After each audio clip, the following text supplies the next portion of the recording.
Are we live? I haven't done this for a long time. I have no clue what... Oh, hang on. I've just thought I should probably lower my... I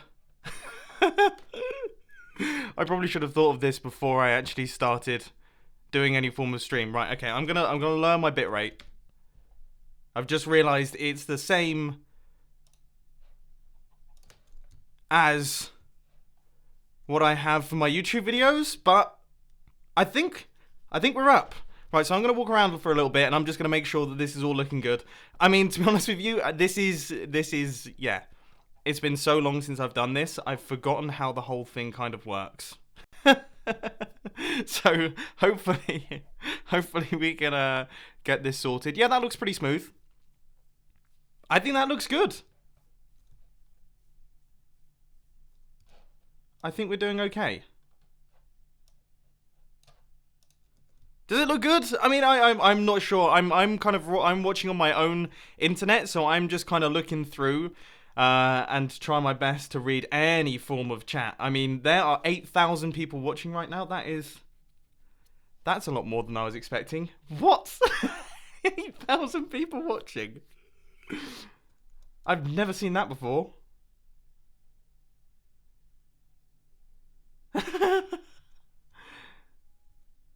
It does seem to be lagging a little bit. Hang on, let me work out. There's 8,000 people watching me do my my settings right here. This is what happens when you are...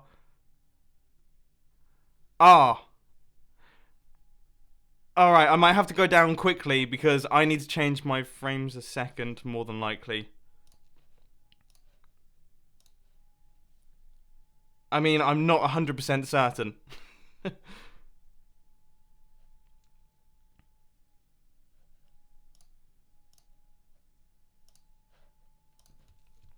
Is it looking okay, though? I mean, I'm trying my best. Looks like 20 frames per second. That's kind of not a big problem. I mean, that's... yeah, I probably should do something. Hang on. And we are now back once again. This time, okay, now we're doing a lot better, I think. Yeah, I'm not dropping any frames. I've lowered my bitrate. Hopefully, everything should now be working. I really do apologize for that. And I'm hoping that everything should now be back up and running and should all be functioning correctly and doing everything that I expect it to. I mean, this is my first stream for probably around about 3 or 4 years, so I totally forgot any of the settings or any of the things that happen when it comes to streaming and things like that. But hopefully everything should be looking better now that I've changed up some of the settings and I've managed to get myself sorted. So I'm just going to make sure that this is all looking good on my screen. Yes, it is. Okay, ladies and gentlemen, we are live on the internet on the Hermitcraft server, Hermitcraft Season 6. We have got a lot of mining to do. So the whole point of today's stream is to just kind of chill out and do a ton of mining. Because as you know, I was messing around with some ideas the other day. I was looking up I was looking up witch farm designs and things like that. And I was very, very jealous of what Iskall had going on. I was just so impressed by his wither skeleton farm that I kind of wanted to do a big farm myself. And obviously we keep running out of redstone resources and things like that. So it makes sense that we get ourselves some form of witch farm so that we can gather up all of that stuff automatically, because that's going to look pretty spectacular. What on earth is going on? Oh my word, there are a lot of donations coming in straight away.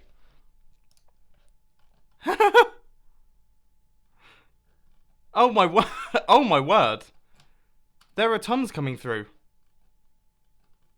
Okay, this is going to be difficult to keep up with. We might have to take occasional kind of donation breaks where I read through a lot of them. In theory, if I've done everything correctly, stuff should be popping up on the screen and you should be able to read it as it comes through. So hopefully that is happening, and hopefully I've managed to actually set all of that up correctly.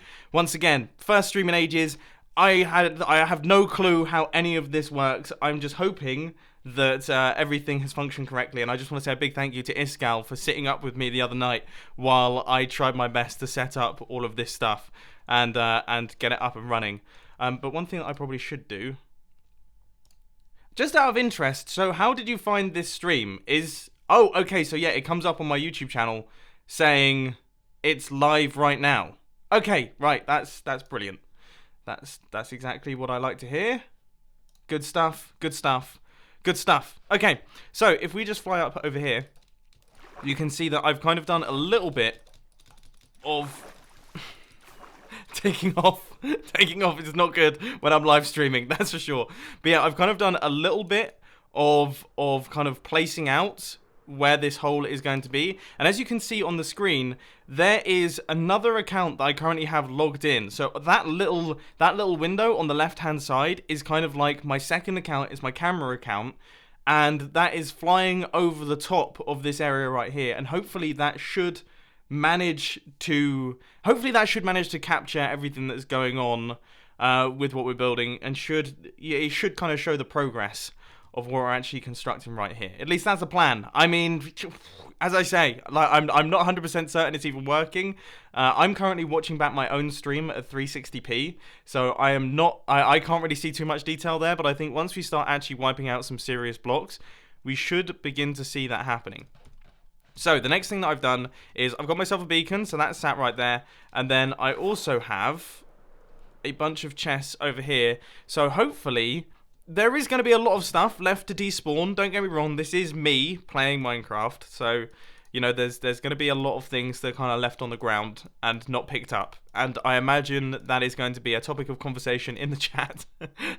People blasting me for leaving resources to despawn. But I'm going to try my best to pick up a lot of it, and that's all going to end up in these chests right here. And you can see that I have 40 spare chests here as well, just in case we actually fill up all of these. So we should hopefully be able to pick up everything. Okay. This is tons and tons of people watching. This is by far the most people I've ever had watching me play live ever. There's 8,500 people here. I'm really nervous. I'm so nervous. So there's a few things that we need to do. I guess I should probably start off by filling in all of the water. Now, we're going to do that using sand. So I'm literally going to go through, and I think I'm going to do this quarter by quarter, by the way, just to keep things a little bit simpler. So I am going to find the edge here. So this is the edge. So we're going to start off with the easiest quarter, just to get us into the swing of things. And then gradually things should hopefully pick up. And, oh my word, we've got 9,500 people watching now. I'm getting so scared. But yeah, so we're going to fill in all of this sand right here, and then we're just going to dig on through. And I have got to go right the way down to y equals 26. So we are currently on y equals 64. So we've got to go 40 blocks down from here in a nice big square. And that will create the perimeter for my witch farm, which is going to work wonderfully well. I might not actually have enough fireworks to get home if I can't take off properly. I'm going to have to actually get myself into this. Right, let's do it like this. Yes, that is the correct way to do things. So whereabouts is my base? I think it's southwest. I really hope I don't forget where this is. People, take note of the coordinates of where I am right now so that I never get lost. Because otherwise, I'm going to be in real trouble.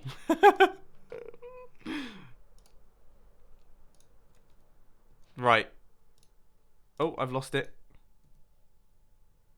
There's 10,500 people watching. What on earth? That's a lot of people to be watching someone who's never really, well, hasn't streamed for like 11,500 people watching now. That's a lot of people for someone who hasn't really streamed ever. I don't know what to say. I don't know what to say about that. And I apologize to the moderators because, I mean, I kind of sprung this on them last night. They're the moderators that run my Discord server, which there's a link to that down in the description. Also, they're the people that ran my Patreon server in the past and continue to run it as well.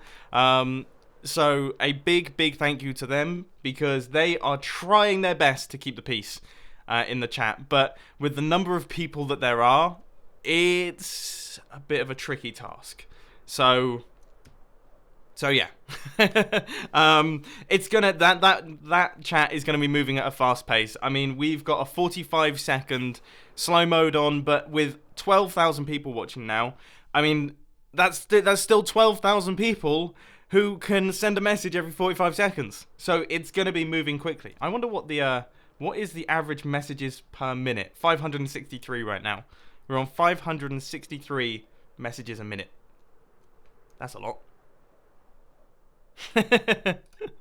I've just tried my best. I just saw a couple messages from the mods saying like that's a very typical me maneuver. Just be like, hey, I'm doing this thing. Try your best to calm it down and make sure that things run smoothly. Thanks. This is fun though.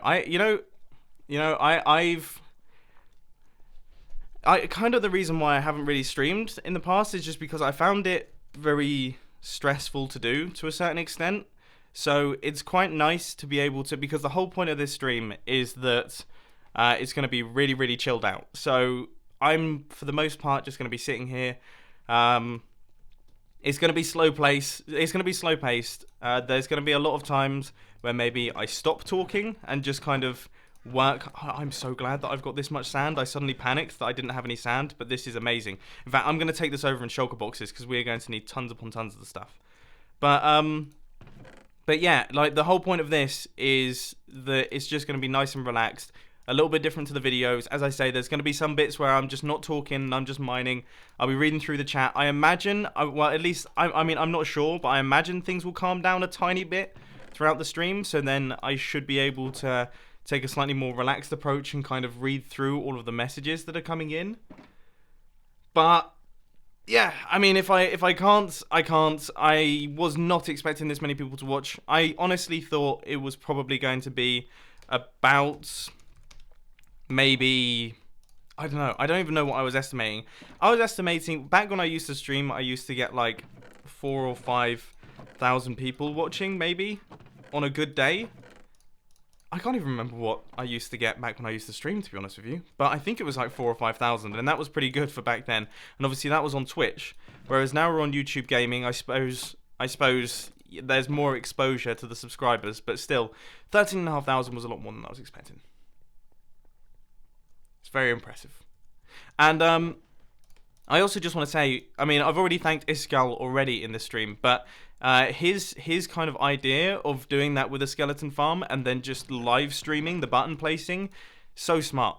I can't believe I've never thought of doing that before, because I've always liked the thought of streaming, but the problem that I had with streaming in the past was that I always found it really difficult to do complicated tasks on a live stream. Like, if I wanted to do any form of redstone or anything like that, it just was not happening. Whereas when you're mining, I mean, you don't have to use your brain that much, and that is my kind of task. Any task that I don't have to use my brain a bunch, then that's perfect. As you will have seen from the Civil War, like I think I did okay actually in the end. I have to say, when the base infiltration happened, and we unloaded the phantoms and they flew up into the sky, that was a dramatic moment. That looked pretty spectacular. I think we can all agree. 14,000 people watching, and I'm falling out the sky. I thought I was about to die then, just straight on the live stream. Be super embarrassing. I'm going to try my best throughout this entire live stream to not do anything silly, and I'm going to try my best to stay alive throughout the entire thing. And I'm going to, I mean, how much can possibly go wrong? Like, seriously. One thing that I will need lots of is rockets. Wow. That was an interesting takeoff sequence, I think we can all agree.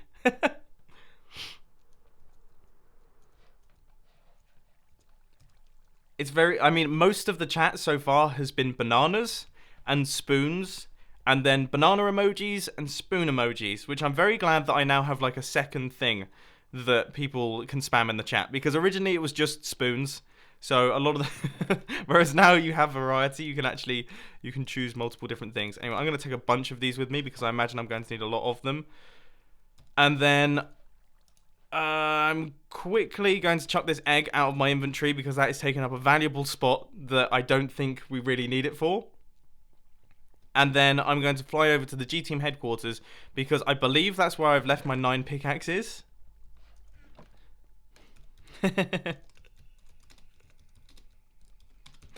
I'm sure they all say hello. Good old Zenaf. I tell you what, it's funny. So for those of you who don't know, we actually did a short film with Zed. It's on the filming channel, and the number of people who mistook me for Zedaf and then also mistook me for Jack, the other person in the short film. A lot of the people down in the comment section thought that I played pretty much every single part, which is absolutely hilarious.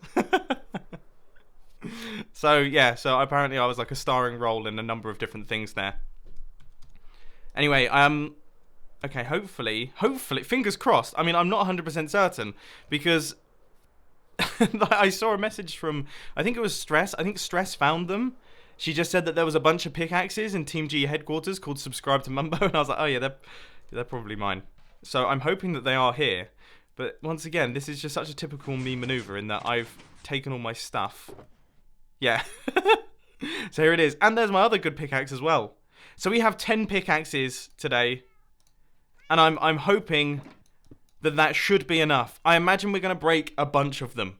Like there's going to be lots of them that get broken, right? But we don't have to worry about that, okay? Because we have 10 of them, and then worst comes to worst, I will send a panic message to Iskal saying, Iskal, please help me out. I've broken all of my pickaxes. At which point he will probably laugh at me. And yeah, exactly like that, Zed. This is quite fun. It's fun because I like talking to myself. Yeah, no, people keep mentioning in the chat there are almost 16,000 people watching right now. Oh, that's terrifying. You know, when this sort of thing happens, I always just picture them in my room, which in this situation is ridiculous. I mean, my room is maybe, okay, so for those of you in Europe, probably 3 meters by 4 meters. For those of you who are in America, that's like, I mean, what measurements do you even use? 4 string lengths and 5 pints wide. So it's probably about that sort of size right there. And yeah, if 16,000 people were crammed in there, it probably wouldn't be too comfortable for anyone involved. I think it might be smart if I actually take my armor off and put it inside here. I've forgotten how to play Minecraft already, and we're only, what, 20 minutes in, and I haven't mined a single thing. I'm so bad. I've never been good at this. I always get so distracted. Okay, so we need to fix up the old elytra and then the old shovel. Oh, I need to take those off. See what I mean? Like, I know this sort of thing, but then when it comes to live streaming, it doesn't help that I get the biggest slideshow on the planet when I'm using this thing. I think it's just the Guardians and their particles. I think it's just, it really struggles with it. Okay, we'll leave those to kind of fill up a little bit, and I'll try my best to read through some chat messages. People are actually telling me that Americans use feet. Yeah, I know that Americans use feet. I don't think that you actually measure in string lengths and what else did I say? Pints. No, I'm aware of that, but for some reason I just always think of like is it imperial? Yeah, the imperial measurement system as just being super old fashioned, and I can imagine people kind of measuring things in pints. I don't know how. I suppose you could measure the volume of my room in pints, but maybe not the width of it. Not that anyone's asking that question in the slightest. No one was actually going to measure the size of my room in pints. I mean, that just simply was not going to happen. That was a ridiculous situation to even come up with, wasn't it, really? Anyway, we're fully repaired. We're fully repaired. We've got our sand. We've got our firework rockets. We've got the subscribe to Mumbo pickaxes. We've got more sand. And we have got ourselves. And you guys are going to come along with me. And we're going to try our best to do some mining here. And we're going to make a dent, I guess, on the mining project that needs to be done. I don't know if we'll manage to pull it all off in today's live stream. I mean, I haven't really got like a scheduled time length that I'm going to be doing this for. I imagine maybe, I don't know, how long's a good stream length? I used to stream for 2 hours, but there's no way that I'm going to be doing that. So instead what I'm going to do is I am going to just live stream until I either get really tired and my energy goes through the floor, which is probably, I don't know when that's going to happen, but it'll be like a marathon. Like when I hit the wall, that's when I'm going to quit. I'm not going to push through it because it's going to be ugly on the other side.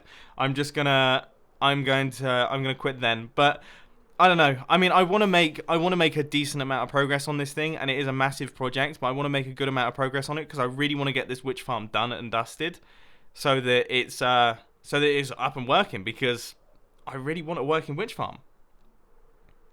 I like that. Pest and friends, stay chill, stay chill, stay chill. Yeah, I'm gonna try my best to just chill, because that's the problem. Like, if I go in with 100% energy, then I am going to that will be like a sprint. That would be like me trying to sprint a marathon, and that's not a smart move. So if I just chill out and relax, I'm even gonna recline on my chair. Listen, see, like, I'm really far away now because I've reclined on my chair. That's actually probably not a good streaming technique. So I won't recline on my chair, but I will stay chill. That's the plan anyway. We'll see what happens. Oh my word. I just got a message from one of my one of my mods saying that my stream has more people in it than the capacity of the Birmingham NEC. That's quite impressive. I've been to the Birmingham NEC, and that is a big place. So yeah, I can't imagine that many people in my room. That would definitely be a health hazard. How small would the people have to be for that many people to fit in my room if my room is 3 meters by 4 meters by the average height of a ceiling of like 2.5 meters? Somebody do the math. How small would a person have to be to fit 17,700 people in my room? This is going to be interesting. I'm interested to see the results of that. Am I flying in the right direction? Does anyone know if I'm flying in the right direction? I asked you guys to take the coordinates of this place, and so far I'm not seeing anything. Okay, we've got a village. I seem to remember it's like 3,000 by something. This is the sort of thing that you should remember. Oh, there's a swamp. There's my stone. We managed to make our way back accidentally. That's impressive. I'm quite proud of myself there. Okay, here we go. So I've just seen someone saying do the math. So someone said that there's going to be people doing some maths. Here we go. Someone said 3 inches, but I feel like that might be wrong. That could be right, but that doesn't seem like a measurement. 15 centimeters in height, half an inch. There's people that, yeah, there's 6.8 millimeters. 6.8 millimeters seems to be about. I don't know. I can't read the responses. I mean, nobody seems to know. I am impressed with the fact that there was an attempt made at doing it, though. That's good. Right, let's get to it. So, that can go in there for now, because all we're going to be doing is we are going to be placing sand for the foreseeable future, just to fill in this area of water. And I'm going to do this in stages. As I say, I want to do this in quarters, just so I can mix things up a little bit, because filling in all of this water is going to get very boring for myself and everyone who is watching, and I'm trying my best to not do a boring live stream. That's kind of my goal here. But that being said, I mean, this is a dig-a-thon. Yeah, this is the big dig stream. So this is what we're going to be doing. It's in the title. It's in big bold letters on the thumbnails. You guys know what you're getting yourselves into. Do not expect any exciting, crazy redstone projects. This is about as exciting as it's going to get. And I think this might be a smarter way of placing in all the sand. I don't know, actually. It does seem to be lagging somewhat. I don't know. What is the fastest way to place sand underwater? Does anyone know? I mean, in an ideal world, would I use sponges for this? I feel like sponges wouldn't actually be good for this. I feel like actually filling in all the blocks might be a smarter move. Can I also just say that so far I have not seen a single witch spawning in the witch hut? So I don't know if that should be alarming to me. I'm a tiny bit concerned by that, considering, so I looked on the, you know those like Mine Atlas websites, or the, whatever they are, websites where you can submit your seed or put your seed into the program, and then it will actually show, it will show kind of like the village locations and witch farm locations and stuff like that. Well, it didn't actually show up as a witch hut on there. So I don't know if a hermit has come along and pranked the whole server by just building a witch hut. I think that's unlikely. But, oh, someone's done the math. Anthony Spendlove, who also donated $2, says that is 1.7 litres per person. That is the volume of the person required. That's small. So the people would have to be smaller than the size of a Coke Zero bottle, or like a 2-litre bottle of Coke. That is hilarious. Thank you ever so much to the person that did the maths there. And that seems correct to me. I mean, they've given a volume as opposed to a measurement, which seemed about right. So, thank you. This is why I like live streaming, because you get that sort of thing happening. I can ask a question in the video or while doing something, and then someone will be able to answer almost immediately. And that is fantastic. Right, do you reckon... This seems really slow. I think I'm just starting to realise quite how big the task of filling in this hole is going to be. I hadn't even thought of the water aspect kind of side of things. I really hadn't thought of that. So, yeah, that's definitely going to throw a bit of a spanner in the works. Because, I mean, originally this was just going to be, as I say, just a big dig. But now we're having to do like a big water removal and also a big dig as well. Ah, well. It's all got to be done.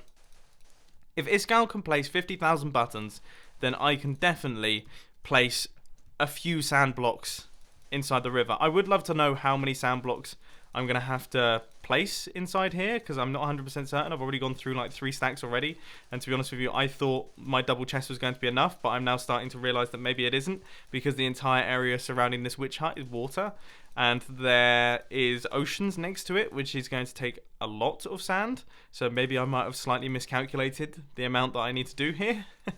But, regardless, we will continue.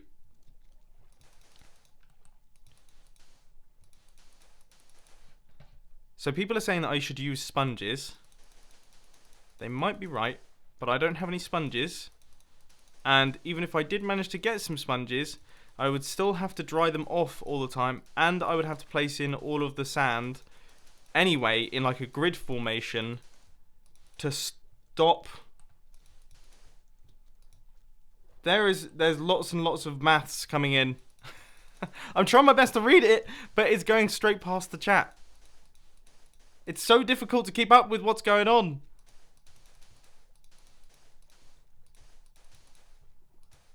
Please fly over the war zone. I'm seeing a lot of people requesting a lot of things that I'm probably not going to be doing. This is what I'm going to be doing. I'm going to be placing sand and digging blocks, and I'm going to be enjoying myself. I kind of wish, the one thing that I wish is that, this is hilarious. When I do these sorts of projects, I tend to I tend to listen to podcasts and things like that. Now I'm kind of doing my own. It's like a reverse thing. I'm doing one of these projects and kind of recording a podcast at the same time.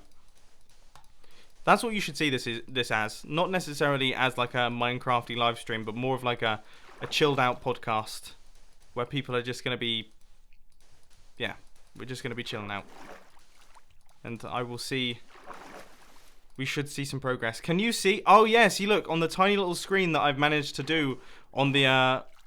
you can see the sand is actually appearing. So that is actually working, which is quite cool. That's something that I'll probably do for my videos. During my super fast time lapses, I think I might actually do something like that, in that the small screen shows what I'm doing in first person. It will obviously be super, super fast. And that way you can see if I go and do some repairing of my tools and things like that, you'll be able to see it happening.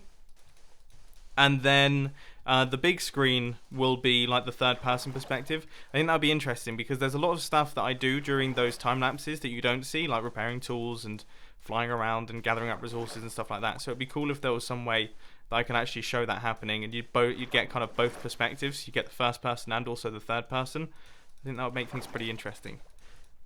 Let me know what you think of that in the chat.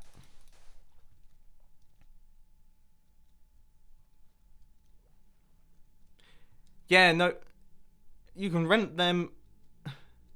Yeah, no, I see. I don't really fancy using sponges. I'm so done with using anything sponge related after Hermitcraft Season 4. I actually find this a lot more fun. Like, sponges may be a tiny bit faster than sand, but there's something very satisfying to me about filling large areas of sand. The only thing that I think would be cool would be to do some form of like flying machine, like I did in Hermitcraft Season 4, where you build up the flying machine and then it drops the sand over it. I mean, I was originally considering, when I was doing this perimeter, that I would do some form of like large scale TNT quarry type thing, where it just it kind of duplicates TNT and then drops it all over the entire area. But then, I don't know, as I say, when I was speaking to Iskal and he was saying that he had just done a couple days of streaming where he just places buttons, I thought, you know what, that actually sounds like something that I'd be into. That sounds like something that would be the way to get back into streaming for me. It's just to do like a super relaxed stream where people don't really expect anything of it. And I know it's been my first stream in ages, so that means that there's tons of people here, like 17,000 people here. So it's kind of not quite as relaxed as I imagined it would be. I kind of wish I had done it on like a... I should have just made a YouTube account and then streamed to 4 people. Just made a totally new YouTube account, not announced it anywhere, and just done that if I wanted a relaxed one. But no, it's just gonna be, yeah, super relaxed. It's cool. Yeah, oh yeah, Hermitcraft Season 5, sorry. Yeah, to the people in the chat who are correcting me, yeah, Hermitcraft Season 5 was when I had the ocean base. All of the names of the seasons and things like that completely merge into one. I mean, I guess Hermitcraft Season 2. I'm gonna try and like, I guess, remember. So Hermitcraft Season 2, so we did the jungle base, and then that had all of the stone bricks on the underside. There was like an automatic mining system, I remember that, and then I tried to make some form of gold farm. That was actually a big digging project there, or at least big for me at the time, because I wasn't even full-time YouTube at that point. I was still at college. So yeah, so I really didn't really have that much time to actually make videos, because I was kind of recording in and out of my college schedule, which is hilarious. It's strange to think of that. I mean, when did I even become full-time YouTube? I'm trying to think. I think that was back in maybe 2015. So I've been full-time YouTube for maybe 4 years now. Wow. That's scary, because that time has gone so fast. And then I moved out, or at least I moved into the studio probably...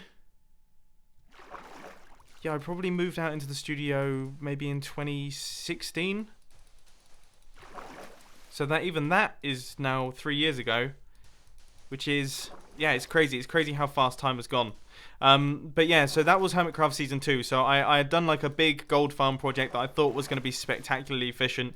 It made use of nether portals and things like that, and the zombie pigmen would come in through the nether, then drop into water and then be killed. But it was totally inefficient. I think from like 5 days of AFKing, I managed to get something like 45 gold ingots. It just was not worth the trouble. And I remember that. And then there was a few bits that I did. I remember Corrales was really, like, he was a big part of the Hermitcraft server back then, and everything was like bush related. I did a few pranks on Corrales at the time as well, and Corrales built a few bits in my base.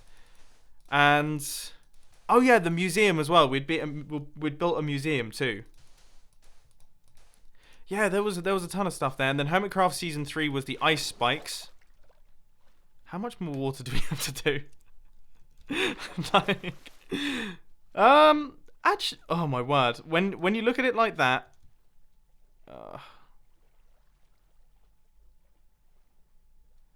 that is a lot of water, isn't it? But not really. I'm gonna say that loosely. This side is gonna be horrible. This is gonna be the worst. but this side isn't really too bad, because what I'll do is I'll lay out the I'll lay out the outline so that we know what's going on. But yeah, if it's this is there's a lot of water here. There are people complaining that I'm not digging just yet. That is justified, to be fair. I shouldn't have called... I did call the live stream the live big dig. So, that is kind of false advertising. This is me preparing to dig. Okay, we're in the middle of preparing to do a digging operation. And to do that, I need to actually clear out all of the water in this area, which, as I said earlier on, is not something that I've really thought of. For some reason, I completely... When I was looking at this place and preparing everything, I was like, oh yeah, no, it's going to be cool. I can just dig out this space. It'll be fine. No problems. It's only when I actually started live streaming, I was like, oh, actually, there's a lot of water here. I have to remove probably a Guardian Farms area of water. Which is, I mean, how big is a Guardian Farm? I'm not 100% certain. It's been a while since I've built any form of Guardian Farm. I really wanted to build a Guardian Farm this season, but everyone built Guardian Farms really quickly, and there's a bunch of them on the server, and I just thought, you know what? I'm just going to make use of their Guardian Farms. That seems like the more sensible option. Especially because I'd done one in Hermitcraft Season 5. See, there you go. That was me messing up the seasons again. But yeah, especially because I'd done one so recently, I just thought it would make sense that I kind of left that project. But maybe... when Hermitcraft Season 7 starts eventually, which is a long way off, then we'll do another Guardian Farm at some point. We still have... See, now this is what I was expecting with this stream, and this is totally what I 100% expected. I expected tons of people to join when it first started, and then people to get bored really quickly, and then it dropped down to like a stable 2,000 viewers. Like, that's what I was expecting. We still have 17,300 people. 17,300. 17,300 people watching me place sand. Like, what is that all about? That is completely bonkers.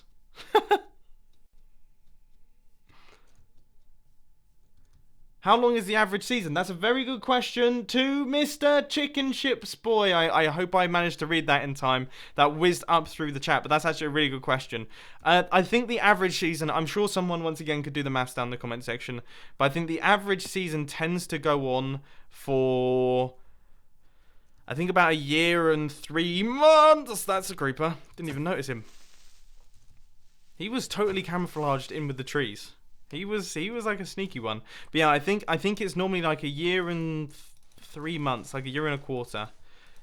So we are currently 8 months into Hermitcraft Season 6, and this season is doing so much better than any other season in terms of just how much, I guess...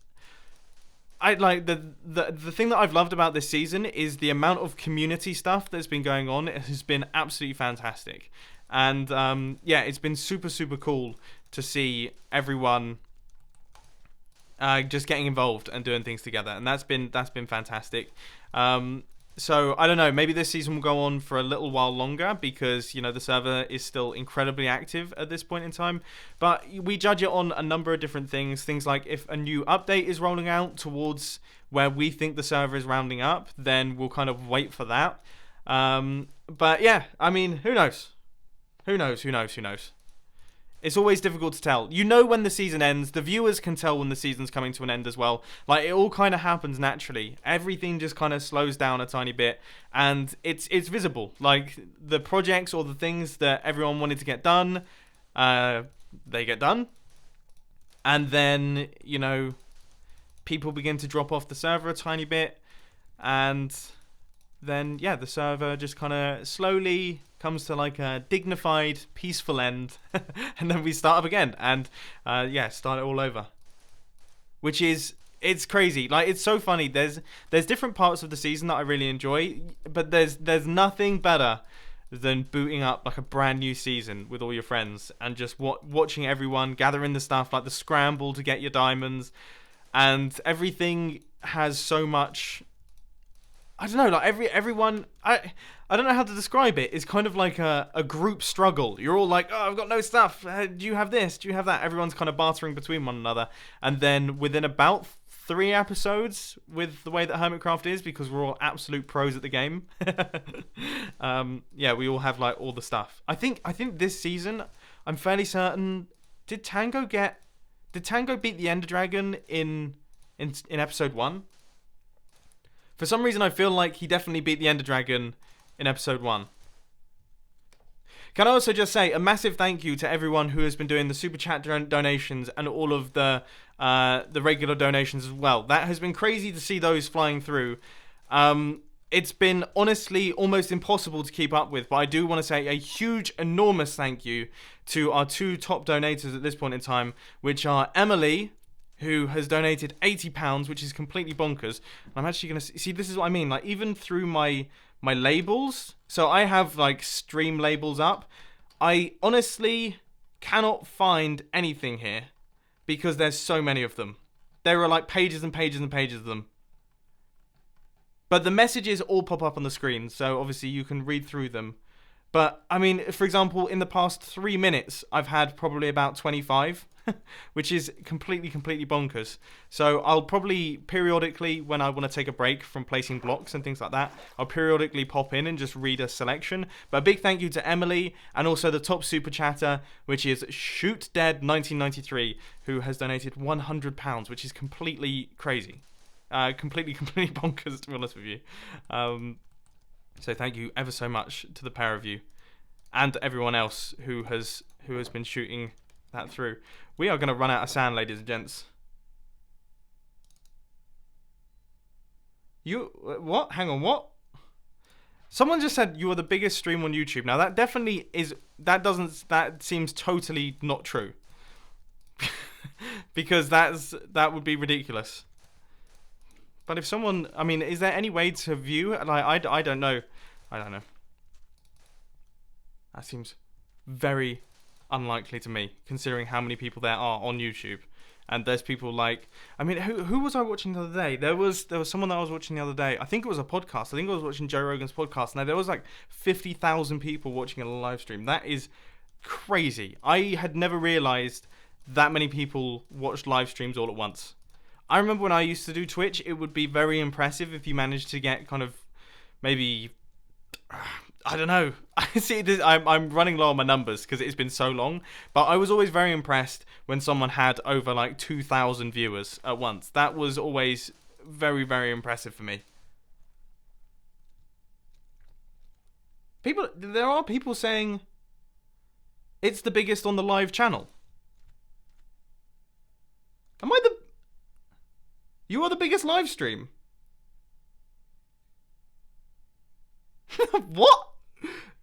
No, that can't be right.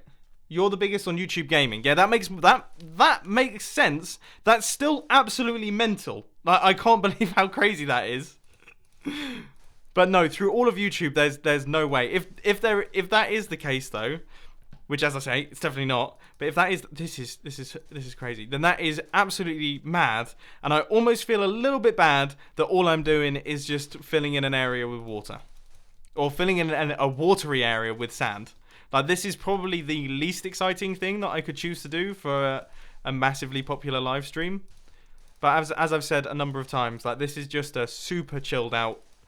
We're just gonna be. This is the equivalent of, like, I don't know how many of you. I remember back in kind of 2012, 2011, when I first started playing Minecraft, I used to just chill out with my friends and we would stay up all night and we would just play Minecraft and do things like this, like just dig massive holes, build bases. They probably weren't that massive, actually, now that I think back. But for us at the time, like, we would just eat junk food and just chill out and play Minecraft. I want this to be the equivalent of that. But instead of us being in the same room together, it's me with 18,000 of you chilling out at your houses, just witnessing it, which is cool. That's the one thing that I like. That's where I get kind of, I guess it's strange with videos and things like that. Like, I'll make a video and I'll say things, and it won't even occur to me that, for example, 500,000 people will see that. Like, it doesn't even occur to me. I don't even think about that. If I did think about that, I think I'd go completely crazy, because that is so much pressure and so much to suddenly there's like a lot more weight to what I'm saying. But when you're live streaming, it's a lot more real. Like, it's very visible. It's very obvious that there are a bunch of people watching, and yeah, you can see their responses straight away in the chat. They will tell you if you've done something stupid straight away. I guess that's what's nice about videos. Like, I can do silly things, and I know that they're silly, but I put them into the video, and then it's like a couple days later, people will be like, "Oh, that's so silly," and I'm like, "Yeah, that is silly." But if it happens, if it happens during a live stream, like, people instantly just go, "Oh, that's silly," and then I'm like, "I know it was silly. Leave me alone. I'm trying my best." Oh my word, Shoot Dead 1993 has just upped their biggest donation from £100 to £122. What on earth? Thank you ever so much. I cannot say thank you enough. As I've said, kind of half jokingly down in the comment section, but half truthfully, yeah, the donations from this stream are actually going to go towards a gaming laptop. I need to work out which gaming laptop I'm going to buy, but I'm going to buy some form of super ridiculously powerful laptop that I can use to edit videos when I'm out of the studio, and occasionally play Minecraft when I'm out of the studio, because it's really odd. Like, the way that I have it set up is that I have my gaming computer that's in the studio, and then all I've got is like some 2011 MacBook Air that I bought for college back before I even had YouTube, really. And that's the only other computer I really have. And that means that as soon as I leave the studio, can't really play Minecraft. I definitely can't edit any videos on it. There's nothing happening there. And then, yeah, I basically can't do anything other than like the most basic browsing and twittering and YouTube commenting and things like that. So I'm going to get myself like a beastly gaming laptop. Let me know your thoughts down in the comment section. People are saying Razer Blade, and I'm very tempted by the Razer Blade just because they look beautiful. They look absolutely stunning. I love the way they look. Like, the way that they have got that design-wise is spot on for me. That just hits the nail on the head. So that, just out of a pure vanity perspective, is kind of my first choice, because the specs seem pretty mean as well.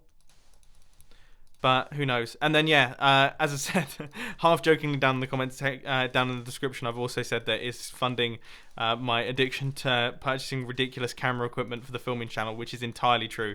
I actually just got probably one of the coolest pieces of camera equipment I've ever bought in my life, which is it's like a rig, kind of like a mount that I can mount onto my car that allows me to hang the Movi, which is like a massive gimbal thing, and the Red, which is just a crazy looking industrial camera. Well, I say industrial. It's an industrial looking camera. It's like a professional grade camera, and it hangs that from the car, and it looks completely bonkers. What is going on here? I just saw someone.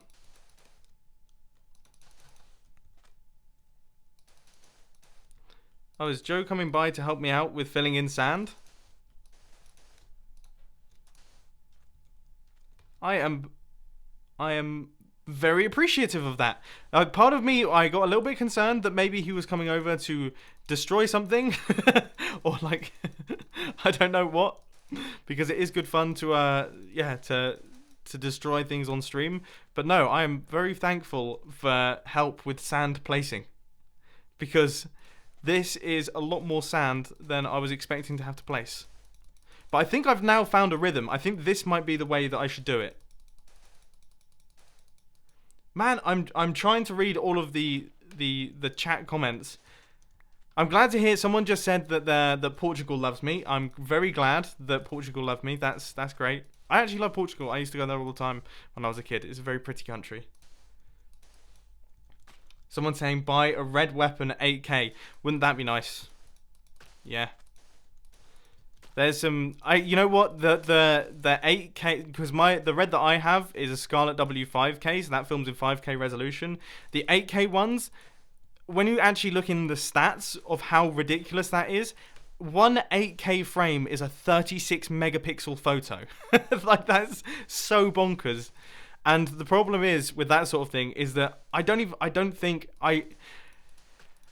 mean, if you have that sort of data, like the amount of data in those images, it just means that the file sizes are so massive, and you end up with just the most ridiculous files.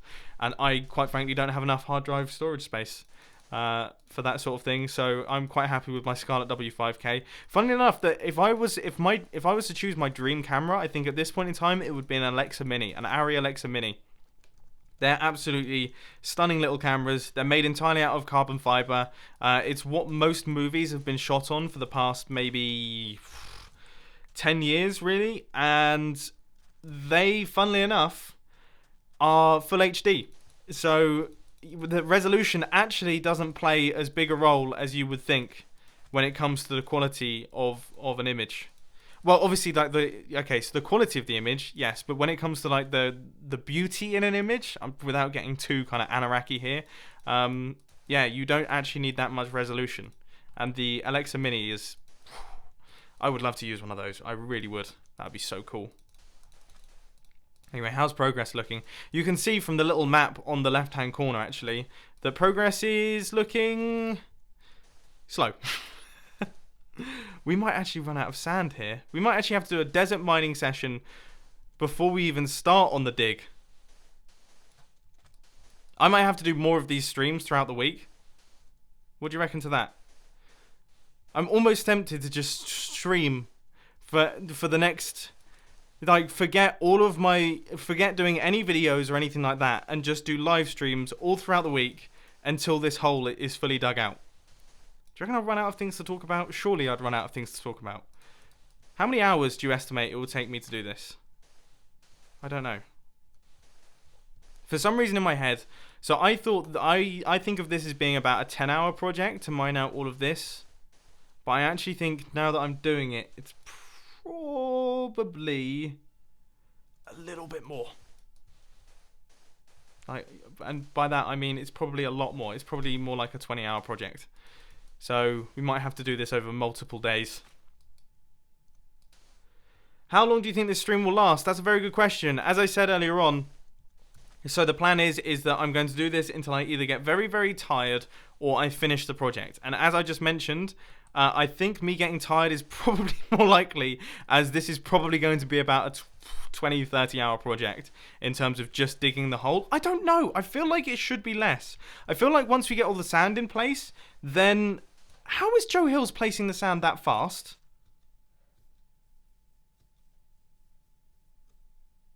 Oh, because it's only one height. I was going to say, he is absolutely killing it. I was like, what on earth? He's managing to absolutely just fly on through. I could barely believe it. Yeah, we're in the deep end at the minute. So we're currently kind of... We've got a lot of water to clear. There's a lot more volume in this area. I wonder if it would be smart, actually, instead of going and mining out more sand, I suppose what I should probably do is kind of mine out the sand that I've actually placed. Yeah, that's definitely smarter than mining out more sand. I'm targeting the bottom. Oh, that's interesting as well. Okay. Well, I can't reach the bottom here, but that's probably a smart move, because I'm losing probably a lot of efficiency by the sand disappearing like that. I don't know. I'm sure some of you... technical Minecraft players can let me know down in the comment section how exactly I'm getting this totally wrong and how I should be doing it in a totally different way. But you guys know what I'm like. You've been subscribed to me hopefully for long enough to know that when it comes to doing things correctly in Minecraft, I'm not the king of that, really. I feel very sorry for these salmon. They are totally... Oh, wait, those are salmon, right?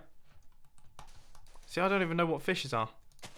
You know, if there's one thing that I haven't actually played with that much is the new fish in Minecraft. I'm a little bit confused by... It's always been, when it comes to Mojang, it's always been, the mentality of Mojang has always been keeping entities just to the minimum, because entities absolutely kill the game. That's always been the mentality from a developer's point of view.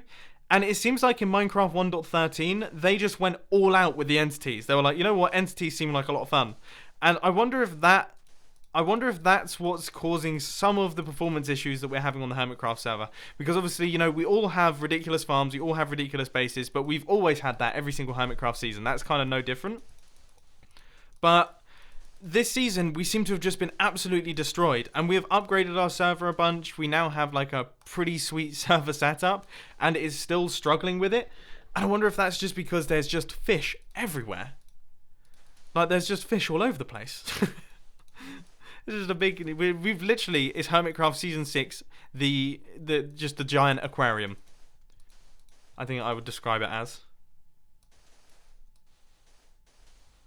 I'm just trying my...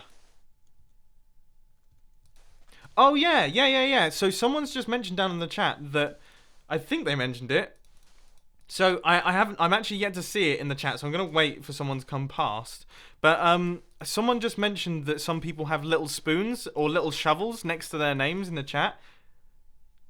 Yeah, that's what happens if you become a member of my channel. I set up the channel icons so that if you've been a member of my channel for like 1 month, then I think you get a wooden spoon, and then it goes all the way up to a diamond spoon. So you can become a diamond spoon on my YouTube channel. And it just looks like a little Minecraft shovel. I'm fairly certain. I saw someone asking about it. I'm yet to see anyone actually in the chat with one. I'm trying my best to keep an eye on it. But it's so difficult to place blocks and also read through the chat at the same time. Like, it's making my eyes hurt. And yeah, to those of you spamming sponges down in the chat, I'm aware that sponges exist. I have used them a bunch of times. But I actually prefer the thought of actually filling in all the blocks with sand. Just so we can... Yeah, just so we can just sit back and relax. I don't have to concentrate too much when I'm just filling in sand. Filling in sponges is not that fun. Like, filling in sponges for me, I hate doing it, really, because you still have to create the grids, and creating the grids is frustrating, and then doing sponges is like the least fun thing I can think of doing in Minecraft. It's horrible. I absolutely hate it. Like, doing the sponge stuff with the way that the water mechanics work is so much more stressful than doing something like this. I would much rather spend 6 hours placing sand like this than spend 4 hours doing sponge related things. I wish there was a way that I think, okay, remember, this is totally live, and Mojang, if you're listening to this, this is just a ridiculous idea that's come to my head for a suggestion, so please don't take it too seriously. But I think it would be really cool if you could mount a sponge to the back of a boat, and then you could just go along, and it would gradually fill up, a little bit like a cauldron fills up, because I feel like a sponge instantly getting wet and then you having to furnace it, I mean, it's just that it makes them a little bit frustrating to use, and especially considering how rare they are. Like, it's very difficult to get hold of sponges, right? They should be a little bit better. So it would be cool if you could either get 8 uses out of a sponge before you had to replace it. That would be fantastic. Or if you could just, chuck a sponge in the back of a boat and just cruise around and then just clear up water behind you. That would be pretty interesting. I'd like to see that as well. Like, that would be a very satisfying thing to watch. I have no clue how it would work, because, I mean, I guess you'd be then floating on nothing. It would remove the water underneath your boat. It seems a bit... Yeah, because then what you could do is you could literally put it in the boat, and then you'd fall straight to the bottom and clear out an area of water, like a pillar of water. It'd be brilliant. That should totally be a thing. Boat-mounted sponges should totally be a thing. I was also saying, I actually mentioned this on Twitter the other day, that I think we should be able to place scaffolding with dispensers. I'm always very, very against being able to dispense blocks and things like that. For me, Minecraft kind of doesn't suit it a little bit.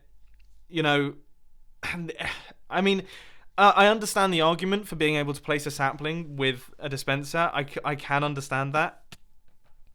But I think, other than it making really cool tree farms, I think it's just a little bit overpowered in that you would then have just fully automated wood. And you know me, like I love automation, but I kind of don't want total automation in Minecraft, because then there's no...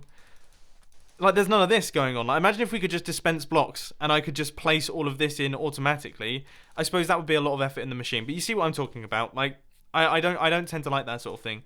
But I do think being able to dispense scaffolding and the dispenser places the scaffolding in the same way that the player places scaffolding would be pretty interesting. Like, you could set up a dispenser with a redstone clock and then it would just go like that and it would shoot all of the scaffolding upwards, and then you can have dispensers that build bridges that go across like that. And I also think that if they were to add that, they should increase the distance in which the dispenser can place the scaffolding horizontally, so then you could literally make an auto creating bridge, because you know the scaffolding reaches a certain point then falls down. You'd be able to watch as a dispenser just crafts up a bridge and it just goes right the way across. I think that would be so cool, and it would also have some fairly interesting properties in terms of redstone mechanics and things. There's plenty of things that you could do right there. I just think it would be interesting. And yeah, I tweeted it out. People got excited over it. I actually went onto the Minecraft feedback website type thing, and someone had already mentioned it, so I gave it an upvote. And yeah, it's been well received so far. I have almost run out of sand. This is ridiculous quantities of sand that I'm having to use here. And can I just say, this is one of the least watery quarters. At least, I mean, you can see from the aerial perspective that I have. Let's see if I can show you on the thing. It's here, so this area here. It's probably like the second most watery actually, but it seemed like a good place to start because I didn't need to remove large quantities of like just giant land like this. Oh no, I am gonna have to remove that. I've been so silly. I've started on the most tricky quarter. Well, I suppose that's probably the way to do it. Like, you're much better off starting on the hardest one than the easiest one, than having it get harder and harder, because by the end you're just going to lose all motivation. A lot of people are suggesting that I use lava. That's not a bad idea, except it will create cobblestone, and cobblestone is horrible to mine out. But not a bad idea though. That's quite a cool idea. I'll keep that in mind just in case. I don't think there's an easy way to do this, other than your two options are kind of either sand or cobblestone, or lava or sponges. And I don't really fancy doing the lava, and I don't really fancy doing the sponges. And as I've said a number of times in today's stream, the whole point of this stream is that it's super relaxed. This is not like a Hermitcraft episode that is kind of action. This is me doing a project. This is me getting a progress update. Here I am. I've built this. I've built that. Here I am with this guy. We're doing this. Blah, blah, blah, blah, blah. This is like an uncut Hermitcraft episode, so you can actually see how much time goes into them. Because people are very alarmed when I actually tell them that each Hermitcraft episode probably takes between probably 6 to I'd say probably 5 to 10 hours to record, depending on the episode. But it's never much shorter than that. Unless I'm doing purely collaborative stuff, then it's a lot shorter. But yeah, if I'm working on the base or anything like that, minimum 5 hours. And then maximum probably way over 10 hours actually. There's been a number of episodes where we've done some ridiculous stuff that's taken far longer than 10 hours to record. And the way that you kind of get through that is you just... And that's the same for a lot of the hermits on the Hermitcraft server as well. Like, the real workhorses on here. And yeah, the way you kind of get through that is you find someone that you really like podcasting wise. Maybe you download an audiobook and then you mix it in with some music every now and again. Make sure that you're in the right mindset, and then you can crack on through. Hasn't helped my diet very much though, I gotta say that. I tell you, something about sitting down and making Hermitcraft episodes, it just 100% my brain goes, you know what would be really good right now is if you had a bag of sweets in front of you. And you know what would taste really good with a bag of sweets? Dr. Pepper. And that's something that I'm trying my best to not do, because the lack of movement that comes with recording Hermitcraft episodes, combined with the eating that comes with Hermitcraft episodes, it's not been very good for my physique, let's say. But you know, I'm working on it. I actually went to the gym for the first time in probably 2 months today, and no, I don't know why I decided to do this on the day that I'm actually live streaming, because I did chest for the first time, and I'm such a meathead when it comes to working out and things like that, that I go back to, because I used to be massively into the gym, massively into working out. I used to be really active. I mean, when I was a kid, I used to BMX all the time, so I've always had I used to BMX and surf all the time, so I used to have a fairly high level of fitness, and I think sometimes I forget that maybe I don't have quite such a high level of fitness anymore, and I just do exactly the same thing that I always used to do, and then write myself off totally. And I've kind of done that again. Like, I'm sat here and it's uncomfortable to have my arms in a rested position, which is stupid. I mean, why do I do these things to myself? It doesn't make any sense why I would do that. To the people in the chat, though, who are saying Dr. Pepper is the best invention ever, I do agree with you. You're not helping my diet, because I'm trying my best not to drink that stuff, but you are correct. You're like the worst. You guys are like the worst diet. What would you call that? It's not kind of like accompaniment. Wingmen? Not really a wingman, are you? I guess you guys are the worst diet wingmen ever. It's like, I'm talking about how I'm trying my best to be healthy, and you're like, yeah, but pizza does taste really good. Awful. God, now that I've said that, I really fancy a pizza. You know, I was looking through, there's a program that I'm now having to use so that, because, you know, I don't know if you know this, YouTube have removed the feature that allows you to automatically tweet out your videos when they release, which is so ridiculously silly. Like, that's such a ridiculously silly thing to do. And yeah, they've removed that feature for some bizarre reason. They keep saying that it's because it works better if you do a custom message, but that doesn't make any sense. Just give the YouTuber the opportunity to write a custom message then. I mean, why that's the obvious answer here. I actually feel like what's happened is that Susan, who's the owner of YouTube, has had a falling out with Jack, the owner of Twitter, and Susan's just gone, you know what? I'm going to make it so that we now can't auto-tweet YouTube videos. Have some of that. And they've just had they're having like a, I don't know, a little argument, I guess. So yeah, that's now gone. So I'm having to use a program to do it, which is fine. Like, it's not a big deal. I've kind of got around the issue. But on this program, there's a bunch of other things that you can do. So one thing that I've recently set up is so that my Instagram photos also get posted to Twitter, which is brilliant. I've always wondered how people used to do that. But one thing that I did see is that there's one where it's if you receive a super chat over a certain amount, you will automatically order a pizza to your house. It will automatically order your favorite pizza to your house. And I was like, oh my word, that has been designed for me. I mean, I was so tempted to switch it on. There's also a bunch of cool things with, like, you know, people get those crazy light bulbs, like those Philips Hue light bulbs or whatever they are. The things that are like smart light bulbs. I don't know. I'm not tech enough to know this sort of thing. But I know that you can get some pretty wacky light bulbs out there.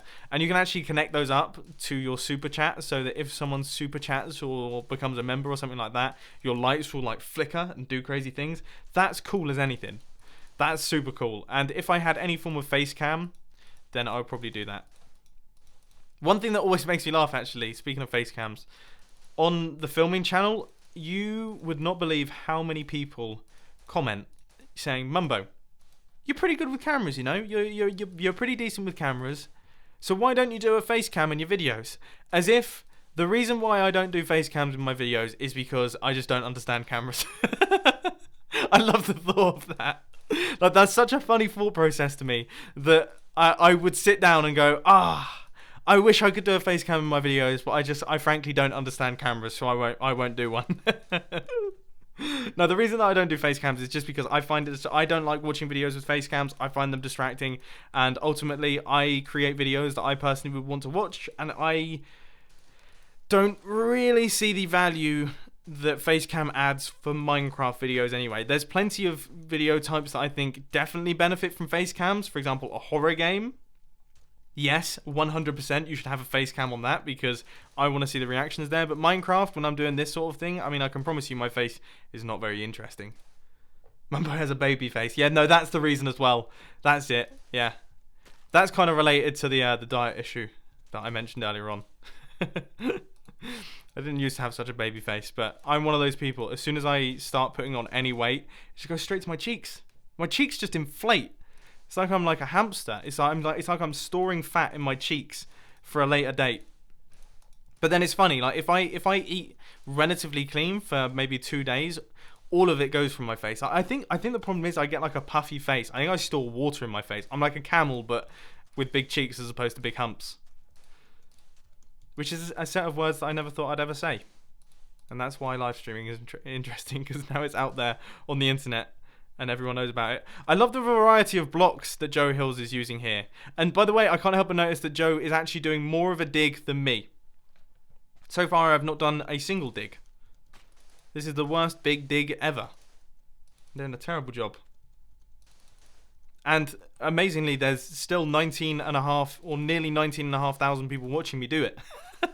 Which is crazy. This is...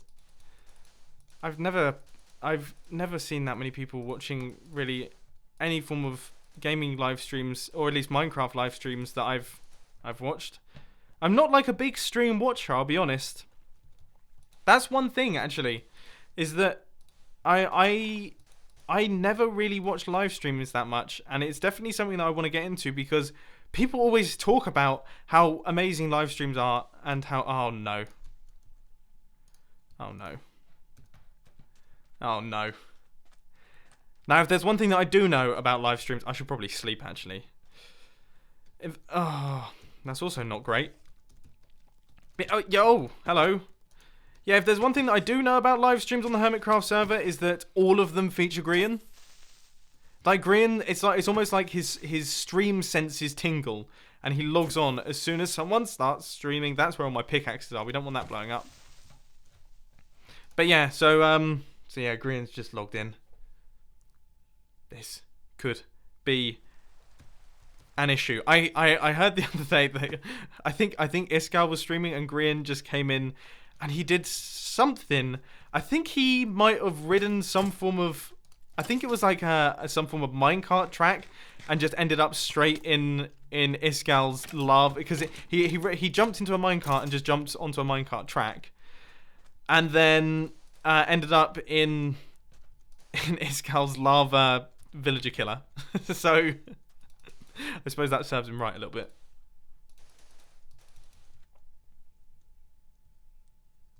It's so interesting reading through the chat. That's one thing that you don't get with YouTube videos, is you don't get that kind of instant interaction.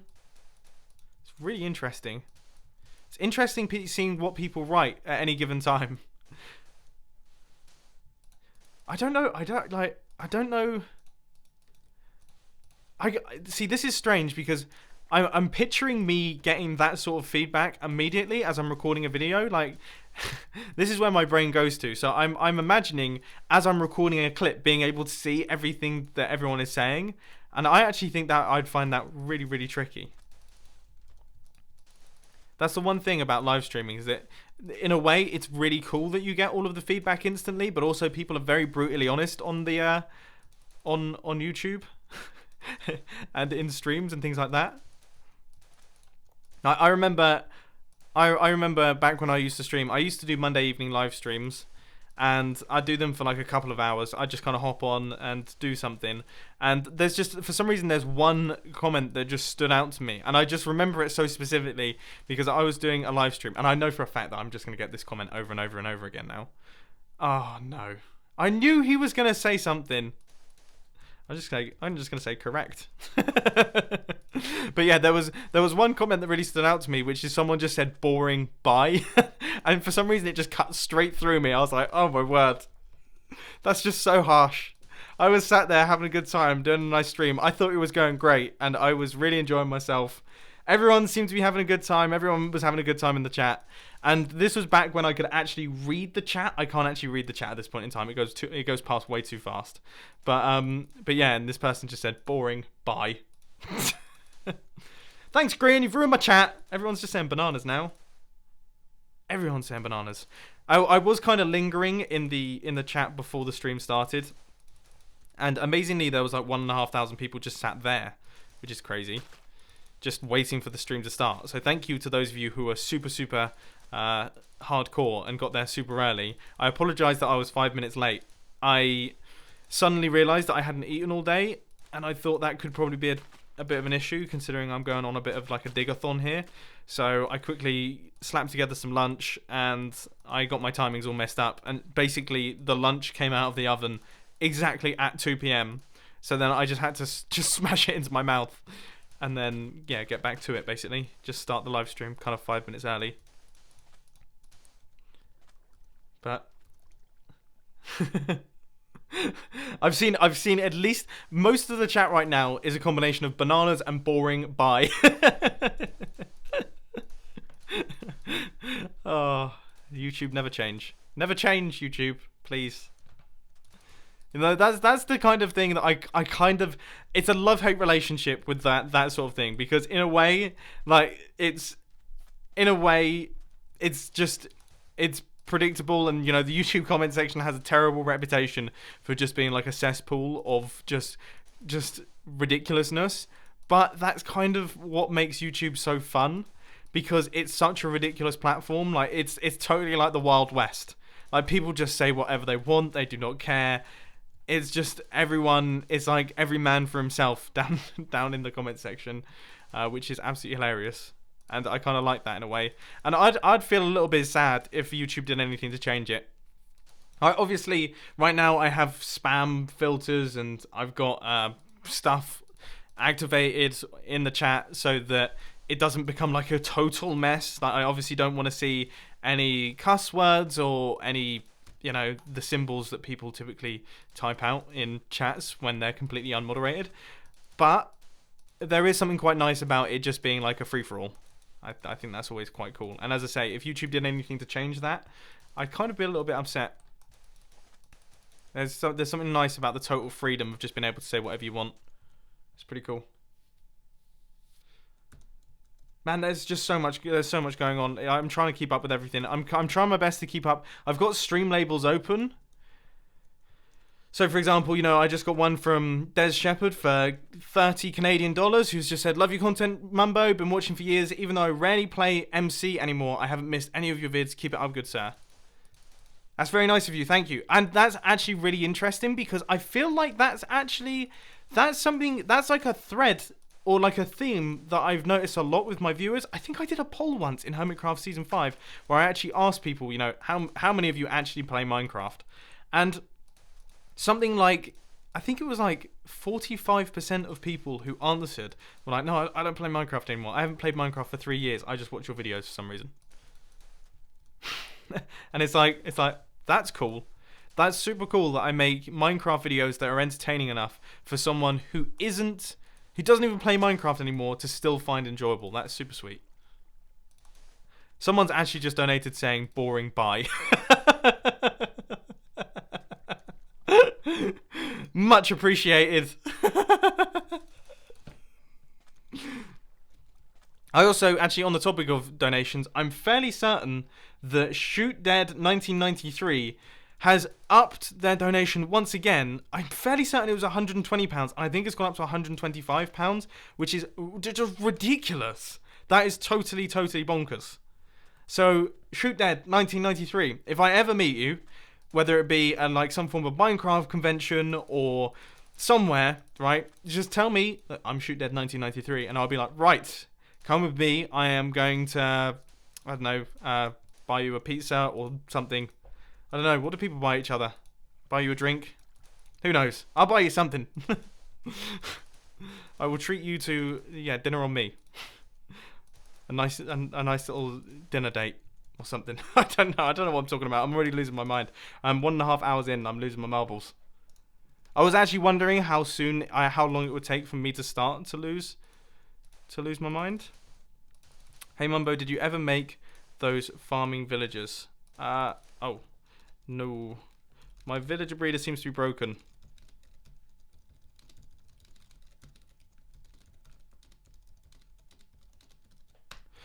Yeah, I don't know what's going on with my villager breeder. I think there's a chance that my villager... I think it's entity cramming. It's basically killed all of the new... It's basically killed all the new villagers, and then it stops them being... What does it stop them being? It stops them being willing. So yeah, I actually need to work that one out. So thank you to Graham for reminding me. And yeah, I think Graham wants to work on some form of villager-based farm. So once I get that sorted, I'll have to send some over to him. But yeah, I don't know what's going on with that. Like I'm fairly certain what happens is that the villagers come out of the villager breeder, and then they basically cram onto one block, and then a lot of them die, and that essentially leads to them not being willing anymore, because there's something to do with villages. I think if a certain number of villagers die within a certain radius of a village, they stop being willing and don't want to breed anymore. I don't know if I'm getting the game mechanics wrong here, but I'm not getting any new villagers out of my villager breeder, so that would generally point towards something being slightly broken with my villager breeder. So we'll have to work on that. And I have to say, now that I've been over to Iskal's base, and the way that he's got himself set up with villager breeders and things is way, way cooler than what I have going on. It's really, really cool. Sorry to Aiden the ProTube. Aiden the ProTube. He said that I missed his first donation, so here's another. Yeah, I honestly, in that first that first hour of the stream, it was totally impossible it was totally impossible to keep up with.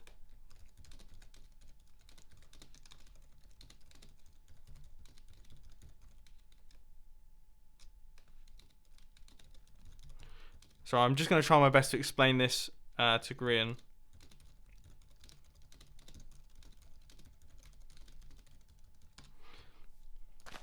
That's one thing that I definitely can't do, is I cannot type and talk at the same time.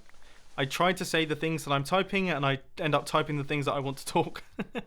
Which is it's not the best way to be. We have 20,500 people watching right now, by the way. What on earth? That's just ridiculous. This is my first... That's so, like... I shouldn't have this many people watching me, because this is my first time live streaming for 4 years. I'm so out of practice, and yet this is by far the biggest live stream I've ever done. That's so hilarious. Because I'm totally lost. I don't really know how live streaming really works. I really don't know what I'm doing. By the way, has anyone noticed? That is the first little bit of digging that we've done for the big dig. And you know what? It felt good. It's a strong... Who has just donated $250? Oh, okay, so Mexican $250. That's still crazy. Hi, I just wanted to thank you. Since my baby was born, I've been playing vicariously through Hermits. I love that. By the way, my baby just loves dancing to your intro. That is the coolest. That is the coolest message. I love the idea of that. Oh, it's up here. I'll go sleep. Because, yeah, this is going to start getting pretty ugly. But I love the idea of that. See, that's one thing that I think... So a lot of people, as I mentioned earlier on, a lot of people who watch my videos, maybe, you know, they don't necessarily play Minecraft anymore particularly. I love the thought of people playing vicariously through the Hermits on the Hermitcraft server. That's such a cool idea. Like, you get the experience of us, of playing Minecraft from watching us. Does anyone know... Is that the same experience for anyone else? I'd be interested to know. Because I feel like, yeah, that's got to be it. Because one of the main reasons why I like watching other people play video games is because when I was a kid, I used to... He's not mad at me, is he? No, he's cool. But yeah, when I was much younger, I used to watch people like my cousin play video games. And I always used to be that guy that, you know, if I was around a friend's house, I would be far happier watching someone play video games than actually playing them. Like, my cousin would have Grand Theft Auto or Left 4 Dead. What other games did he have? I think it was Grand Theft Auto Vice City. He had... he had a few things. I think... Oh, yeah, Red Dead Redemption. That was a little bit later on. But either way, I just absolutely loved watching him playing. He'd offer all the time. He'd be like, you know, don't you want to play? And I'd be like, oh, Halo, there you go, Halo 3. He would play Halo 3 all the time. And I would never want to play it, A, because I'd end up being against him and then he'd be way better than me. But more importantly, B, I enjoyed the process. I enjoyed watching far more than I enjoyed playing. And I think there's a chance that there's a decent amount of that going on with like the whole YouTube gaming phenomenon. That was a bold word for me to try and say live. Phenomenon. Phenomenon. How do you say it? I've lost it. That word's gone from my vocabulary. I'm never going to say it again. Honestly, I can't remember how you say it, so I'm just going to move on from it. But yeah, I you know, you hear a lot of adults and people saying, oh, why would you watch someone else play video games? Which is always funny to me, and I know it's a bit of an old joke, but it's always funny to me because it's always coming from people who will religiously watch things like football or motor racing or, you know, rugby on the weekends. So that always makes me laugh because they can't quite make that kind of they can't quite join up the parallels there. But I think that's kind of a big part of it, is the community aspect, the feeling of kind of just chilling out and watching someone that you think of as a friend play a video game. I don't know what I'm talking about, to be honest with you. I'm talking about something that I have really no experience of. I'm just happy that people enjoy watching me. It's cool. Like, when I first started my YouTube channel, I didn't really know what I was doing. I mean, okay, so a little bit of a history lesson. I started off making Call of Duty videos, and I was actually making like Call of Duty edits, so montages, stuff like that. For those of you who know, you will know my YouTube channel. I'm not going to say it out here because it will just get completely... It will be blown up. But yeah, so I used to have that YouTube channel, and then yeah, I gradually got into Minecraft content just because Minecraft seemed like a really fun game, and I've been watching the Yogscast and people like that playing it. Funnily enough, the person that actually got me into Minecraft, the first Minecraft video I ever watched, was by Optic Hex, who was the leader of Optic, which is a Call of Duty clan. And yeah, he was just playing Minecraft on his, I think it was like on his second channel. It might have been on his main channel, but I can't remember. And yeah, I was watching him play, and I thought it looked entertaining. Now, I'm going to make a horrible confession here, so Mojang, if you're listening, please don't ban me. But I didn't have enough money at the time to buy Minecraft, so I got a cracked version off my friend. And then that's when I first started playing. And then when I found it fun, I actually bought it. I'm not still playing on... I love the thought of that. I'm still playing on a cracked version to this day. I've had to ask the hermits to allow cracked accounts on the server so that I can still play because I refuse to pay. But yeah, I was a young kid at the time. I don't recommend doing that sort of thing. But, you know, it was the only way that I can actually get Minecraft. Couldn't afford it in the slightest.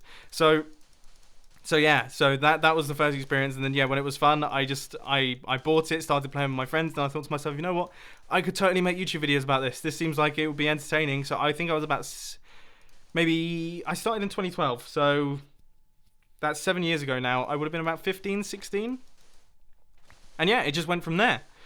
I was inspired by some friends of mine from, like, friends of a friend who had a YouTube channel called The Digital Brits, who to this day are still in my YouTube channel box, like, you know, the recommended channel type area. And I saw what they were doing, thought that was pretty cool. And yeah, we kind of went from there. I originally started off with a friend, but then my friend just wasn't quite as interested in it as me, and I was just like, well, you know what, I'm more interested in the redstone side anyway. So I said, I'm just going to give it my best shot, and I'm going to start making redstone tutorials, and we'll see what happens. And then... baboosh! Here we are with 21,000 viewers 21,000 people watching me right now. Digging a hole. My content, yeah, I don't know. Has it improved? Has it improved? I don't know. But no, it's been a pretty wacky ride. Like, I never expected any of this to happen. And it's funny, you know, you hear that same story from a lot of the YouTubers that are really big in the YouTube video space. You know, you hear a lot of them just being like, hey, I just thought it would be fun to hop on and start making Minecraft videos. I just thought it'd be entertaining. Didn't think anything of it. Didn't think anyone would watch. And then here I am today. And that seems to be like the ongoing theme for a lot of, at least my favorite YouTubers. They all seem to just be like, we didn't really know what happened, but then suddenly viewers appeared, and now I have an audience. It's cool. It's very, very cool. I am trying my best to read through the chat. Although someone has just done it. Someone's just put a super chat through for $150. Did I read that? 150 euros. Did I read that correctly? I think I did. My stream labels has actually stopped updating. It's very difficult for me to read. Oh, there it is. Wow, it is. Oscar Meldgaard Peterson. Great content so far. By the way, what program are you using to record YouTube? Okay, so I use OBS. And then I also have Streamlabs as a plugin installed right now that is allowing me to do all of the pop-ups on the screen and all the stuff like that. And I just want to say once again, big thank you to my good friend Iskal for helping me out late nights on Friday night when I was panicking trying to work out how I was actually going to do this. Because as I say, it's been so long since I've streamed. I had no idea what I was doing. So I rang him up and I was like, dude, help. I'd spent 3 hours already trying to... I basically set up my entire streaming setup so that as if I was streaming on Twitch, and then I concluded that actually I didn't want to stream on Twitch. I wanted to stream on YouTube instead, so I had to rejig the entire thing, and it was a bit of a nightmare. But we got there in the end, and it's actually working quite well, and I'm really, really enjoying myself. This, I don't know if it's... I think I might have more experience now. I think, so my last live stream was during Hermitcraft Season 3. I'm sure you'd be able to find it somewhere so you can tell me when it was. But I think back then, you know, first off, it would have been at least 3 years ago, I would have thought. So a lot younger. And my style of content was also pretty different. I was really, really super energetic, and just because that's what that's how I used to be. Like, you know, I was obviously younger, and the Minecraft videos at the time were super, super energetic, and it was all like, this is this, blah, blah, blah, blah, blah, blah. Like, and I think to a certain extent, back when I used to stream, like, I was very full on and fast, and I wanted everything to be super quick, and I think the mentality that I have going into this one is a lot healthier, in that I'm just being like, you know, yeah, let's just chill. Let's chill. Do like a kind of podcast type thing. Oh, yeah, okay, so to the person in the chat who just told me to spam torches, not a bad idea. That's actually... Oh, it's probably a good idea. I don't actually have any torches, but I feel like this is such a short... Maybe if it was deeper, then that might make sense. What I might do, though, is something a bit like this. Because, yeah, this probably works. Let's see. I'm going to look on my OBS. I want to see how much... I mean, I can probably... So how much sand do we actually have now? We've got like a full shulker box. I'm really cautious over losing this sand, because obviously I don't want to run out, because then we'll have to go and mine out an entire desert, and that will be slightly less fun.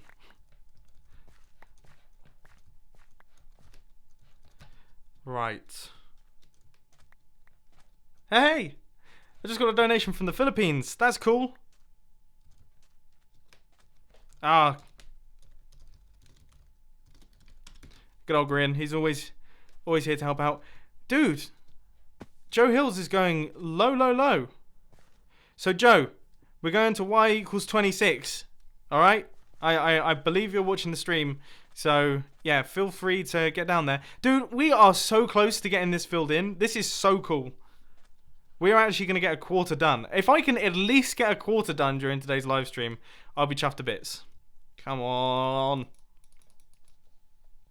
TNT. That's not a bad idea. I did think about it. I was going to do something with TNT Quarry. I just don't have enough TNT to be able to actually like make a dent on what we actually have here.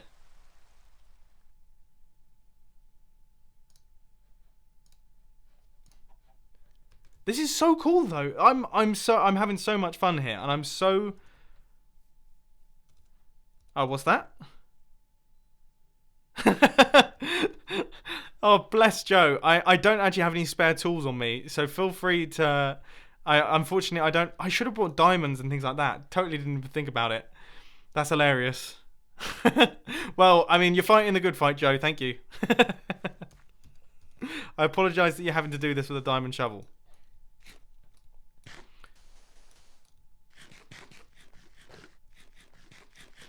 Yeah, no, yeah, the TNT, a TNT is another one that I kind of tend to find isn't actually that fast.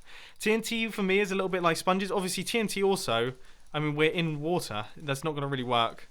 But yeah, no, TNT is never really that fast of a way to mine out massive areas, unless of course you've got TNT duplicators and things like that. Because the amount of time that I'd have to spend gathering up all of the sand for the TNT, it would be, yeah, it would be a bit of a big job. I am starting to think maybe it was a bit of a silly idea for me to do this though. You know, it's one of those things that I was like, that will be great. I'm very excited to build this. And then you actually realise quite how much of a massive undertaking it is. I mean, how long are we into the stream now? We're about an hour and a half in. I am yet to dig a single block that wasn't placed by me. And this is just for 1 quarter. So yeah. To Chris Hayes, how's Benji? Thank you for the super chat as well. Benji's great. Yeah, Benji's chilling out. He's really, really frustrating. One thing that Benji does, so obviously, as you guys know, I've got my 1974 VW camper van, and as you guys also know, not exactly the most reliable thing. Despite what you guys say down in the comment section, it's more reliable than most, right? It's actually, in the 2 years that I've owned it, it's only had kind of 2 major mechanical faults. The alternator broke once, and then the most recent thing was literally a fuse just suddenly stopped working properly. But it was just a really difficult, I mean, I'm not very good with the electrical things, so trying my best to find that and actually diagnose that turned it into a bigger problem than it was. It was like a 1-minute fix, but it put it off the road for multiple months because I was trying to find the problem. And in the end, I actually got a professional involved, basically. I got the guys from Workshop 77 to come down and help me out. But yeah, despite what people say, it's actually been pretty reliable. But with Benji, whenever I'm working on that thing, he loves to just be in it. Like, for some bizarre reason, Benji, my cat, is the biggest fan of the camper van just on the planet. He will do everything in his power to climb in it. And I felt sorry for the mechanic, poor Rob, who was working on the camper van. He was having to deal with Benji just climbing over him constantly to try and get inside the camper van. And the way that camper vans work, at least these old classic camper vans, so you've got an air-cooled engine in the back, and then above the engine you can actually open up a service hatch, which allows you to reach into the engine bay from inside the car. And Benji would jump in through the engine bay and then climb up through the service hatch and then hide inside the camper van underneath all the covers, which was hilarious. I was laughing, but it was also not helping our progress in the slightest, because we were having to fight off the cat every 5 seconds, and it kind of like doubled the length of time that it would take to do the job. So thanks, Benj. Literally the least helpful thing on the planet. You know, Joe might be onto something here with doing it with that. Doing it with sand seems like it's maybe a little bit long-winded.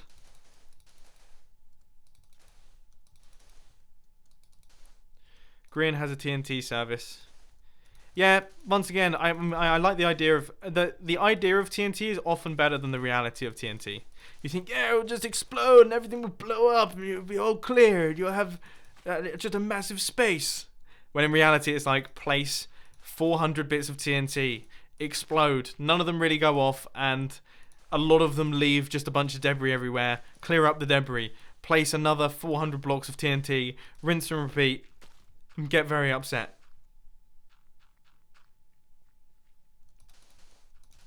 But yeah, at least that's how I see it anyway. I'm sure people will argue down in the comment section. Obviously, some form of TNT quarry using TNT duplicators and things like that is definitely a solid move. Too bad you don't have sugarcane. It removes water loads faster. Is that true? Surely I can't place sugarcane underwater though. Big thanks to Rory. He just said, so glad I could finally donate to you, Mumbo. I just saw that whiz past on the chat. Yeah, thank you, Rory. I'm very happy that that you donated. Thank you ever so much. That is going to go towards the ridiculous gaming computer that will actually allow me to edit videos outside of the studio for once, because you have no idea how frustrating it is as a YouTuber. So what often happens is that I'll leave the studio after a long day of doing this sort of thing and recording Hermitcraft episodes and everything, and I'll edit a video, and then I'll kind of schedule to upload it. I'll get everything finished, and then I'll drive round to Vicky's house, and Vicky lives like half an hour away from me, and I'm chilling out. I'm just watching TV. The video's about to release, and then I'll quickly watch it back. I'll be like, oh, I should probably watch back this video just in case, and then it will have a mistake in it, and that means that I have to drive half an hour all the way back to the studio to then be able to re-edit it, re-upload it, and everything like that. And it drives me up the wall, because it just means that it's just really tricky. And I know I've kind of shot myself in the foot by having a studio, a separate place where I record Minecraft videos. But yeah, I mean, I'm currently working on that situation as well. I think I'm actually potentially going to be looking at getting some form of house soon, which will be nice. But, you know, everything's a little bit up in the air due to the fact that I'm sure all of you are aware that Britain is leaving the European Union and no one really knows what's going on. So everything's a tiny bit volatile. So no one knows what to do. And yeah, so it's kind of, all a bit all over the place.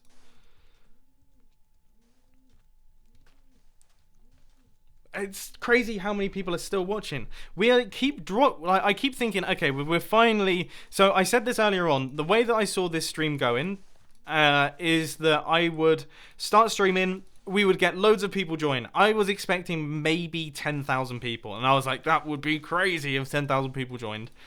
And then I was expecting within the first 15 minutes for that to drop down to 5,000 people. Just because I thought people would just kind of hop on and be like, oh cool, Mumbo's streaming, that's cool. And then they'd be like, oh, I'm kind of bored now, bye. They'd send in the message, boring, bye. And that's what I was kind of expecting. But people are sticking around, and we still are maintaining a ridiculously solid 20,000 viewers. And every single time we keep dropping towards 20,000, I keep thinking we're going to go below it. We get another surge. It's great. It's crazy. I didn't even know this was a thing. I didn't even know this many people watch live streams. That's how out of the loop I am. What is the world record for the most number of people watching a live stream? I seem to remember it was Ninja getting 1 million at once, but I might be off the charts wrong there. I could be totally wrong. I'm probably wrong. I really think I'm wrong now, because that seems really high. But it doesn't seem implausible. Someone's saying boring, but everyone's saying boring, bye. I love you guys. Bored, bye. Someone said boring, hi. I like that. As if as you arrive, you say, this is boring, but hello, I'm here. Anyway.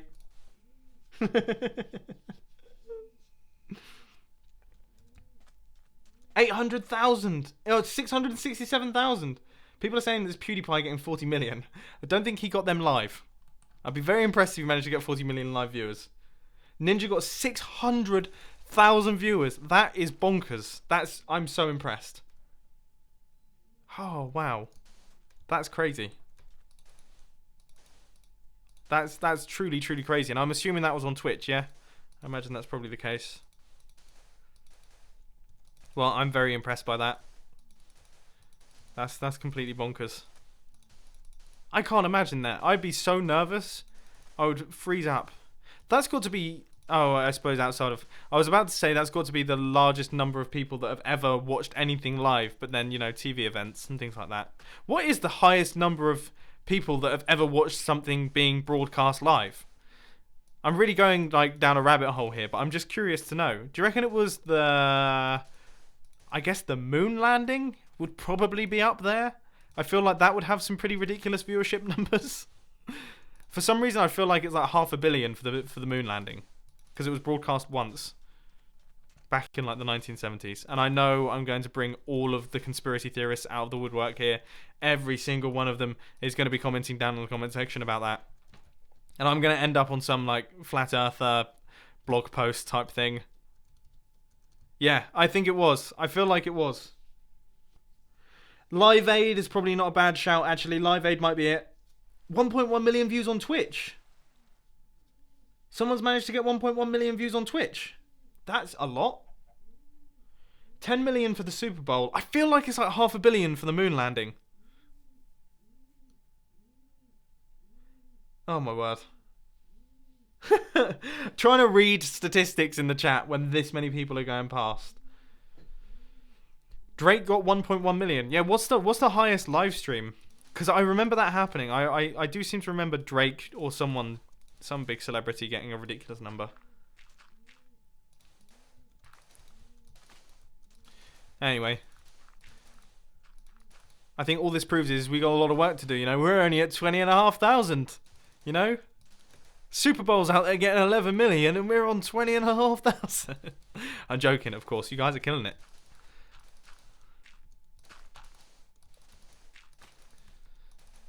We're nearly done. We can finally start actually digging during this big dig live stream. What do you think to the little setup that I have going on here? 7 billion viewers for the sky. I actually read that as if that was a thing. It literally whizzed past and I was like, 7 billion, that's a big number. Yeah, it's that's funny. Fair play to you. Whoever put that, fair play to you. You caught me. That's so funny. 530 million TV program. Oh, yeah, it's impossible for me to read.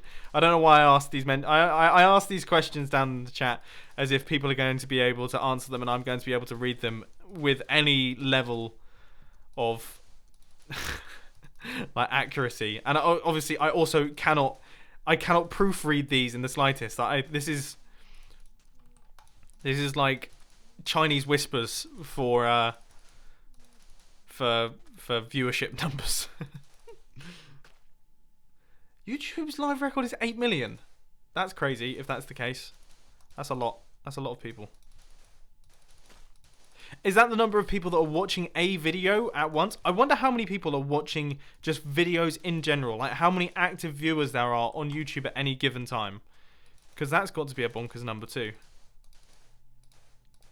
I mean, YouTube sometimes scares me. I was on YouTube the other day. And I looked up like I think I looked up someone's name because, oh yeah, it was to do with some moderating thing. Anyway, yeah, so I searched up a name and it comes up with a bunch of videos. Some of them were uploaded like 8 years ago and they have 13 views or whatever. And it was like a dude riding a motorbike. And yeah, it was uploaded like 8 years ago. It had 13 views. First off, the thing that scared me was the fact that YouTube managed to find that video within its kind of servers that quickly. But then I hovered over the thumbnail and it played the preview of it. So that means that YouTube servers have been that fast that they've managed to search through every single video that is on YouTube. They've managed to produce that video and then produce the preview of that video to play while I hover over the thumbnail just in case I wanted to click on it. And it's doing that for it's doing that for millions of people at a time, I'm sure. That is really scary. It scares me when I think about it. Like the amount of processing power and the amount of like stuff going on behind the scenes that has to happen to make that work. Like I've got very, very limited understanding of computer science, but I imagine just the amount of stuff going on behind the scenes. And I love the fact that you can tell how little understanding I have of computer science because I'm saying stuff. The amount of stuff that's happening behind the scenes is yeah, it's got to be crazy. That's just mind-blowing. And it scares. Google's the same. Like you'll Google something really oddly specific and it will just go, here it is. This is what you wanted. This is what you wanted, isn't it? It's exactly it. Yeah, Google. I feel like Google has actually implanted itself inside my brain sometimes. I don't know. These are just the things that I think about when I'm bored. When I'm supposed to be thinking of redstone ideas. You know, that's by far the most time-consuming part of my job, and it's by far. I said job. I never referred to it as a job. It's by far the most time-consuming part of this whole YouTube experience is me trying to come up with ideas for redstone videos, because and I'm yet to come up with a better method for it. By the way, is the way that I do it is I sit at my desk and I just stare blankly and just wait for something to come to me. and the number of times I will get into the studio at like 8 in the morning, fired up for the day, and it will get to like 3 p.m. and I will still just be sat there, just like, oh, I don't have any ideas. I don't know what I'm doing. It's quite depressing. Like, and it is depressing because it looks on the face of it like I've done absolutely nothing, and I get really upset with myself because I'm like, I'm just doing nothing. I've done nothing all day. This is so frustrating. I've done nothing. And then I think to myself, no, I've been trying to think of redstone ideas. And then sometimes I'll have like crazy periods of just ideas coming to me left, right, and centre, and I have to backlog them. I've got them written down in books, and I have like 20 ideas. I've got the next 3 weeks' videos worked out, and I know exactly what I'm going to do. I've got redstone ideas flowing out of everywhere, and yeah, like, I'm ready to go. And then sometimes there's just zero inspiration, and I just can't think of anything. So that's where obviously things like updates, Minecraft updates, really help out, because obviously fresh content actually in Minecraft is very fun to make videos about. Like the composters and things like that, and the lecterns, I've just been loving just kind of messing around with those and experimenting. It's always fun experimenting. I love just experimenting with things in Minecraft. Super cool. What's this hole for? That is actually a good question. I'm yet to explain that. There is a witch hut over there, and I am digging out the perimeter for it.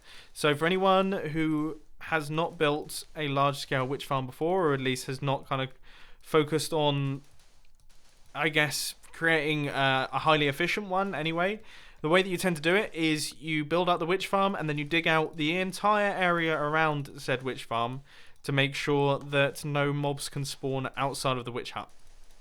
So I'm going to AFK somewhere up there, and then all of these blocks are going to be mined out, so there is absolutely no spawning spaces available for any other mobs. If any mobs do spawn, they will instantly despawn. The only mobs that can spawn will be in the witch hut, which means that we will actually get ourselves a ridiculously efficient witch farm. It will be the equivalent of, have you ever built a mob farm in the void, like in a void world? It's hilarious. It pours out mobs all the time. It's non-stop. That's kind of what this is going to be like, which is pretty sweet. That's going to be very cool. So this is my first time doing a project like this, and it only made sense that I would do. Someone's just donated £150. Right, give me a second. I'm going to have to see what that is all about, because that is totally bonkers. But yeah, I thought that live streaming it would be just, A, it would be a good opportunity to get back into live streaming and just kind of have a nice chilled out time. But then more importantly, B, this sort of project just makes sense for a live stream. Like, to do this in a video, I'd probably have to split it up over maybe 3 or 4 videos, and it would be mind-numbingly boring, because every single video would be exactly the same. It'd be like, right, today I'm going to dig a big hole, and here we go. Progress update, time-lapse, progress update, time-lapse, and there it is. The hole's got slightly bigger. Catch me next episode where I continue work on my massive hole. Whereas with live streams, you just kind of come along for the ride, and yeah, you can just chill out, and we can all chill out together, and we can all join in, and yeah, just talk about rubbish, really. That's the main goal of this podcast. What have we talked about so far? I've started theorizing what the highest viewed live events were, so I've started doing that. I've talked about live streaming in general quite a lot. My camper van, my cat, just the important stuff, really. Really tackling the world's main issues. Just waiting for people to say, boring, bye. It's going to happen. It's guaranteed. I'm going to make a t-shirt that says, boring, bye. I think we're done. Dude. We have actually, we've done the big fill. I guess now it's time to do the big dig. So this is 1/4, obviously, of the space that we still need. So we still need to clear out a lot of stuff. Or fill in a lot of stuff. But yeah, we have filled in 1/4. You will be happy to hear that this is now, we are kind of on like the home straight for this quarter right here, which is fantastic. Now, I am just quickly going to read through this ridiculous donation that's just come through, or this super chat. So it was by BB Joanne B or BB Joan B. I apologise for spelling your name or saying your name potentially incorrectly. Here's 1/3 of the motherboard for your computer. Thank you ever so much. That is much appreciated. Yeah, as I say, you know, these donations are going towards my gaming laptop so that I can actually game outside of the studio and can actually edit outside of the studio. It'll be amazing. But also, they're going towards funding my ridiculous addiction to buying camera equipment for the filming channel. You guys know the drill. I mean, you've seen the videos on there. They're getting better, and I'm really loving making them. But boy, oh boy, camera equipment does not mess around when it comes to the costs of things. I mean, seriously. So thank you ever so much to everyone who is supporting the live stream. Yeah, it means the world to me. It means the world to me. Thank you ever so much, everyone. Because it's been crazy. It's been impossible to keep up with. And we have 21,500 viewers. It's going up. Why is it going up? I would have thought it would go down by now. That's crazy. Let's start digging. I think it's because we're about to start digging. Look at that. Right, I'm done for the day. Hope you enjoyed the stream. Thanks for watching, everyone. The big dig is over. Goodbye. I'm joking. Just the sheer panic down in the comment section. And yeah, now that I'm doing this, I'm starting to realise I don't even know what sort of technique I should use. I think maybe dig out the dirt first. Get rid of that. Oh, and by the way, ladies and gentlemen, I need you to you need to warn me. Okay, I need you to be my warning.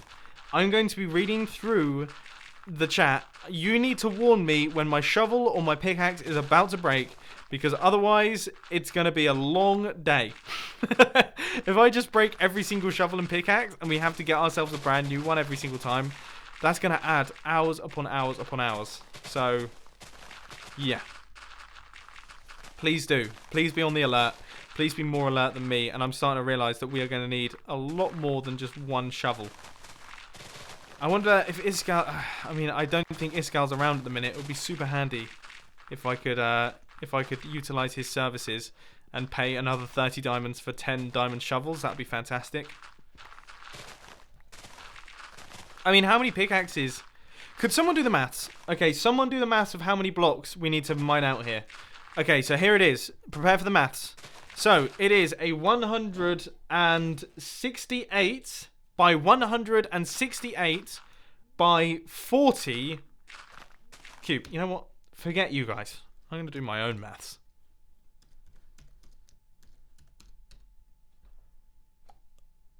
Oh, is it? No. That's not... Why did I take on this project?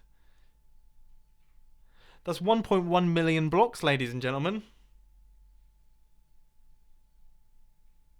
1.1 million blocks with an M.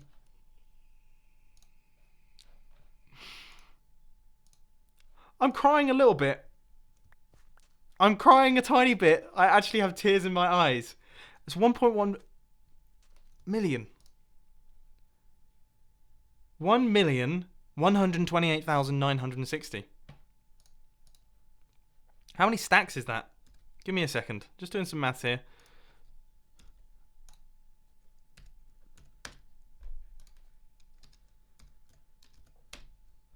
$17,000 stacks. That can't be right. I must have done the maths wrong.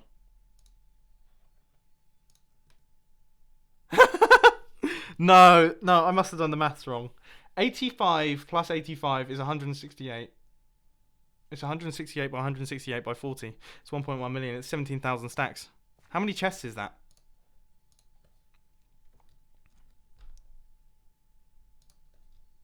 So, how would I do that calculation? So there are... How many slots are in a chest? 9, 18, 27, 54. 326 double chests.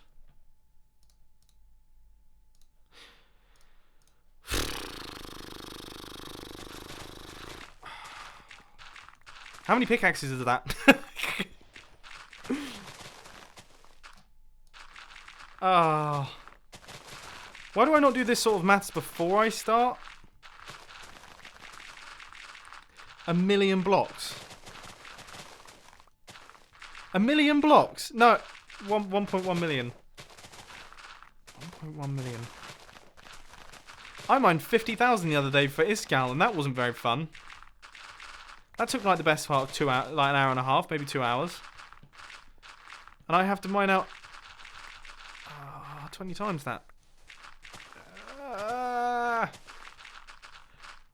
What am I doing with my life? This might actually end up being a longer project than I was expecting. I thought I could smash this out in one live stream. I was like, this will take 10 hours, I reckon. I reckon we can get this done. 10 hours. Boom. Project done. Straight into the witch farm. Pow. And we are rolling in redstone. I don't even know if I've ever heard 1.1 million blocks. I don't even know if I've ever seen 1.1 million blocks. I mined out 20,000 blocks for the nether. Oh my word. I'm only just starting to realise how much that is. That's 180 pickaxes! Thank you to the person that just super chatted. Tazlaranu. Super chatted £5, and also told me that that is 180 pickaxes. Iskal, send help. Please. Okay, I'm changing the name of this live stream from Big Dig to a really, really, really big dig. I might have to call in the help of some other people here. I might have to get Iskal involved. I might have to get Green involved. I don't know. I might have to get /Phil involved. No, I'm joking. No, we would never do that. I want all of this to be shown on live stream. Like, I want every single block to be broken, to be trace backable to the live stream. I think that would be great. And you know what? Like, this is not.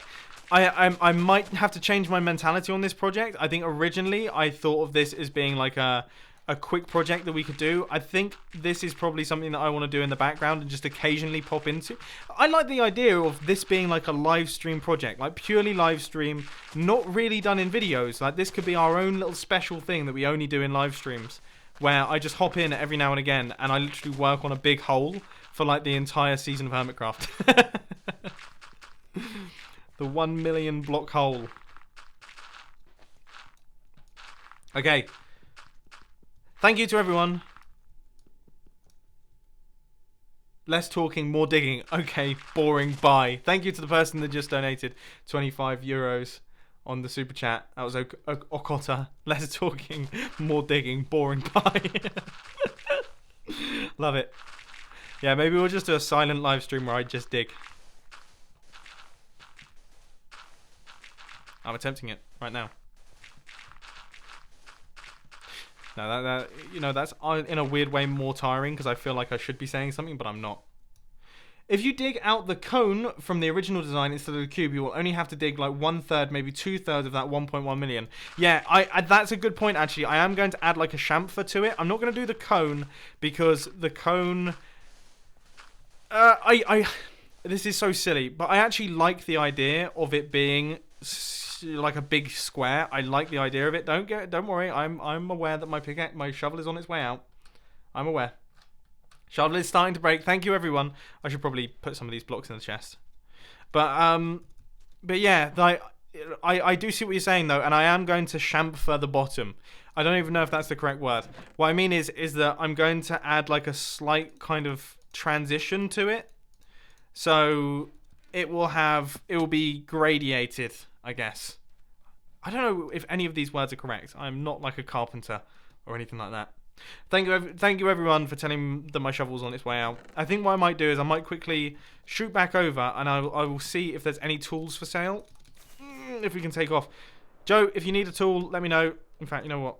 Let's do that in the chat.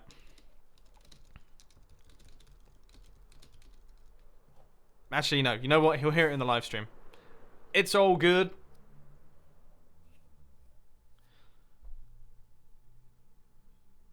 No way! So someone's saying it's 723 pickaxes. Ah! That's way more. I think that might be without unbreaking though. I'm gonna tell myself that that's without unbreaking. If that's with unbreaking, then I will cry myself to sleep every night for the rest of my life, I think. Still, I mean, 1.1 million blocks is not going to be an easy. It's not going to be an easy task, is it? Yeah, maybe that might be an idea. Just provide pickaxes for people. Oh, if only we had some kind of like XP grinder here. It's also a bit of a shame that it's so far away. I might actually have to hook this up into the nether. I think hooking it up into the nether would probably speed things up. Then we'll get a boat back and forth. And then we can use the gold farm for XP. That's also probably not too unwise. It's not too far back to my base, to be fair. Someone's saying PewDiePie beat you in viewers for streaming with a sad face. That's unsurprising. The dude has 70 million subscribers. How many subscribers does PewDiePie have these days? Is it 85? Is it 80 million now? 82 million? 82 million. 82 million people. That is an unfathomable amount. I can't imagine that many people. I can't imagine a million people. I mean, the number of times, what I tend to do when I hit some form of milestone is I like try my best to visualize what 1 million or 2 million, or we're even approaching 3 million now, which is completely crazy. I try and visualize it, and it puts it into perspective how insane that number of people is. Like, it's completely mind-numbing when you see that sort of thing just represented in actual form. Like, you actually see it. Okay, I'm going to take a bunch of diamonds, and we're going to take them to the shopping district, and we're going to hope that Mr. Python GB has got some serious toolage, because I think he has like an end loot store somewhere. If not, whatever, we can craft them, we can do it the old-fashioned way. I'm sure we can get some charity. I don't know. 84 million 84 million people. Wow, that's a lot of people. Yeah. How? I mean, I remember the days before PewDiePie had 1 million subscribers. How hilarious is that?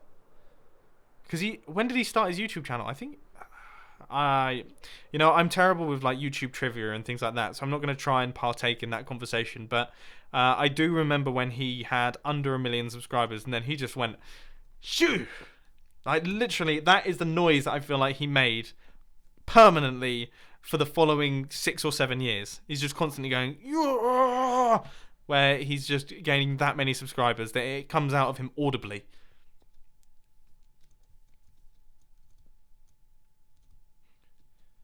I'm trying my best to read the chat. I'm still seeing a lot of bananas, which is good. I'm appreciating the banana spammage.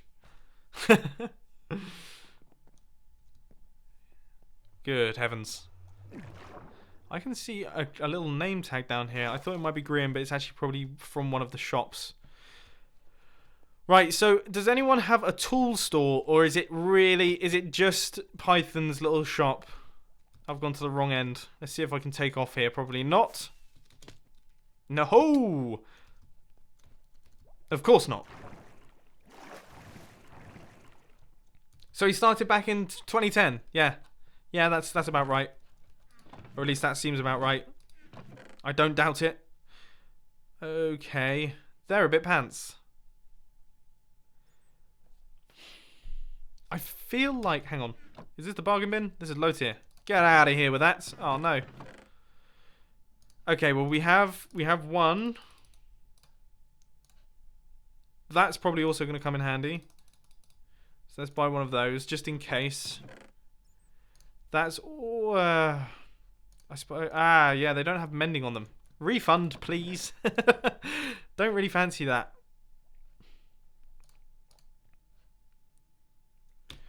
Oh, that's a shame. Are there any books back here, or...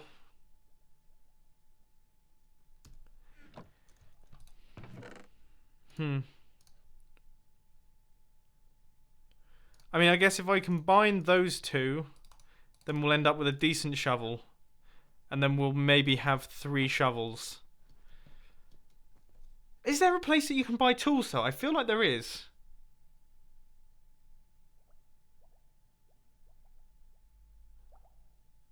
Yeah. Yeah, that's probably not... Oh, that's a... Yeah, that's not a bad idea. So if we actually manually fix them, that's actually a good idea, yeah. Instead of using mending. Yeah, that's a good plan. That's a very good plan. Let's see if... I might as well just buy the iron from here. Down at Mr. Mr. Tango Tech store. We're at 22,000 viewers right now. That's way more than...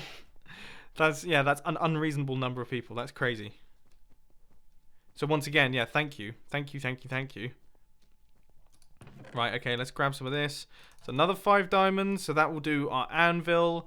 And then I can actually use these 4 tools. And then, yeah, we can use our actual levels to repair them kind of manually. So as long as they have efficiency, then we are good. And yeah, we just need to combine those two to give us the thing. Unbreaking 3. Whoa!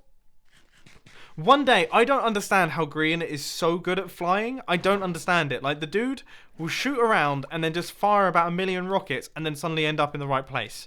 Like, I don't get it. That was a good takeoff, though. I think just talking about Green, mentioning Green in the sentence before you take off, means that you can take off effectively. I think that's actually how Minecraft works. Clearly. Like it just hears you and then it goes, oh, he's mentioned Green. Like, yeah, we should probably make him take off. Okay. Go to the Concorp thing.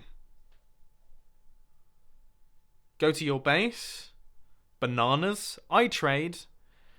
Boring buy bananas. That seems to be the ongoing theme. I'm seeing down in the chat. I'm just gonna grab a drink.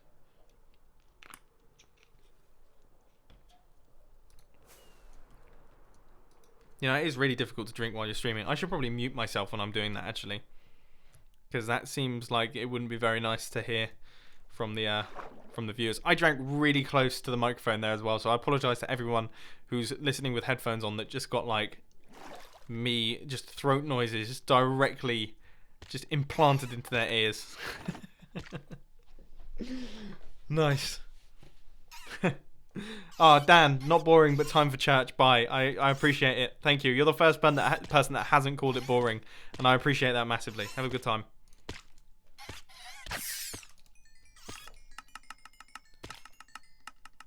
It would be so cool if we could bring one of those crazy... Like, imagine how cool it would be if we could get ourselves set up with something from a little bit like what Exuma has going on with the instant repair store. Imagine how great that would be. Like, we could have that set up next to where we're actually mining out. I suppose in a way we could. If Iskall brings along loads of fuel, here's what we could do. Iskall could bring along loads of fuel. We could mine out the entire thing using like cobblestone, using fortune pickaxes, so that you don't get smooth stone. We then put the smooth stone into the furnaces, and then when you remove the smooth stone from the furnace, you will get all of the levels from that furnace, and it will repair the pickaxe. Is that a smart idea? Let me know. I feel like that sounds like a smart idea. That sounded like a smart idea as I was saying it, but I've just said it live, and it's just been published to the internet. So it might be a really silly idea. I can get that feedback instantly. That's why live streaming is so interesting. It's a wonder of being live. People can tell me when I'm being stupid straight away. Absolutely spectacular.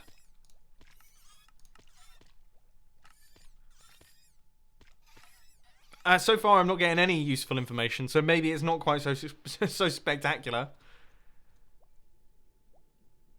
Oh yeah, guys. Yeah, the lag is next level. Yeah, don't worry about that. I don't do that just for show in the videos. If anyone's seen one of my videos before, you will know that as soon as I go anywhere near that Trident farm, that Guardian farm, it is lag central for like the next 30 minutes. Wonderful idea, good idea. Yes, it is. This is actually great. You're the best. Well, I think we will have to say that seemed like a resoundingly positive response to my spectacular idea. Is that an egg? Yes, I do actually have an egg. I'm not Poultry Man! Before people start shouting at me down in the comment section that I'm Poultry Man, I'm not. I think Poultry Man's retired now, actually. He's relaxed. Go back to mining, you're lazy. Dude, I'm trying my best to get back to mining. I had to repair my shovels. Unbelievable. I take 10 minutes off from mining. And straight away I'm getting blasted.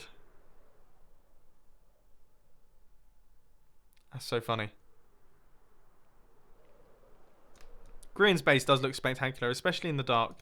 When you get like that light going through over it, it's very cool. In fact, the pair of our bases next to each other are really, really cool. Totally unplanned. Neither of us were really planning on building like monument-style bases, but we've ended up with total landmarks, which is sweet. And this is by far my favorite base I've ever built. I think it's really, really cool. I'm pretty proud of it. And I also want to say a massive thank you to Grian for telling me, hey, the ice that you had was really ugly. You should swap it out for cyan. Cyan terracotta, that looks way better. And I was like, yeah, I don't know. And then I did it, and I was like, yeah, that looks much better. I'm changing everything, and I'm sorry I ever doubted you, Master Grian. Or something along those lines, you know.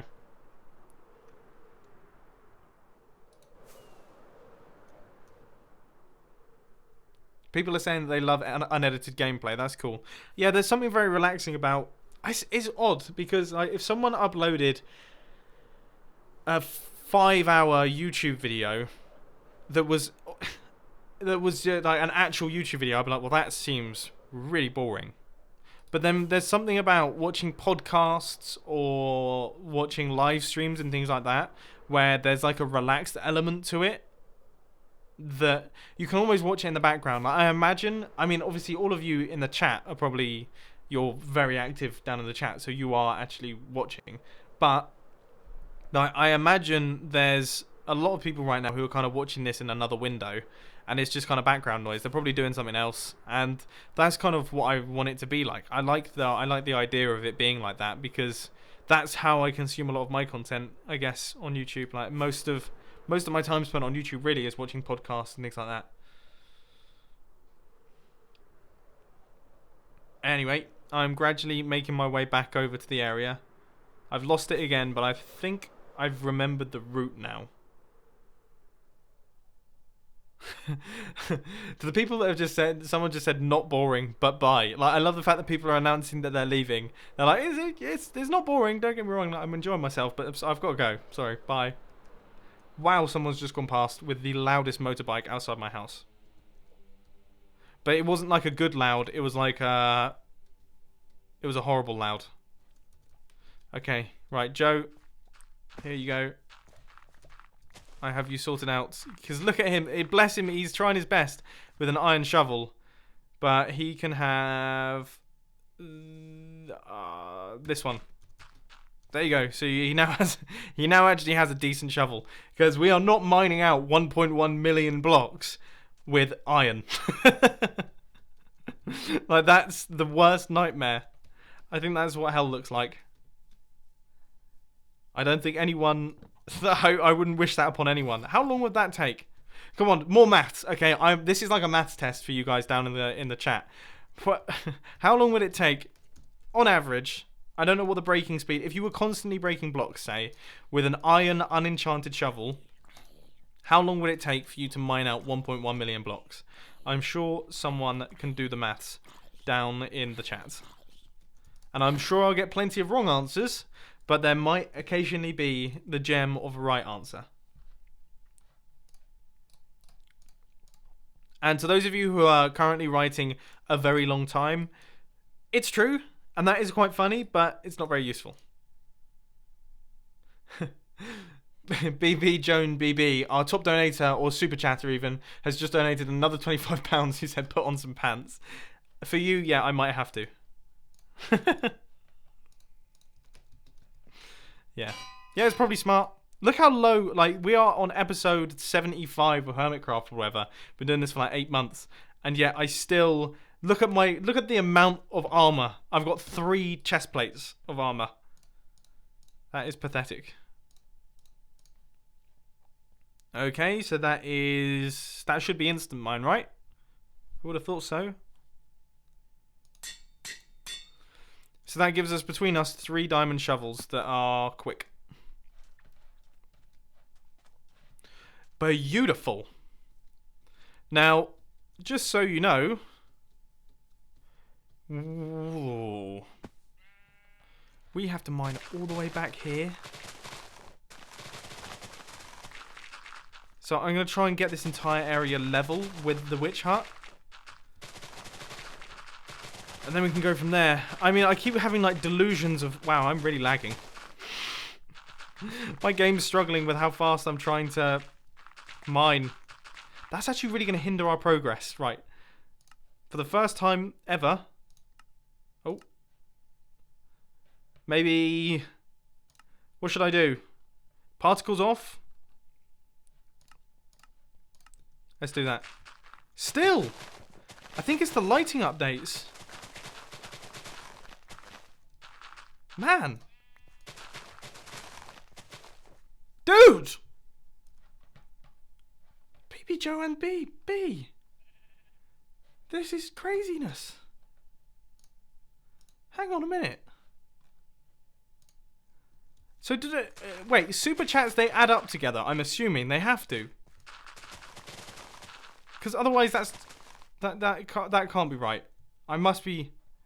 Yeah, they add up together. That's interesting. I had not realised that.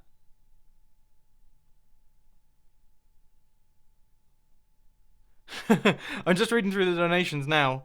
Poor Red Jambo is one of the mods even, he said he's donated £2 through the super chat, and he's saying chat is making my eyes hurt.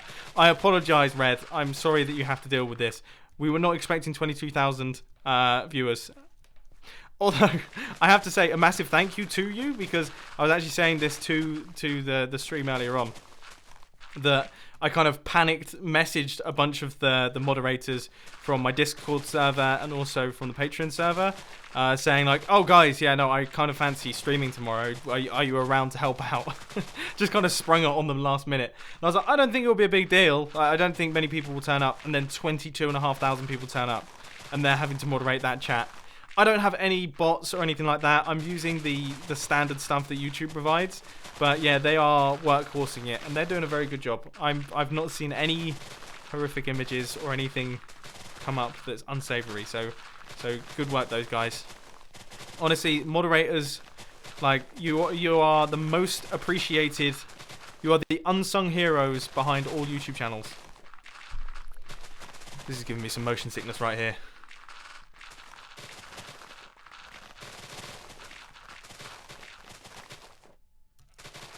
This is... The dropping of the frame rate is making my eyes go funny. I hope we don't get like a live vomit. Can you imagine that? Just hear me just go... Has that ever happened before? You guys would know. I might have missed out on that one.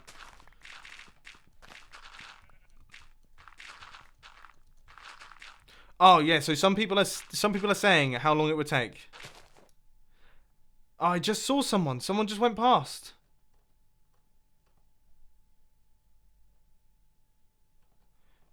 Ah, 705 iron shovel. Doesn't 72 hours. Woo! Woo-wee! That's not fun. Yeah, I think unfortunately just due to the fact that I'm running two versions of Minecraft at the same time, I'm currently live streaming, so my computer's probably having to do some stuff, some technical stuff. And yeah, that combination has meant that things have slowed a tad. It's only when I break a large number of blocks though, it's like it's chaining updates. It's really strange. And yeah, items are despawning, but it's only dirt. I don't really need dirt. I'm not fussed by dirt. Dirt's not a big deal. Now, when it's stone and things like that, I'm going to try my best to maintain it. But even if I don't, I mean, it's not the end of the world. As I say, we are mining 1.1 million blocks. I imagine even if I keep 1% of that, that is still 10,000 blocks, which is still like 2 double chests. You want me to turn my graphic settings to fast? Yeah, let's go for it. We are going for... Oh, there it is. Nope, still doesn't work.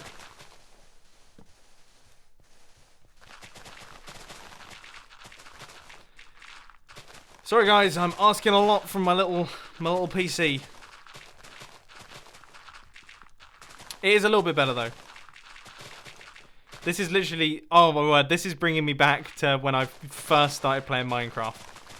With the fog, the void fog on.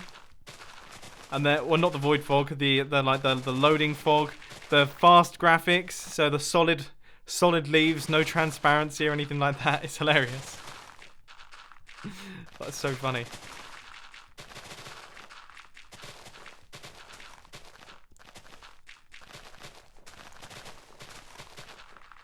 I have a good feeling about this though. I don't know how far back I have to mine. This is where I probably should have set up like a hard border. So this is how far back I really need to go. So we need to find the other spot. Where was that?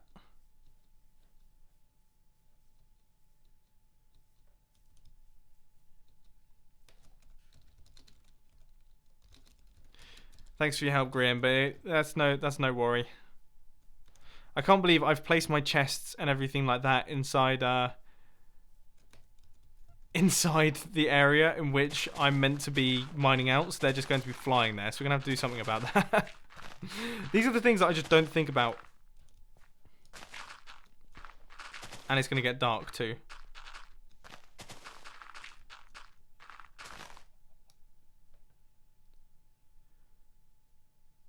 Am I lagging with my voice? That would be interesting if I'm lagging with my voice, because that would show that my computer's really struggling. I don't know. There's a chance that if it continues to get worse, then we'll have to, because the thing that we have. So I'm sure you've noticed in the left-hand side of the screen, I have like a little tiny little screen. That is my second account is flying somewhere up there, and that's kind of capturing the progress of the mining live, so that you can actually see it happening from like a third-person perspective. I thought that would be fun. It was like a last-minute decision. Didn't really think it through too much. So there's a chance that, yeah, my OBS and things like that are kind of struggling with it. But we shall see. As I say, I'm open to changing it. I'm not too fussed. But things seem to be smoother now. I don't think I've ever really been able to mine high speed ridiculously smooth. I'm starting to doubt my own Minecraft experience. Anyway, so this is the area. So we have got, so this is one quadrant kind of laid out, I guess. And as I say, what I really want to do is I want to remove all of the grass from it, so that we go back down to the stone. And then we can just start pickaxing through and doing it that way. Now, it's probably smart for me to actually do this in lines, I guess.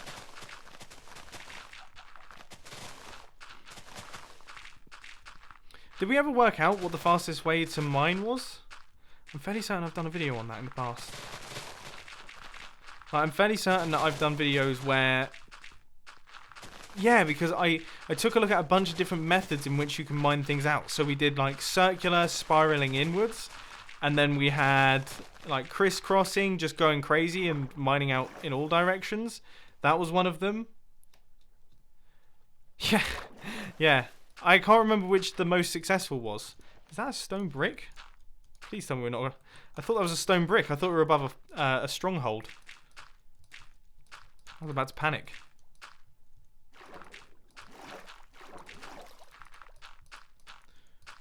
Alright, I'm just going to grab a drink.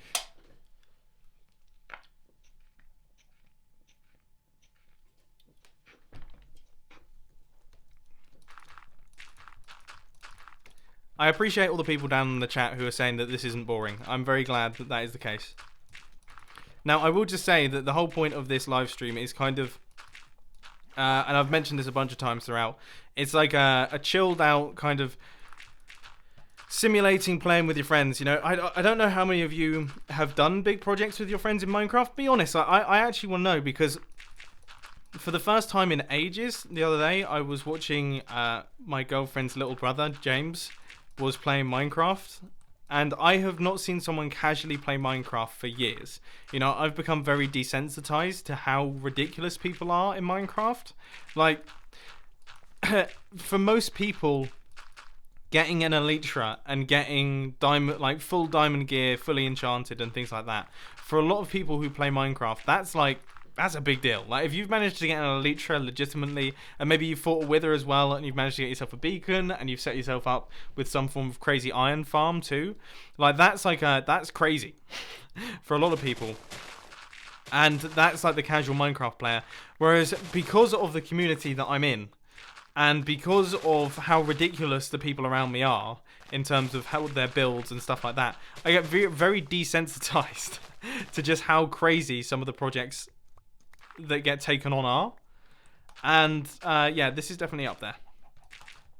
This is definitely up there as being crazy. But so as I was saying, in terms of like the live stream and things like that, my idea was that I wanted to kind of do it as if you're working on a big project with your friends and you're just kind of chilling out and chatting, just doing your own thing.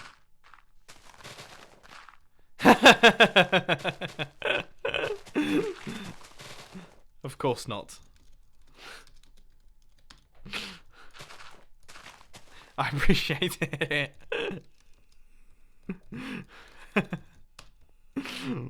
That's funny.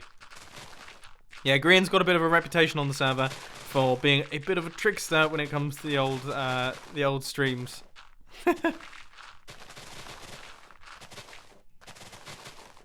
Yeah, people are, yeah, no, so, yeah, I guess doing a circle border probably, I think, I actually don't, I like the idea of this just being a giant square.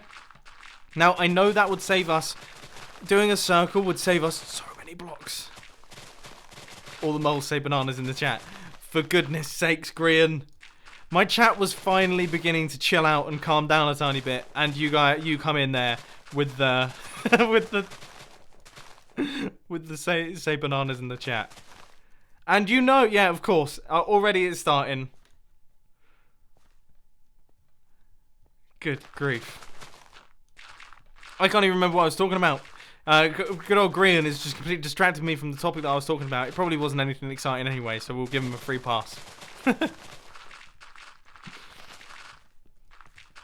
But no, it's definitely interesting for me. Like the difference in the way that recording a live stream and recording a video works is really, really interesting to me. Because obviously, you know, I've done videos now for nearly 7 years. Yeah, in 2012. I think I started just before April the 1st on 2012. I think it was like March the 30th or something like that. I think I placed the anvil up near the chests. I haven't actually placed down the unenchanted ones, so I'll quickly chuck those into the chest. You might need to craft up some of them though. In fact, you know what? While I'm here, let's chuck the dirt into. But yeah, the difference between live streaming and video making is really interesting to me because it's a totally different mindset. Like with video making, I've especially recently focused pretty hard on making sure that everything's very fast paced, very quick. You know, clips are pretty short. Don't ramble on for too long, and keep things relatively snappy. Whereas a live stream is like the polar opposite of that. You're speaking in the longest form possible. It's just live as it's happening. There's no opportunity to cut out anything, and it's kind of warts and all. And it's very interesting. There's like beauty in both of them. Like the beauty of a video, like a 20-minute Hermitcraft episode, is that you are getting 5 to 10 hours of Minecrafting in a 20-minute package, right? So you're getting tons and tons of stuff happening in a short space of time, and it's way more practical to watch as well. Let's be real, because you can just kind of flick it on and then it's entertaining and it's like, that was cool, I enjoyed that, moving on. Whereas a live stream, there is a certain beauty to the kind of warts and all aspect, the fact that it is just happening as it's happening. You're getting the raw, unedited, this is what's happening right now kind of perspective. It's very cool. And if I say anything ridiculous or stupid, or put my foot in my mouth, or do anything daft, then you guys are going to know about it. You're going to see it happen. Whereas in a YouTube video, I can cover that up with a sly edit. Just cut it out. Don't want that. Whereas, yeah, with something like a live stream, obviously everything is just straight out in the open. And as I say, there's beauty to both of them, and it's definitely, I think live streams is something that I probably want to explore a little bit more in 2019, because I was pretty hard fast put off them from doing the Monday evening live streams, just because, as I've mentioned in the past, the problem for me was that I really struggled with live streaming actual projects. So I was happy to sit there and talk to myself. I'm more than happy to do that, but the problem was that I really struggled with the actual doing of things. I really struggled with actually doing things and talking at the same time. So, for example, I would give myself the challenge during a live stream to work on like some major redstone project, and I would hate the experience. Well, no, I wouldn't hate the experience, but I'd find it really, really difficult. It would make for a not very entertaining live stream. People would write things like boring bye down in the chat, and then I'd get a little bit disheartened, and then I'd kind of move on from it. And in the end, I just thought to myself, you know what, maybe I'm not cut out for this whole live stream thing. Maybe I'll just go back to making videos. And that's kind of what I did. So I think it's been cool. And that's partly because I was coming at it, I guess, with the wrong mindset, I suppose. I was coming at it like a video. Like I wanted to just make a video, but it was just going to be 2 hours long and it was live. Whereas I think with this one, I've come at it with a totally different mindset of it just being a really, really chilled out, kind of playing with your friends aspect, podcast style thing. Whereas like a stream of consciousness almost, where I'm just talking mindlessly and just doing a kind of grindy project that really doesn't make sense in a video. And then it's much more entertaining for me. I'm enjoying myself. You guys seem to be enjoying yourselves as well. This is by far the best response I've ever had to a live stream. And yeah, I can definitely see myself doing more of these in the future. I can't see them replacing videos at all. I'm not going to become a streamer, I can tell you that. But I think there's definitely a place for live streams on my channel, because without them, I mean, for example, this as a project would never be done if I couldn't stream it, just because it doesn't make sense from a video perspective. You know, this is the sort of stuff that makes for the most boring videos, and it takes the longest time. Like, digging a big hole in a video form is not exciting in the slightest, but there's something quite satisfying about watching it on a live stream. I don't know why. Like, I know the sorts of live streams that I watched in the past, and I know that the ones that I would really tune into is someone working hard on digging a big hole and that sort of thing. Maybe I'm just talking nonsense. You can let me know it in the chat. I'm sure you already have. I'm trying my best to read it. It's a little bit more chilled now, which is fantastic. And yeah, it seems like people are sharing my sentiment in a way. And I'm absolutely loving the fact that people are saying, sorry, I have to go. I've got this going on. In brackets, don't worry, it's not boring. That's so adorable. Thank you ever so much, guys. I appreciate the support. That's so cool.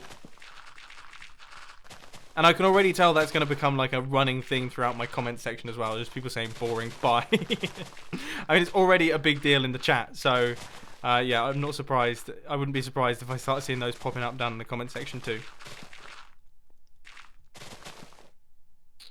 Wow. Okay, so we've had a bunch. We've had a bunch of just super chats just fly through. I'll get them up on my stream labels in the next couple of seconds. But before I do, I actually want to fly up and just see what this thing's looking like. I know that we have... I thought I heard a noise then. That scared me. But I know that we have the filming account that's kind of up in the sky there. But it'd be nice to see it in like full scale.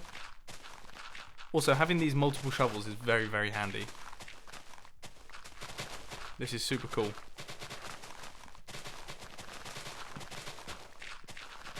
Oh, I was waiting for someone to do that. I've been waiting the entire time for someone, like an old school Minecraft person, way back from the early days, quoting Diggy Diggy Hole. That's you know, that's the sort of thing. I haven't heard that mentioned for... That was all the way when I was in school. The number of... You wouldn't be able to do anything without someone mentioning Diggy Diggy Hole. It was like a theme song. People had it as their ringtones. And it is catchy. That was like the era of Minecraft songs. Do people still make those? Do people still make like Minecraft songs? Like Captain Sparkles obviously produced a bunch of different Minecraft songs back in the day that got gazillions of views on YouTube. Is that still a thing? Or is it not? I'm trying my best to read through the chat. There's a lot of people saying diggy diggy hole now, so that's brilliant. I'm glad. I'm the worst at spamming my own chat. I'm a mod's worst nightmare. Like, I seriously am. I just create hell for those guys. But yeah, let's take off. Oh yeah, well of course we did the old diss tracks. Yeah. Oh, come on! Take it off! Take it off! There we go. We are up. Okay, let's see what this looks like. Oh wow, my render distance is so low. What is the point? Now remember, ladies and gents. We have to go to y equals 26. We are on y equals 65. We got 40 more blocks to go. Oh my word. 40 blocks downwards to go. Oh my word. Oh my word. Well, this is going to become a running theme throughout my YouTube channel, I think. I can't see myself completing this project anytime soon. I think it's something that I want to dip in and out of, maybe? And then I do like the idea of, because, so Iskal was telling me that he built his Wither skeleton farm entirely on the stream, and I love the idea of that. I love the idea that there would be a project that would be solely for streaming. Now, I don't know if I'd do the technical bits of the witch farm on a stream, because as mentioned earlier on, that doesn't work for me. I would start spewing nonsense and then building nonsense, and then everything would go down the pan. But I do like the idea of this being something that we just kind of do every now and again. I won't even say once a week, maybe just every now and again. I'm really enjoying myself though. This is the problem. I'm enjoying myself tons. This is some of the most fun I've had on the Hermitcraft server all week. I was about to say in a long time, but that war was so cool. Like, how cool was the war? When everything went down, and, like, it was just so much fun.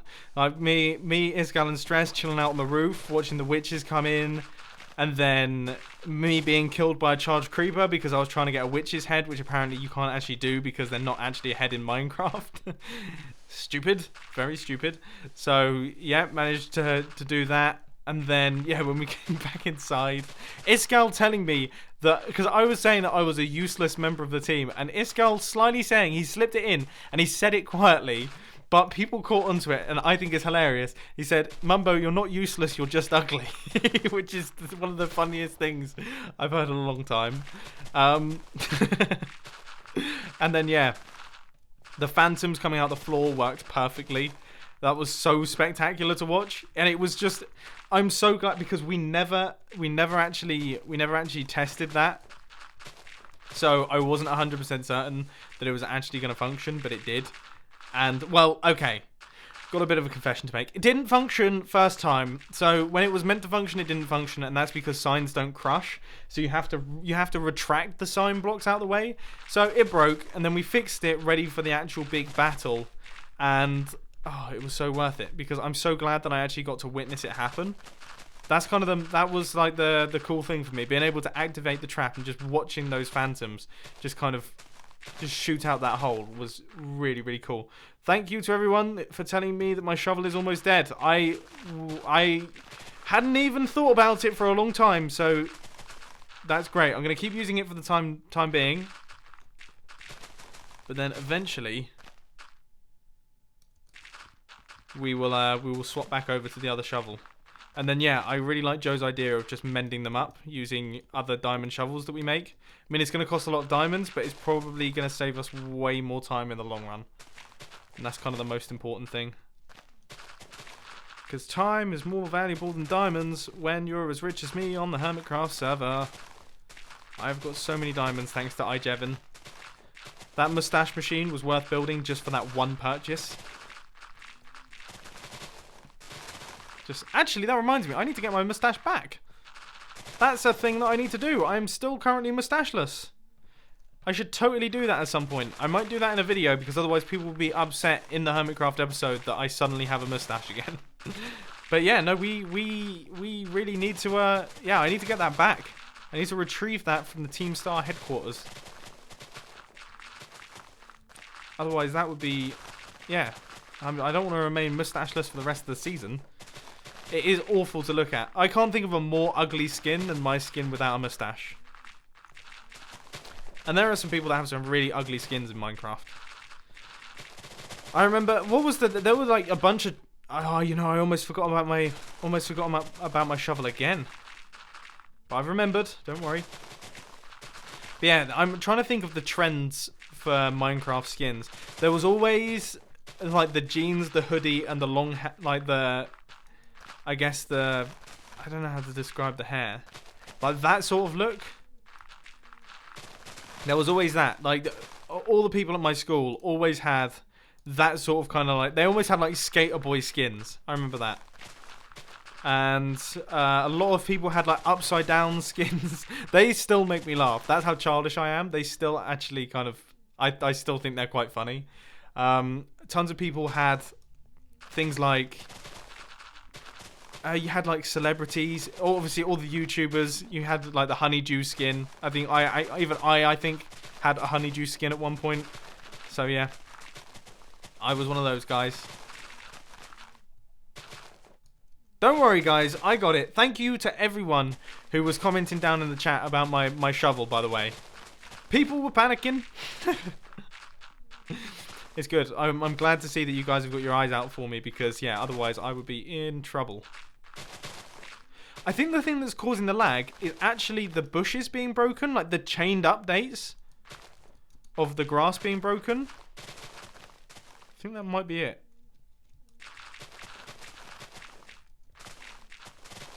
Oh man, Green is actually planning on coming over. He is an absolute babe. Oh, there we go. So Joe's just sent them over. That's fantastic because I am so bad at sending over coordinates. I always just get them the wrong way around.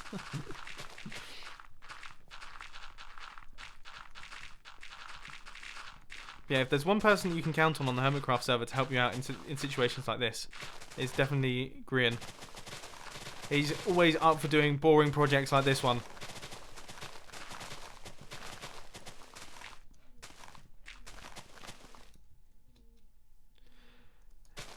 So, okay, so a lot of people are telling Grian to bring the TNT. Grian, I wouldn't suggest bringing TNT. It's not going to make it any faster. People are going to get injured.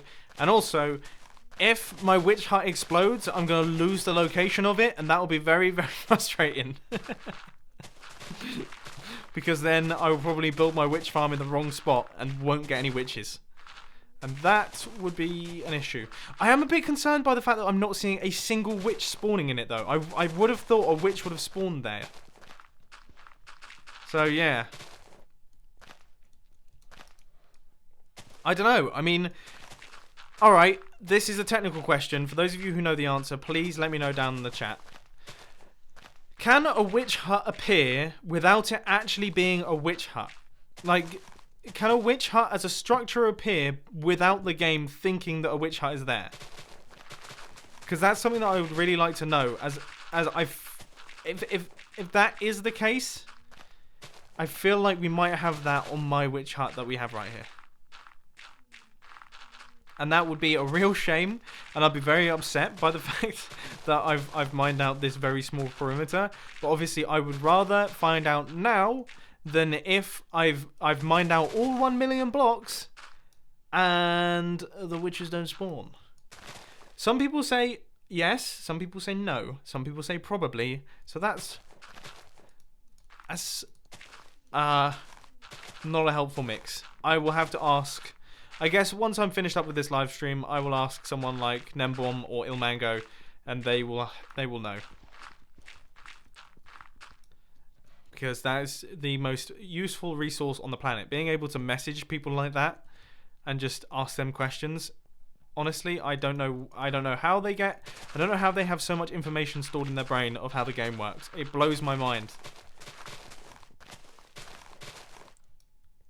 Oh, that might have something to do with it. Oh yeah, that's a good point, Grian.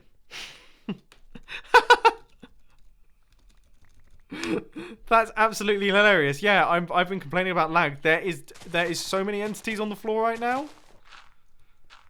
That's so funny. Yeah.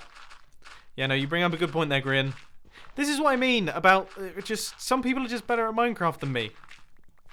You know, like okay, there was a good witch huts have a chance to spawn in a swamp biome without having a witch actually being there, if that's what you mean.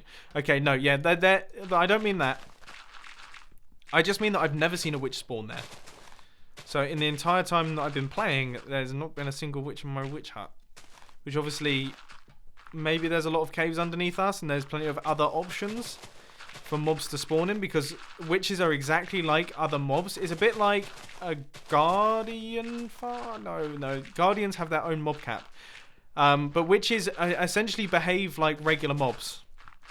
So if you have, the reason that we're digging out this perimeter is to stop other mobs from spawning and only allowing mobs to spawn in the witch hut, and the only mobs that can spawn in the witch hut are witches, which means that we are guaranteed to 100% get a bunch of witches falling out the bottom of it, which means that we get tons upon tons of redstone and glowstone. Had I known that that was going to take 1 million blocks mined out, yeah, Joe, you're right. I think there's a bunch of caves down here which could be potentially preventing spawning, and also I don't think witches spawn in the witch hut in the day because it looks pretty bright in there, so that also could be hindering us a tiny bit. Thank you for everyone down in the chat who is telling me about my shovel almost running out as well. Much appreciated. You are keeping my mind on that matter. And Exuma's just joined the game. That's always good to see.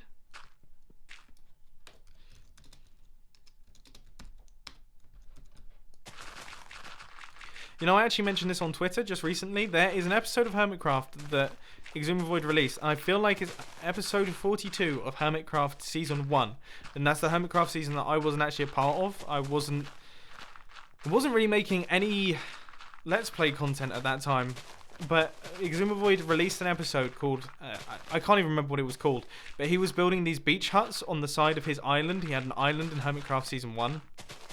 And it totally inspired me 100% to start making better Minecraft Let's Play videos, because he put a bunch of effort into it. He was doing progress updates. He was kind of showing, he'd like do a little bit of work and then be like, I don't know if I like this, I'm going to change it. And then he'd change it off camera, and I was like, oh my word, like this guy, this is so cool watching this sort of Minecraft content, because pretty much all the Minecraft Let's Plays that I'd watched before that had been very... Well, no, I mean, don't get me wrong, I had known about Exuma Void and the Hermitcraft server before this episode, but this episode for some reason really clicked with me, that I was like, this is a really interesting way to make content, and yeah, it totally inspired me. So, there we go. And a fun fact about Exuma Void as well is that when I had maybe 4,000 subscribers, maybe even less than that, I had a tiny number, well, not a tiny number of subscribers, but I was a wee tadpole in the grand scheme of YouTube. Exuma Void, I don't know, I can't remember how I mean, I was a part of the Geomine server. I applied to be a part of the Geomine server, which actually was a server that Exuma Void originally owned, but then he was a part of Hermitcraft. And I was actually on there with a few, we were all really small YouTubers at the time, but funnily enough, it just kind of worked out that I was on there with Simply Sark, who's a fantastic YouTuber, and also False Symmetry as well, who obviously is a member of the Hermitcraft server, and also Exuma Void. He would occasionally pop on, and I'll be totally honest, I fanboyed like a champion. I was very excited to see him, and I was always very nervous to chat with him.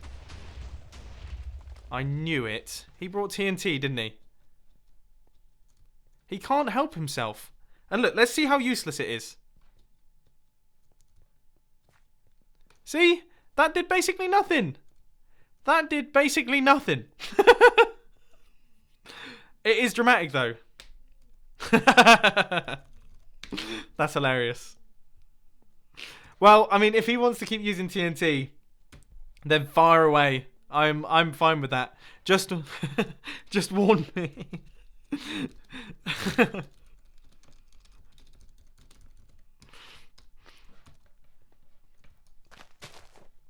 We are actually doing quite well in the grand scheme of things, though. I mean, if you think what we've managed to, if you think what we've managed, that's actually a very funny idea, Joe. But if you think what we've managed to do here, we've managed to clear out an entire lake. So we've cleared out tons of water here, and then also we've managed to clear out all of these dirt blocks. My shovel. Did you hear my voice crack then? Wow. I've gone full juvenile.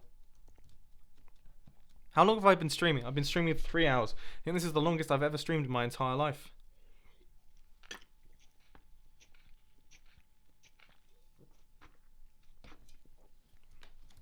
And boy, oh boy, is my voice suffering for it. Wow.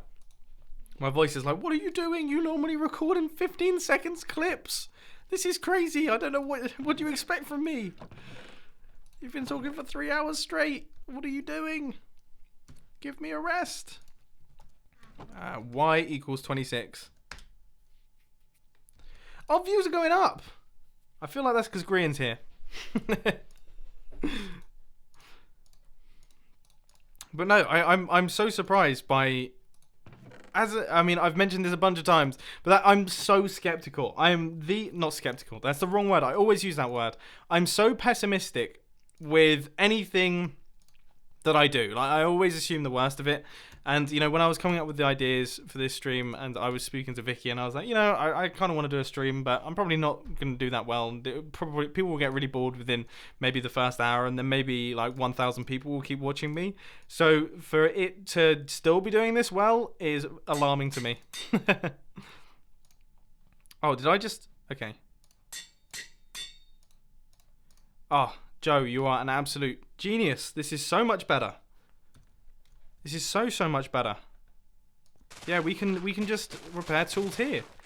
It's funny, isn't it? Like when you start getting used to things like mending and things like that, you actually forget the old way of doing things.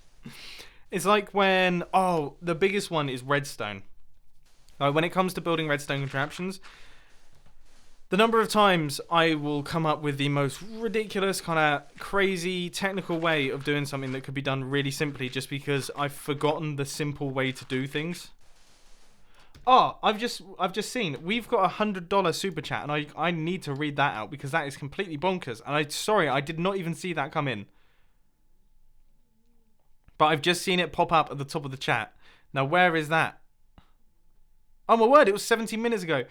D-Rec Nation, hope this helps towards the new computer and hope to meet you and all of the other hermits in person one day. I'm going to try with Scar first as he only lives 2 or 3 hours away. Well, that's definitely handy. Well, thank you ever so much, D-Rec Nation. That is massively appreciated. And yeah, I mean, straight after this stream, I think I actually... this stream has been way more crazy than I was expecting. There is a chance, and I'm not sure, I haven't actually added it up yet, but there is a chance that I actually might be able to get my ridiculous gaming laptop after this one, which I appreciate you all massively, because that obviously means that I can actually edit videos on the go, and I've just got so excited because that means that I could technically record videos in my camper van, which 100% I'm going to convert my classic camper van into my like mini recording mobile studio, and then I don't know, I'll probably drive it to Grian's house or something and record videos on his drive. Haven't really thought that far ahead yet, but I'll drive it somewhere and record videos somewhere. Although it is made out of tin. It's made out of tin, very, very thin tin. So it's not very soundproof. So people would walk past it and just be like, what on earth? He's talking about spoons and bananas and being a terrible mole. Like, they'd probably think I was genuinely a really bad MI5 spy. Like, if I was talking about mole duties and things like that and being really bad at my job, they'd be like, hang on a minute, is this guy actually working for MI6? And he's doing such a bad job. Like, we can hear outside his camper van that he's talking about these secret jobs. Who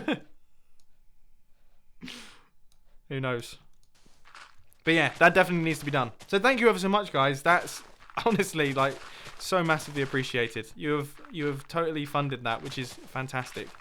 And that also means that I now have no excuse for being terrible with my communication. I can't believe the other hermits totally sandbagged me on the Minecon Earth live stream when I was... They basically called me out for being really impossible to get hold of, which I'm sure all of the mods in the chat will adhere to. I have gotten a tiny bit better recently, because for the longest time I just didn't understand how Discord worked. But yeah, I'm famously horrendous to get a hold of. Yeah, exactly. Yeah. But yeah, no, I've always been famously very tricky to get a hold of in terms of like just general communication, just because for the most part, a lot of the time I'm out of the studio, and if I'm out of the studio, I then don't really have Discord or anything on me. I now have Discord on my phone, so I've worked that out.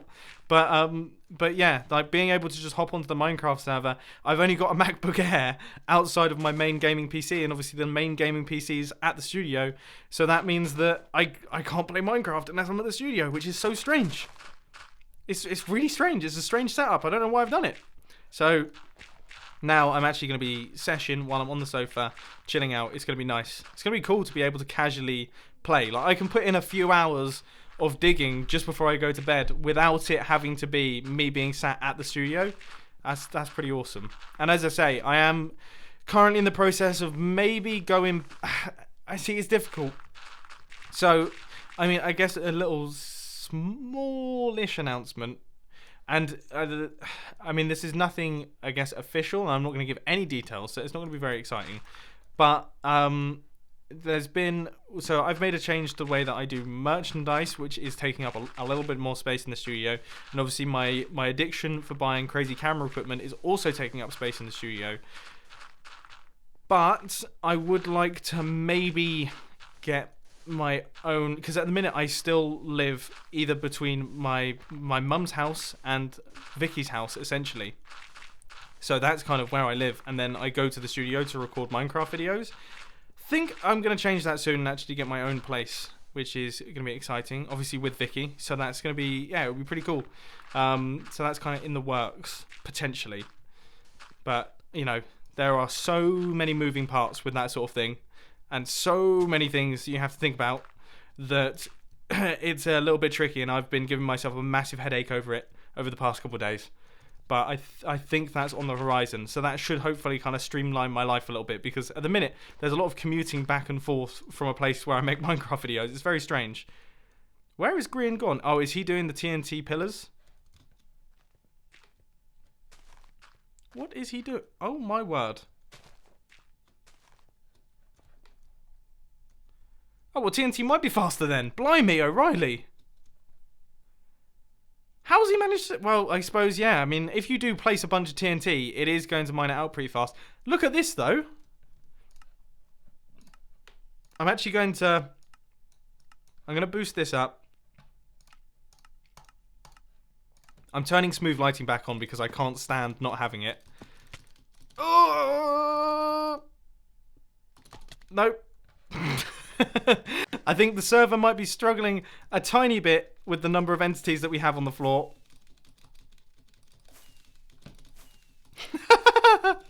I'm just hopping along. Jeez, there we go. How many fireworks did it take for me to take off there? Right, so that's what we've got. I mean, it doesn't even look that impressive. Ah! That's taken us 3 hours. That has taken us over 3 hours to get to that point. Oh. That's going to put it... That puts it into perspective how big of a project this is. Okay, well, we are now done with shoveling, I guess, to a certain extent. I mean, there's still a few shovelly bits that we need to take out.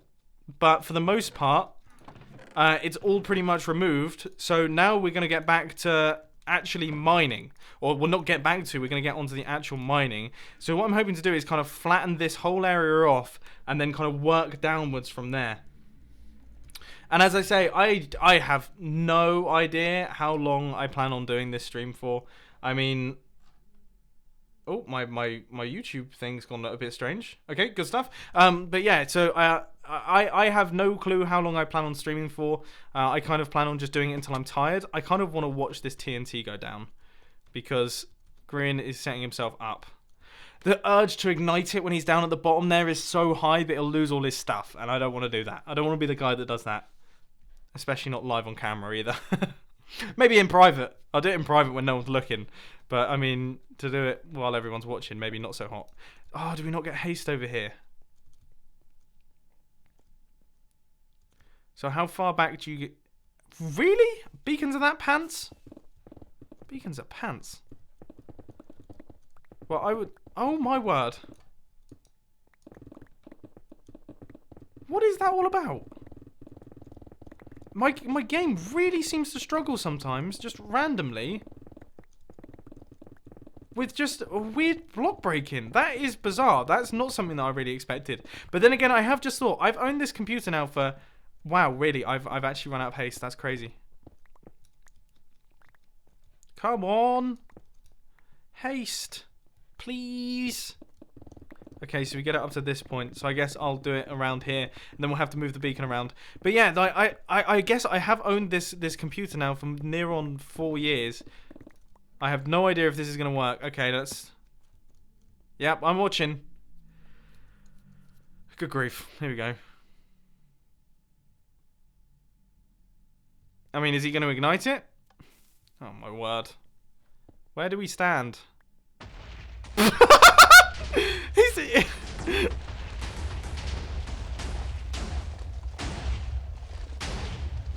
This seems lethal.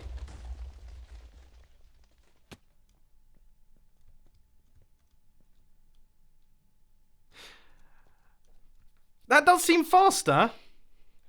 But the thing is, you'd now have to... Yeah. You now have to remove all of those kind of... The problem with that sort of thing is that you then have to remove all the blocks that are lying around. It's a nice idea, though.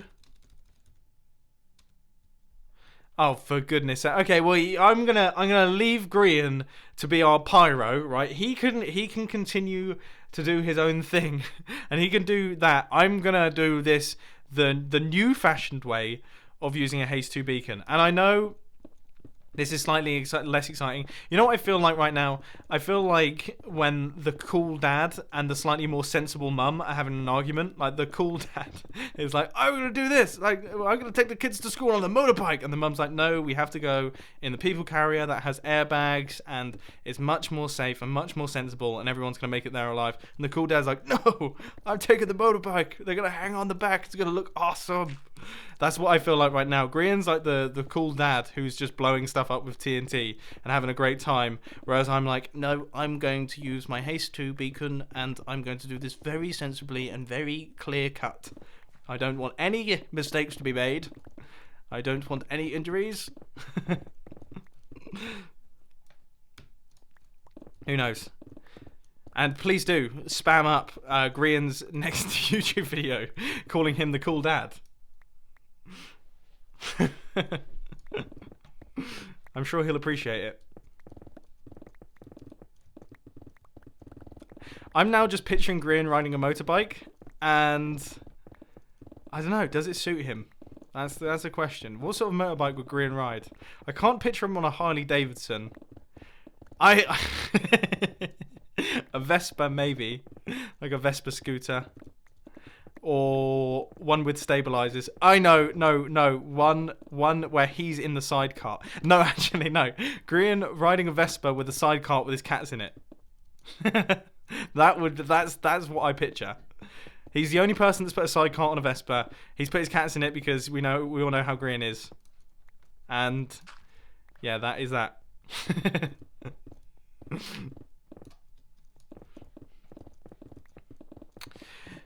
Yeah, I'm starting to realise how big this project is. I've never dug out a perimeter before, so this is the first time. And it is huge.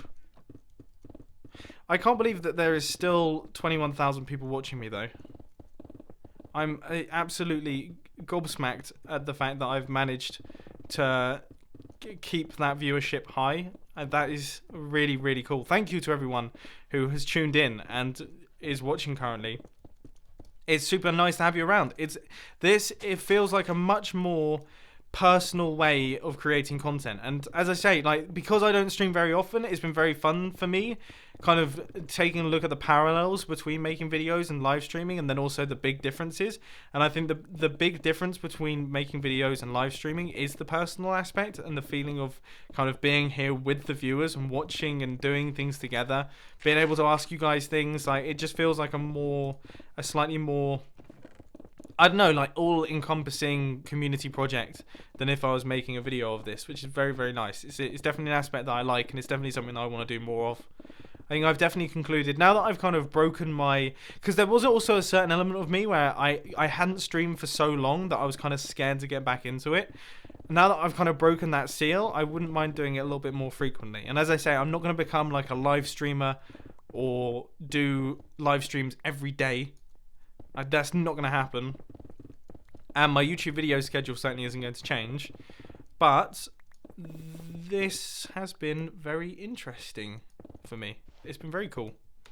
And I'm still doing it. I'm speaking about it in past tense while still doing it. I'm letting stuff despawn. I'm sorry, everyone. People are tuning out by the bucket load as I... No, I'm joking. They're like, yeah, Mumbo's cool and all.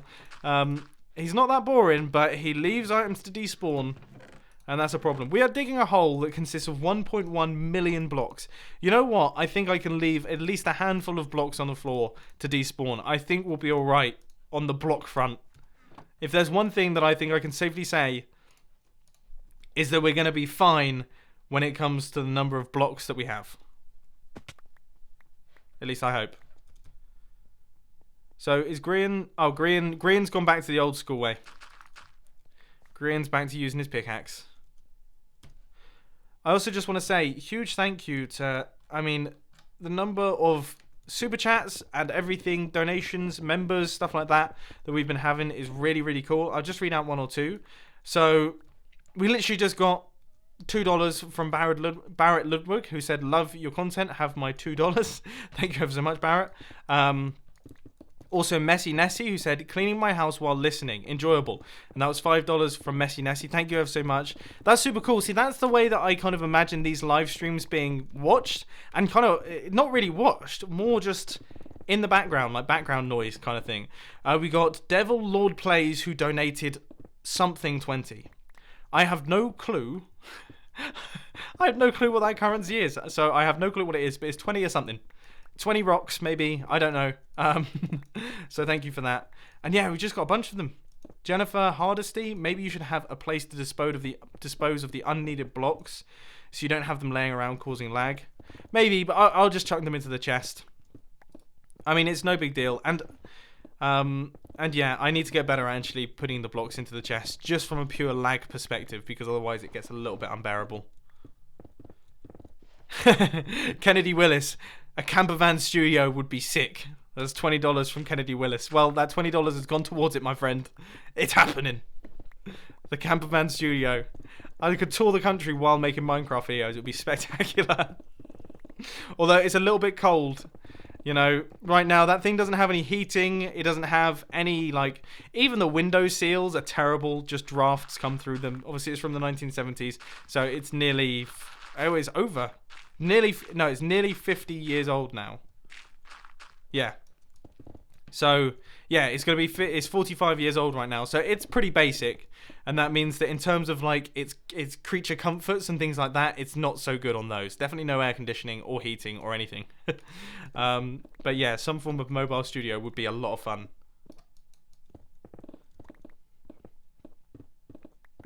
I'm very much appreciating also the help from the other hermits. This is so cool. It's so nice to have people just pitching up and just pitching in, basically. So thank you to Joe and Grian.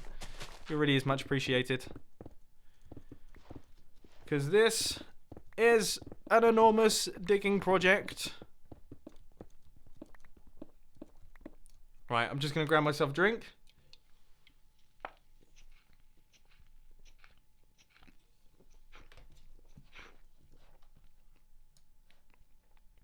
Okay. Our Tango's just appeared as well. Oh, so are we outside of the haste zone here? It seems like we are. Okay, I might have to... That is crazy. It is crazy how bad beacons are in terms of their range. Like, the range of beacons really is just terrible, isn't it? You should definitely be able to make a super beacon with just an enormous radius. That would be absolutely spectacular. Like, if you could just create the biggest, if you built up, I almost think that the type of block that you build the base out of should have an effect on the radius. I don't know. I mean, I guess probably not. But if you could build a beacon out of diamond blocks, that's a lot of diamond blocks. Like, that's tons of diamond blocks. So I kind of feel like you deserve more for that amount of resources than if you build it out of iron blocks, which maybe isn't so much. But then again, I suppose, you know, getting 2.5 stacks of iron blocks without the use of an iron farm, which is kind of how Mojang originally saw it, is definitely no mean feat. That's going to take a lot of effort. The Screaming Monk has just asked via Super Chat, $20 through Super Chat, so thank you ever so much, has asked, what kind of gaming laptop are you going to get? That's a good question. So I'm actually, well, I mean, I know very little about computers, but the one that really tickles my fancy is the Razer Blade, just because the Razer Blade is beautiful. I mean, it's so pretty, and I am very vain when it comes to the things that I own. I like them to look cool. And yeah, the Razer Blade is just very, very cool. But I'm gonna do a bunch of research on gaming laptops and everything like that, because I don't want to make a terrible choice and buy something that's absolutely pants. But I think that's top of my list at this point in time.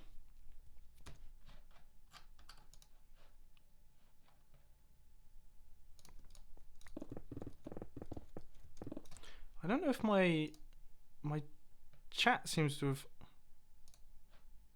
Yeah. What? That was so weird. So I was looking over at the chat and I was like, oh, my stream's died. like I was like, no one's actually sent any messages for the past like I don't know, 20 minutes or so. And I was like, this is crazy. It's all gone wrong. No one's talking. I refreshed the page and thankfully it's continuing. I guess my computer, or not my computer, I don't know what must have happened, but YouTube must have stopped sending me chat updates. So yeah, no, I'm still reading your chats.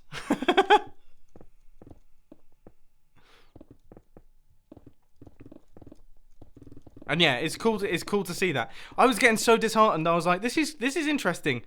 I was thinking to myself, you know, I have 19,500 people watching me right now. Nearly 20,000 people. No one's said anything. Like, no one's responding to anything I'm saying. It would be like I don't know, doing like a comedy stand-up routine in a room filled with 20,000 people. So like Wembley Arena, or for the like just doing it at some massive stadium and then no one laughing or no one even just staring back at you blank faced. I was like, this is not good. Phew. Okay, we're all good. You guys are still talking. This is what I mean. I'm so out the loop when it comes to like the technical aspect of a lot of these things. Yeah, how strange. I wonder if it's just YouTube trying to kill. Maybe it sees me because I haven't done anything in that window for. Dude! My witch hut! Oh, Grian, dude! My witch hut! Okay, it's actually closer to home. The perspective of that made it look like my witch hut was about to be blown up, and I was panicking because obviously if I lose my witch hut, I don't know where I'm going. I don't know where I'm building my farm. This is way more satisfying to watch. But I'll be honest, like, oh, what's he doing here? Oh, is he just going back to mining? He's just mining under my feet. But yeah, like TNT always seems like a good idea at the time until you actually use it, and then you realize that it doesn't really clear out that many blocks when you use it with stone. If you're trying to clear out dirt and things like that, then absolutely TNT is the way forward. It's fantastic. But yeah, when it comes to just large mining projects like this, you're going to have to do something pretty special with TNT if you want it to actually make a dent in what you're doing. I wonder how many blocks you've mined so far. I'm going to put these back in the thing. What level are we on here? 54. We have got 30 layers left to go. I just almost passed out from the thought of that. That's just, I don't know what to say about that. We still have so far left to go. I don't know how the guys on like SciCraft and things like that do it. I mean, they build. I'm fairly certain there was a point where they cleared out all the blocks in the Nether within a certain radius, and it was disgusting how many blocks that would have been. I'm horrified at the thought of having to do something like that. Not horrified at the thought of having to do something like that. I'm just, because I genuinely love doing this sort of thing. This is what I grew up with. Well, not grew up with, but my Minecraft experience when I first started out was just mining and just doing grindy projects like this. So I do find it very relaxing. But the thought of how many hours it would take to just take out every single block in the nether. Whew. Yeah, it's not good. Oh my word. I've broken my own live stream. Right, I mean, I can't see what I'm streaming right now. That seems to be helping the lag. I think the thing that was causing issues with my computer was actually me watching my own live stream, hilariously enough. Like, it doing that. I know that Google Chrome is famously like a RAM eater. So, so there's that. But, yeah. Oh my word, I'm breaking my own live stream. I need to stop clicking on it. Thank you to the people who are telling me about my pickaxe being low. Much appreciated. I'll mine it until it goes without a little red dot. And then I'll go from there. I think pickaxe-wise, I'm going to repair those using mending, because I'm fairly certain that if I don't do that, the enchanted... No, see, I had my own stream open in the other window. Just so I could see what it looked like. I know, really silly. I don't actually know why I was doing that. That was a strange thing to do. But I guess I was just making sure that nothing had gone wrong. I don't know. That's an inexperienced streamer thing. Oh man, I totally forgot what I was just talking about. Is that Joe Hills? Yeah. Joe Hills has got a really cool cape. I wish I had a cape like that. Yep. Oh, go on then. Hang on, I need to make sure it won't touch my witch hut. Okay, it's not going to touch my witch hut, I don't think. Alright, let's do this then. I'm curious to see what happens here. Ah, Joe!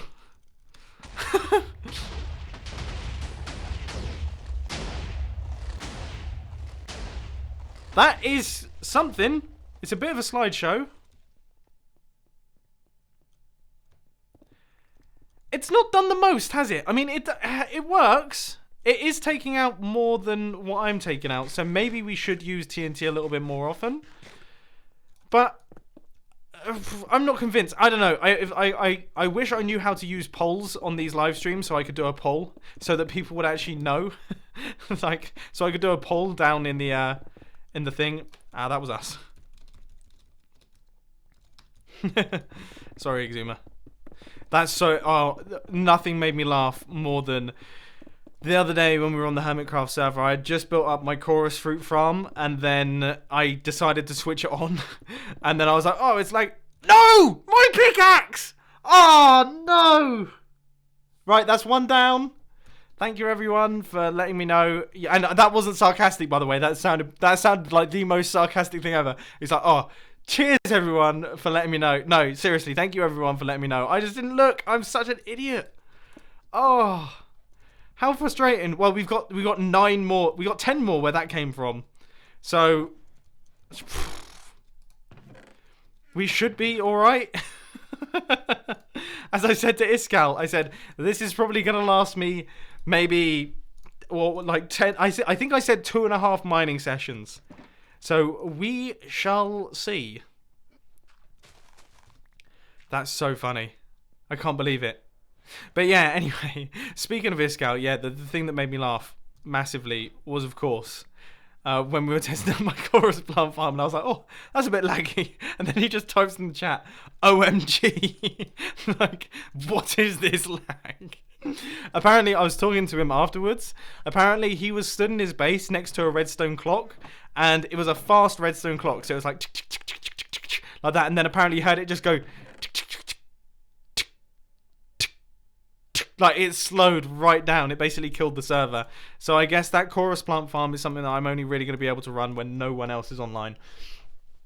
Because otherwise, yeah, I'm just going to get complaints from every single one of the hermits. I'm going to get kicked off the server pretty quickly. It looks like green is TNT. How much TNT does this dude have? Where's he getting the gunpowder from? Does he have a creeper farm, or is he just going by to mine?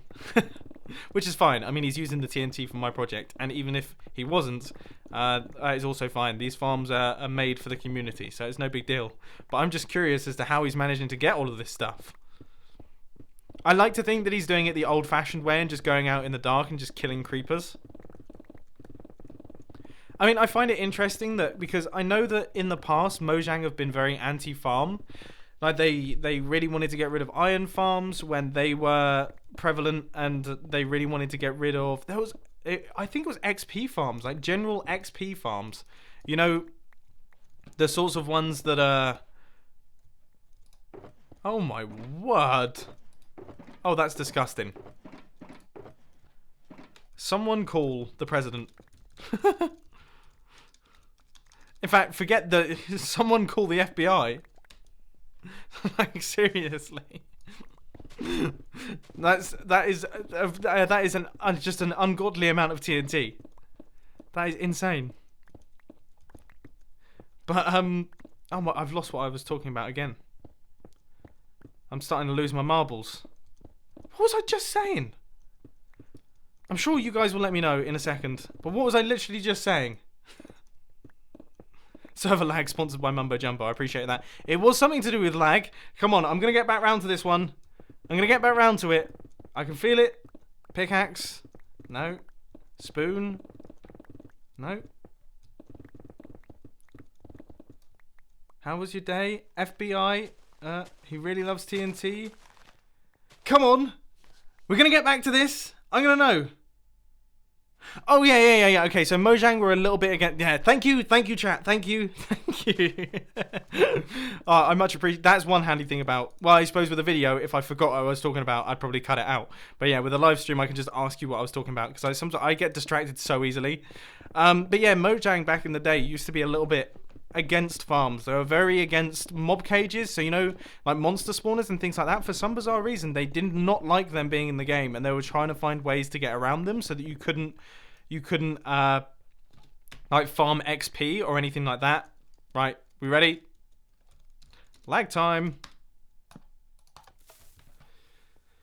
Oh boy, I'm getting away from this one. No, the shulker boxes!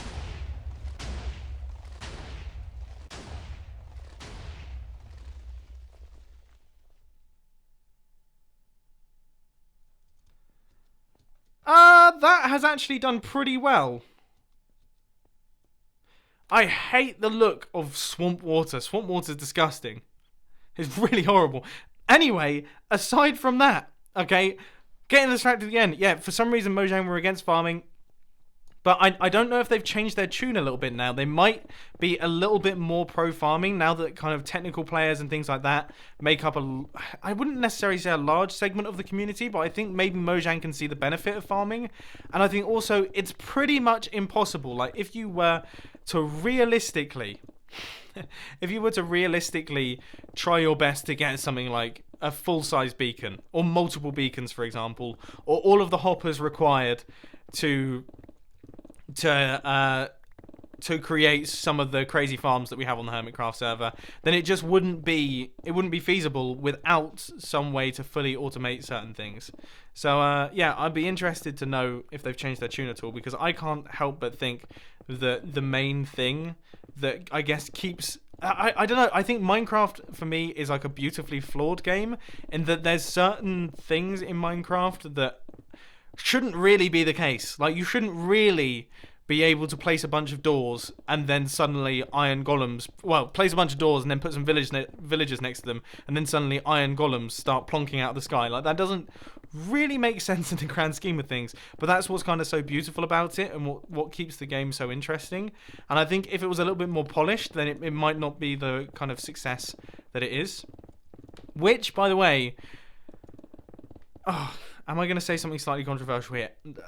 Okay, I am really, like, insanely excited for Hytale. I think Hytale is going to be a very impressive game, and I am super excited for it, and of course I'm going to play it as soon as it comes out.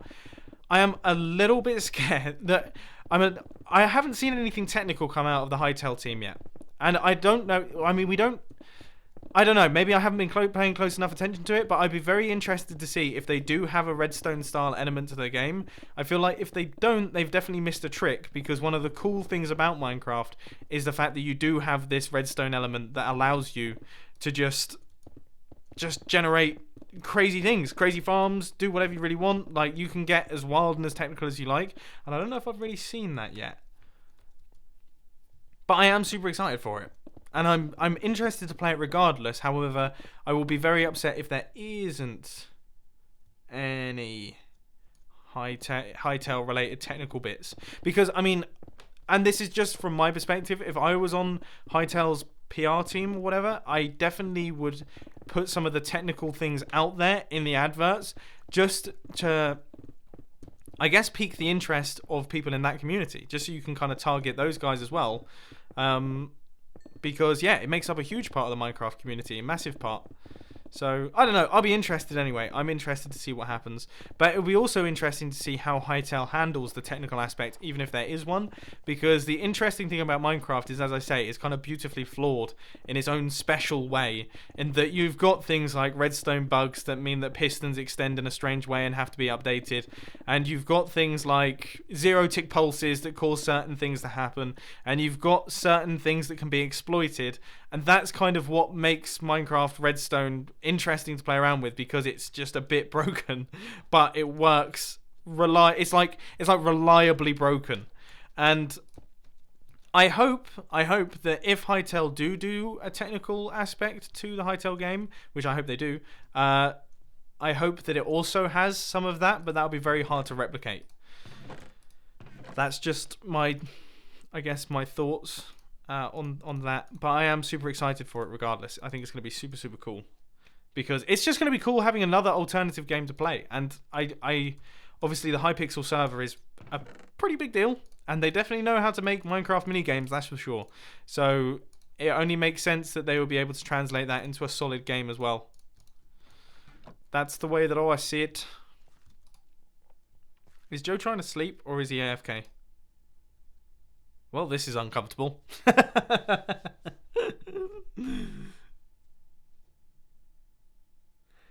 Anyway, I'm trying my best to read through the chat of what you guys are saying about Hytale, but it's going too fast.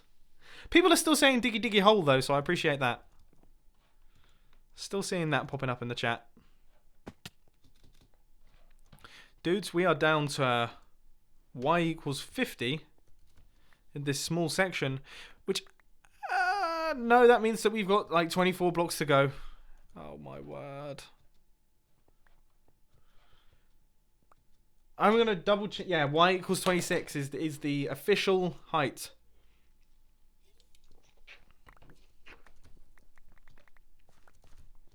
Yeah, that's far. That's a long way to go. But it's fine, no problem. I will just continue to swing my pickaxe in every general direction and hope for the best.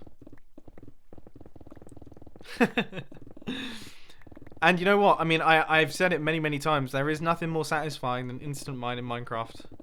It's a bit of a shame when it gets frame ratey, that's for sure. But still, there's nothing better than it. When you just get a smooth rhythm going, it is definitely a thing of beauty. And, I mean, it's so funny. I can't believe how much I thought we were going to get done in today's live stream. Like, I 100% thought that if I live stream for, say, 5 hours, which we're now approaching the 4-hour mark, I was like, yeah, if we do it for 5 hours, we'll at least get half of it done. We're not even halfway through 1 quarter.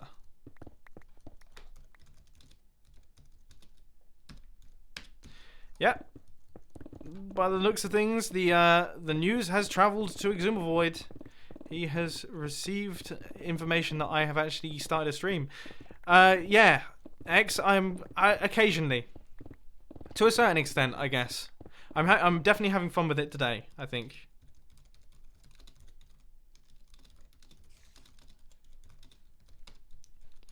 It's definitely been very cool to kind of dip my toe back into it. I have missed it. I definitely have missed it. I used to do this every single Monday. But that's the thing. That's what I mean. I was never really like a massive streamer in that I was never one of the ones who would do it daily or even every other day. It was always once a week for me, and that was kind of it. And as I've mentioned like a handful of times throughout the stream, it's just because I always used to struggle with coming up with ideas for things that I could do in a stream. Just because I really struggle with doing anything technical in the stream. So projects like this, streaming is like perfect for. Because I can talk all day long, as you can see. I can talk all day long and I can talk about absolutely nothing. And I create subjects out of nowhere because I get distracted. And that's part of the problem. But I like, my mind just goes through about a million topics all at once. And I'm more than happy to spew those out towards my microphone. But I just need something that I can do while I'm doing that. And mining out blocks aimlessly is definitely the perfect project for that sort of thing.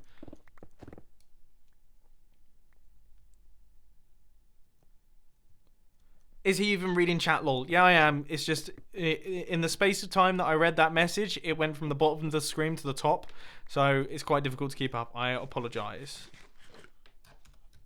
Here's Joe. Thanks for your help. Much appreciated.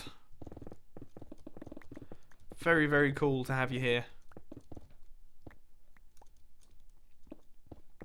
I can see Green is back to placing TNT, which is fantastic. I'm really hoping. I'm concentrating so much on not breaking this pickaxe. That's my goal. If I can manage to not break this pickaxe, then I've succeeded in live streaming. I really want to see how much we've managed to clear out again. I want to do another fly round, but I don't have enough rockets really to take off. So I'm gonna have to load up my rockets, and then we can actually take a closer look. But we will see. I mean, we're still only on y equals 50. We've cleared out 15 blocks. We're not even a third of the way there. Oh my word. I can always tell, like, suddenly my frames just dropped through the floor.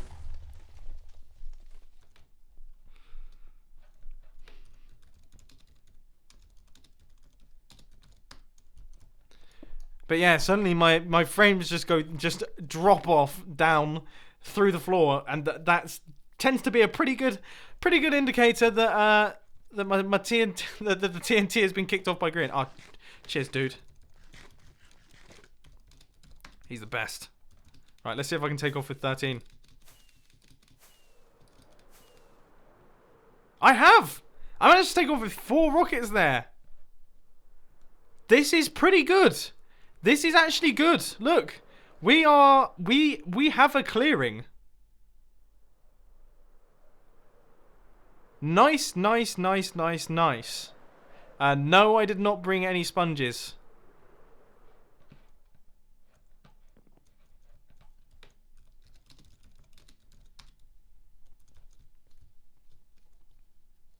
So we're having to clear out all of the water using sand, unfortunately. That's the only problem. That's like our main kind of bottleneck, I guess you could say. Oh, big thank you to Santosa Wijaya. I think I've just said your name correctly. Who super chatted $2 and said your voice is so nice. Much appreciated. I get that a lot. It's kind of strange. Is that because maybe I'm, you know, those of you who are in America, you don't hear English accents that often? Is that am I completely missing the mark there? I know that a lot of Americans often talk about how nice they think the English accent is. Is that a thing? Or is that not really a thing? The same goes for Australia as well, which is strange because I think Australians have the coolest accent. If there's any accent that I would like, it would be an Australian one, just because everything that Australians say makes me laugh. Like, just the accent that comes with being Australian makes even the most normal sentences sound really hilarious to me in the best possible way. Like, I mean that really well. Not as in like I'm laughing at how silly it sounds. As in, oh, what? What's he doing? Is he going to T him? Is he going to TNT him? Wait, what's he doing?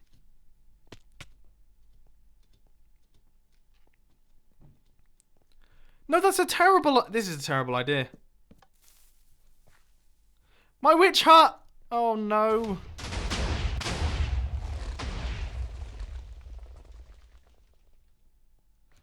Okay, my witch hut didn't go. That works better. That works way better. Don't spread it out, forget all that nonsense. Just chuck it all down. Yeah, anyway, what I was saying about the Australian accent before Australians start commenting in the chat, like, what do you mean our accent is funny? I don't mean your accent is funny. I mean that there's just that you have the perfect accent for making everything sound lighthearted. And that's the best thing ever. Like, everything sounds cheery to me when it's said by an Australian. Like, you know, an Australian could tell me that the world is going to end, and it would still sound pleasant to me. Whereas the same thing doesn't go for British people. I think with the British accent, it can sound quite serious. Like, I'd definitely be scared if a British person said that the world is going to end. I'd take it seriously. We definitely... There's a reason why we always get cast as villains in a lot of the Hollywood blockbusters and things like that. Is because there's a certain kind of sinister aspect to our voices. I don't know about mine. I seem to have quite like a nasally, high-pitched, kind of cheery, slightly energetic British voice, so I'm not sure if that applies to me. I don't know. It's really strange. You know, I used to hate the sound of my own voice until I started making YouTube videos, and I still, even now that it's my full-time job, people know that like YouTube is kind of my thing. I do it all the time, and I make videos all the time. I still get so embarrassed when someone watches a video of mine when I'm in the room. I'm like, oh no, you're watching something I've made. Oh, you're sat there watching it. Oh, it's even worse than the filming stuff. All my family came over after we had made the film in the Philippines of Desiderio Labajo, the fisherman, for the Black Magic Design thing. When we went to... Okay, so when we actually showed it in the cinema for the Black Magic Design event, it was fine. Because obviously, all those people, they're all filmmakers. Like, it seemed right that we'd all be there. I couldn't see their reactions. We were in a dark room. So there was no real awkwardness. Obviously, I was nervous because I didn't know what they were going to think. But for the most part, I was pretty relaxed about that whole ordeal. But then my family came over, and my family were like, hey, let's see the film. Like, let's watch the film. And then I was like, oh. Like, I kind of froze up. I was like, oh, do you have to? I don't know if I want to show you. I'm proud of it, but can't you watch it while I'm in another room? And it's just so painful watching something that you've made and just seeing like seeing people's like dead faces, like the dead look on their faces, they're staring into the screen, and you're just thinking like, what are they thinking? I hope they like it. Oh, it's funny. My pickaxe. Thank you guys. Thank you for reminding me. You're the best sidekicks ever. That's the word I was looking for earlier. I used the word... Oh, wow.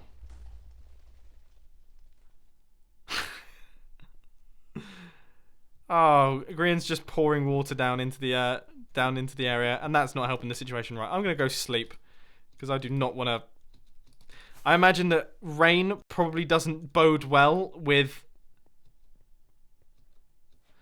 Yeah, I can't tell if it's faster or not either. But yeah, I can imagine rain probably doesn't bode too well with YouTube compression when it comes to streaming and things. It probably just looks like a mess. Like a porridge of blue and grey.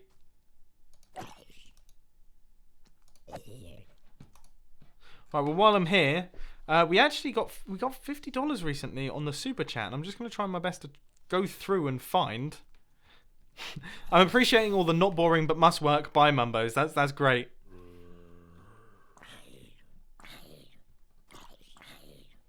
Well, I got one donation from Zed Freeze. I'm a survival MC player, but I'm not very knowledgeable about all the farms and way to get better. Do you have any tips or places that you would recommend for me to learn from? Definitely people like Ilmango and Nembomb. If you want to get into the really technical stuff of farms and how farms work, 100%.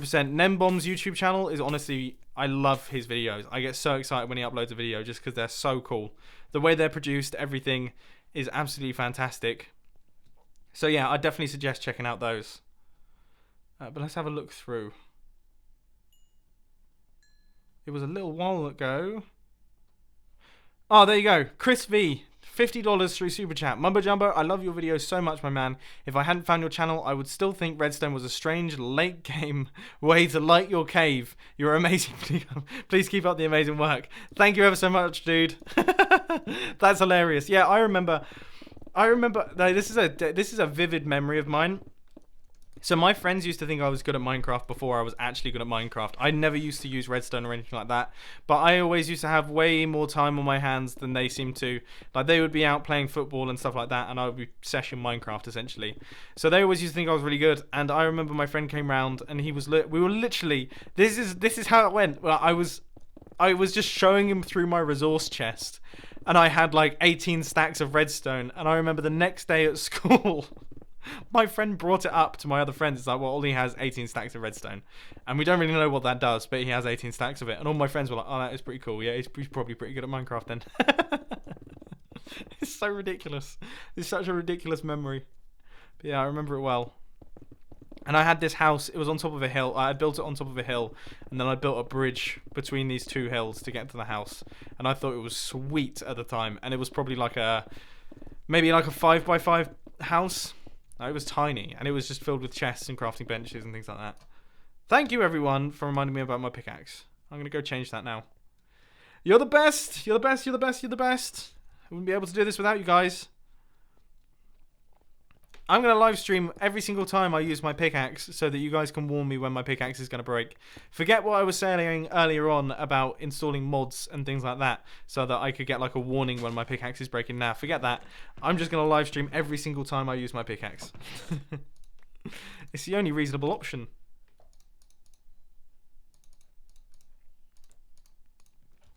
Okay. Whereabouts are all the pickaxes then? Oh, they're down here, aren't they? Okay. So that's that. There is one subscribe to Mumbo gone, but we have got a bunch left. There it is again. Wow.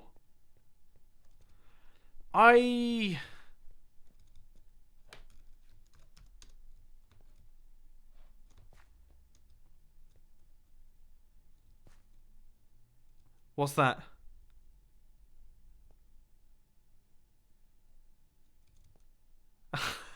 That's all my sand.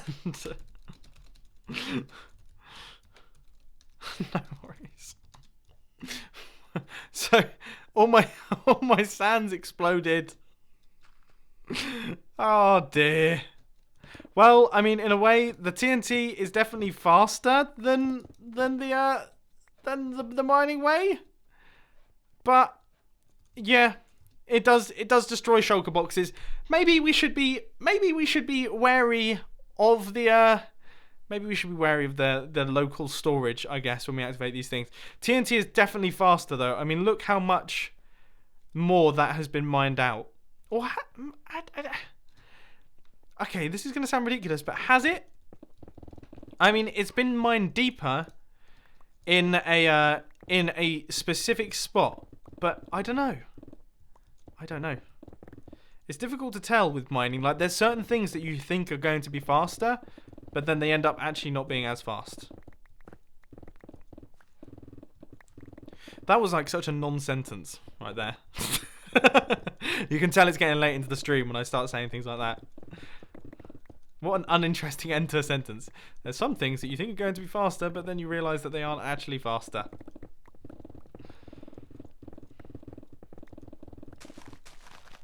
Jeez. He came out of nowhere there. It might not be worth doing that close to the walls.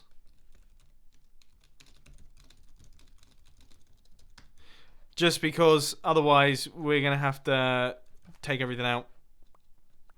And there'll be water going through the entire thing, I reckon.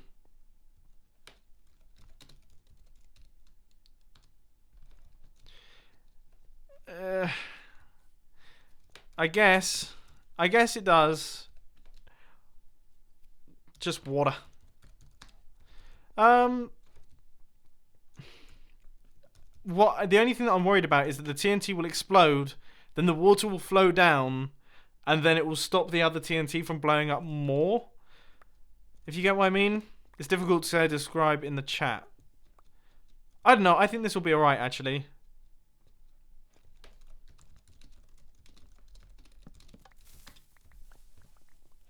Ah, I'm on top of it, dude. It doesn't... Just no warning whatsoever. Oh, there. Yeah, there's the water. All right, let's get this filled in. Oh, it's so difficult when you're kind of like floating on top. I can't even tell where it's coming from. I guess it's dropping through that hole there. Yeah, that's not too bad, actually. Yep, he can continue using TNT. I'm going to keep doing this the kind of old school way of just swinging my pickaxe, but I'm starting to think... he's starting to win me over on the TNT method, that's for sure. Oh, whoa, whoa, whoa, whoa, whoa, whoa. We just got another $100 from Koi, who said, "Notice me, senpai, sensei," as if I'm some kind of like karate instructor. Notice me, senpai. Also, more TNT, Mumbo and Green. I'm like listening to an ASMR video while I'm painting in my room. That's the sort of thing that I really like to hear. That people just kind of chuck it on in the background, continue their day, and that's the way that I guess I'd like to do streams in the future. Like, make it so that it's not essential that you watch every second, but you can just leave it running. You can chill out, paint. I love the thought of you just being relaxed, all zen, hearing TNT exploding in the background while you paint beautiful things. That's a beautiful image in my head. I'm curious as to what you're painting. Whenever someone says they're painting, I'm like, what are you painting? Because, I mean, it's funny, like, obviously there's all the different types of arts. Like Vicky, my girlfriend, is really big into like arts and crafts and painting, drawing, all that sort of thing, making things, everything like that. I'm not so fussed by that sort of thing, but I'm massively into photography and filming, and they're similar but really different. And it's funny how one completely... Like, I absolutely love filming and photography. I research it all the time. I'm constantly looking up things. I'm constantly kind of concentrating on it. And Vicky's the same for the complete opposite thing, but neither of us have any interest for the other thing, if you get what I mean. I have no interest in painting a picture. Absolutely none. I've never really felt like I wanted to do it, and same for arts and crafts and things like that. I just never really fancy it. But I can be so engrossed in something that is on the same kind of wavelength.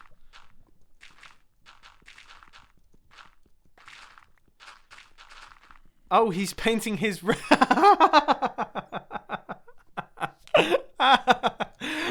Yeah, that's true. Yeah, that's hilarious. So he's not actually noticed.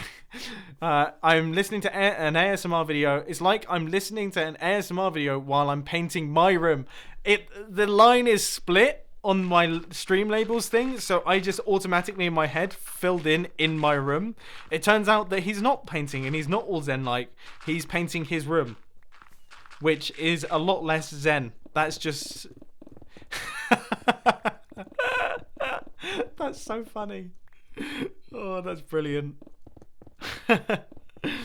Okay, well, I misjudged. Now that has totally changed the image in my head. I had this beautiful image in my head of him sitting like all zenned out, painting beautiful pictures and things like that. But actually now I'm just imagining him in like painting overalls on a ladder, just going up the wall. Not quite as beautiful. That's hilarious. Yeah. Oh, dude, Graham, we could totally build a TNT duper. That would actually be the move. But then again, I think the amount of time that it would take for us to build a TNT duper to drop the TNT into each one of the holes, I think it probably would be worth just placing the TNT like we're doing manually. And also, I kind of take issue with TNT dupers in this sort of circumstance. Like, to clear a massive area, unless you build a big flying machine, which takes hours to build, and then you kind of shoot it over and it's dropping TNT and looking absolutely amazing. That's fair enough because that's a spectacle, but in this sort of example, I think maybe not so good. Yeah, that's what I was just saying. That's what I was considering.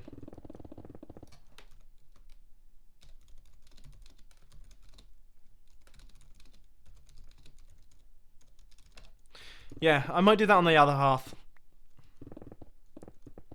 That's probably not a bad idea.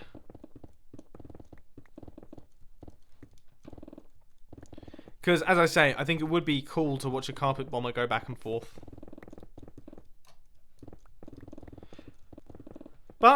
if I had done that, then there wouldn't be this live stream, and I, for one, am definitely enjoying the process of this live stream, and I'm so impressed by, I gotta say, I'm really pleased with the reviewer response. I'm really pleased to see that people actually are entertained by what I'm doing here, and that, yeah, you're finding value in it. I guess that you're actually enjoying it, and you're having a good time, and everyone's enjoying themselves. And I was very worried before I started the stream about how out of hand the chat was going to get, because I remember back when I used to stream, like, it was kind of like an ongoing joke that my stream chat would just go completely manic almost instantly, and I'm very happy to see that it has stayed relatively chilled.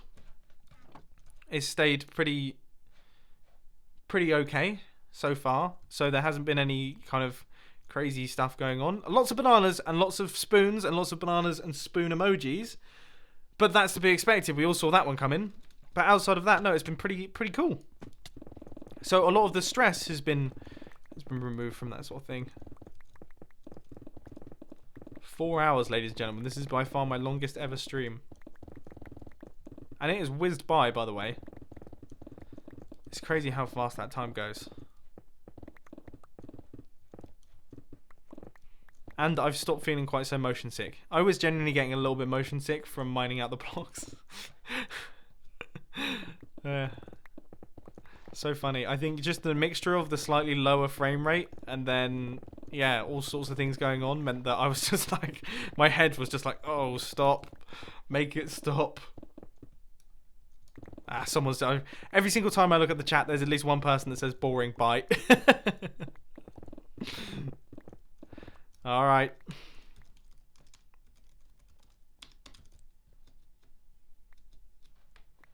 This I am curious about.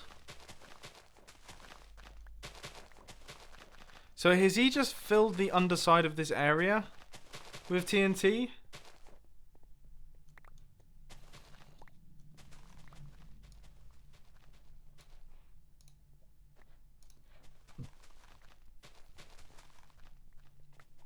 Because as I say, this I'm definitely curious about. So is he... Oh, is he started? I thought he was going to activate a big one. Okay, well, let us know when you do it. That is not how you spell ignite, but we'll move on from it.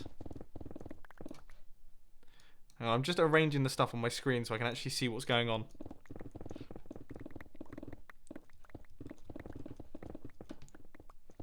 He's changing tactics. Okay, I'm definitely curious to see what he's been doing. I remember Etho back when I I guess this was way back when I first started my YouTube channel. I was watching Etho's video, and he would do this technique where he would mine out a 3x3 area. I can hear him. I think he's underneath my feet. Oh, there he is. Yeah, how weird. But yeah, Etho would do this technique where he would mine out like a 3x3 area all the way down, and then he'd place TNT on top of leaf blocks, and they'd space them apart, and then they would clear out like a perfect 5x5 tube. I struggle to know whether or not that is, and I don't know if that's any faster than just mining out the 5x5 tube. I'm not 100% certain. Someone's got to do the maths on it. But I feel like the amount of time that it would take... Okay, I was getting worried then, because if Green's flying away but not telling me, then that means he's ignited the TNT underneath my feet. But yeah, I feel like that would take just as long as mining out the 5x5 tube. But then again, yeah, as I say, I'm sure there's many people that have done the maths on this down in the comment section that are probably going to be calling me really silly.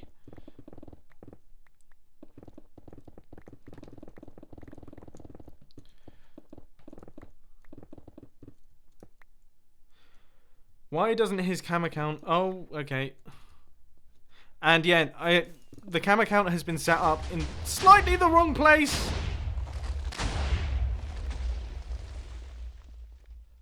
I got so lucky that I dodged that. Wow, I got very lucky there. Jeez.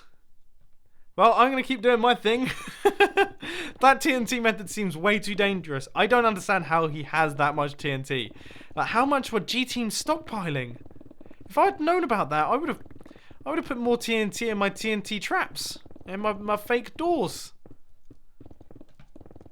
Which I think the only time that my fake door actually went off was it just massacred a rabbit. I think there was a rabbit that was running around in the G-Team headquarters, and unfortunately it met an untimely end when it stepped on a pressure plate and just launched itself into the moon.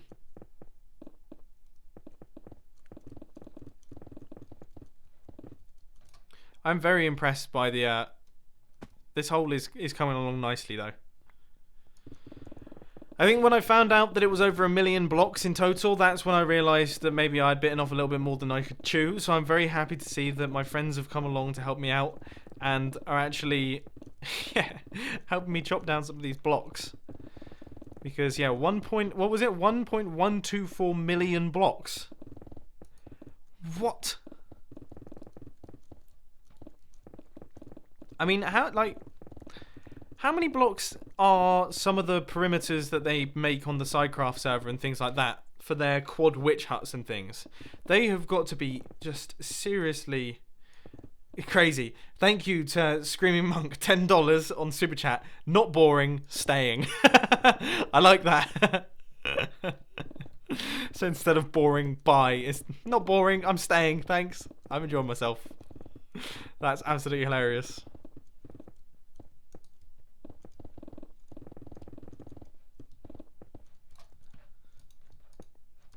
Right, I should probably put some of these items back in the chests now. I do feel a little bit bad leaving this many to despawn. Oh, so Green's still igniting TNT. Man, I think in total, if I was to keep every single block from this, it was like 330 double chests, wasn't it, of items? I love it. I love hearing ridiculous numbers like that, and it just being like, what?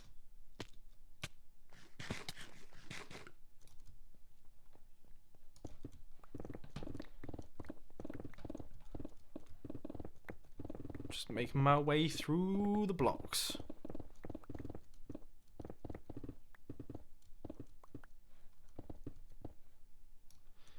Thank you to the person that just called me the best YouTuber ever.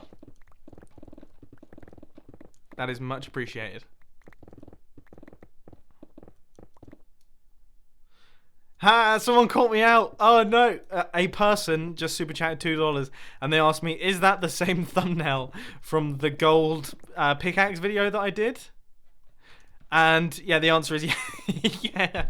I suddenly thought to myself, I was like, "Oh no!" I was just about to go live on the stream. I was eating my lunch, and yeah, I was like, oh, I should probably get a thumbnail together for this live stream. I totally didn't even think about it. And I was like, oh, I wonder if I've still got that screenshot that I did for the gold video. And then I did, and then I used that shamelessly on the thumbnail for this video. Because, to be honest with you, I mean, it sums up the video pretty nicely. It is just a picture of a big hole. So, yeah.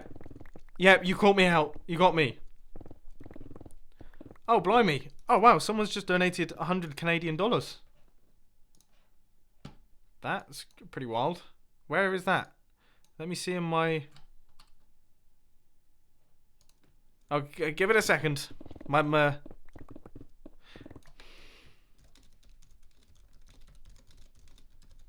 Yeah. Yeah, the beacon needs to be moved, I think. This shows you how far down we still have to go. Which, actually, we're doing pretty good. We are doing really, really good. But yeah, Warriors, the dwarf, has said... Okay, so he's donated 100 Canadian dollars. I gave like 20 gift subs on each other hermits on Twitch. So here's the equivalents. Much appreciated. Thank you ever so much. You are funding the hermits of the Hermitcraft server. That's very cool to see.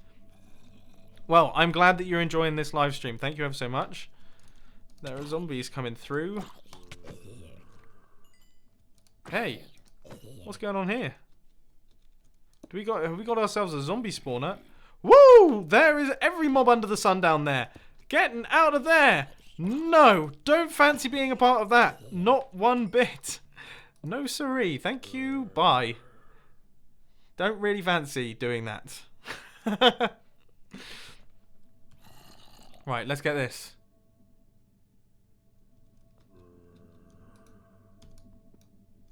Okay, the best way to do it is to do this, isn't it?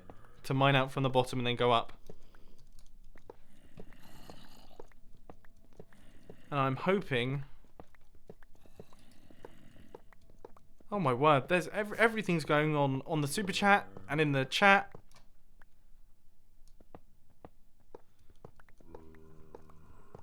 It's going crazy.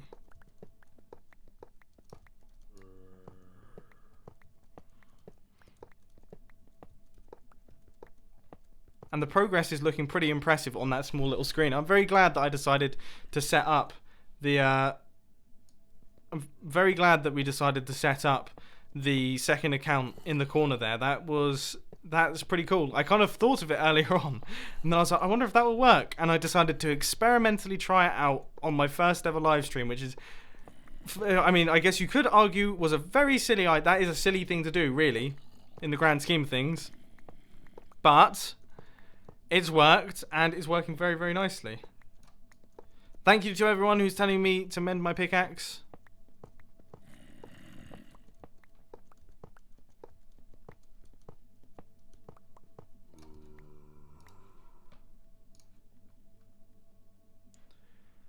Oh, dude!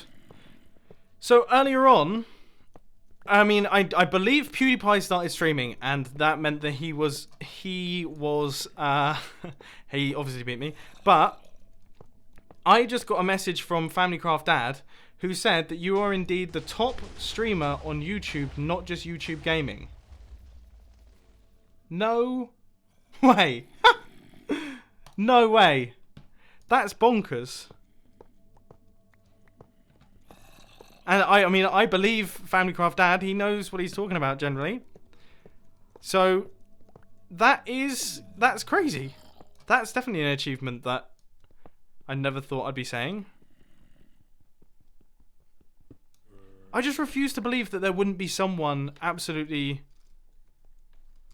like massive that would be streaming at any given time. There's so many people on there. On the platform, it seems very surprising that that would be the case. That is absolutely crazy.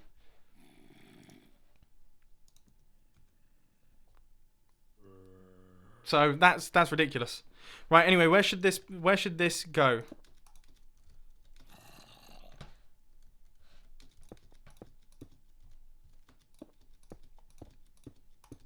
And yes, I am reading through the chat, and I am seeing all of your requests. I'm just trying to navigate certain things all at once is pretty difficult.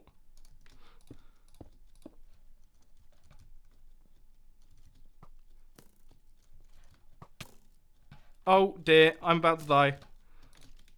Ah!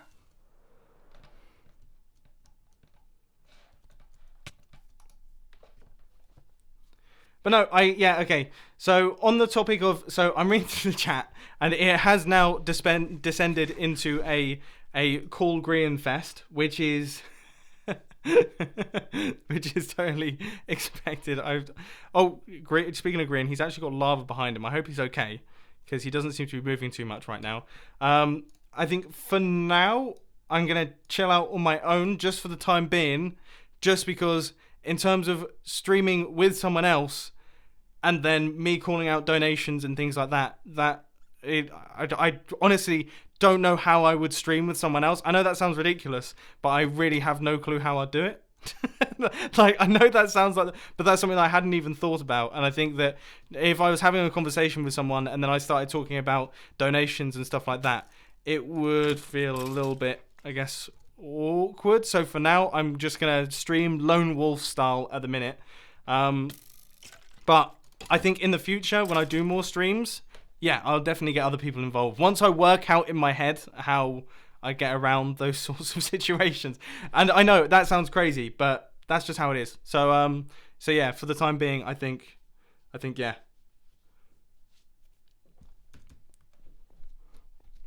And also, yeah, I just that's it. But oh my word! I should probably change out my pickaxe. And yeah, I understand, and okay, so that's an, oh no, I haven't got any rockets. But yeah, a lot of you are suggesting that I do push to talk and things like that. I press shift with my thumb. Okay, do you understand how tricky it would be for me to remember to push to talk? He doesn't love me, chat. It's as simple as that.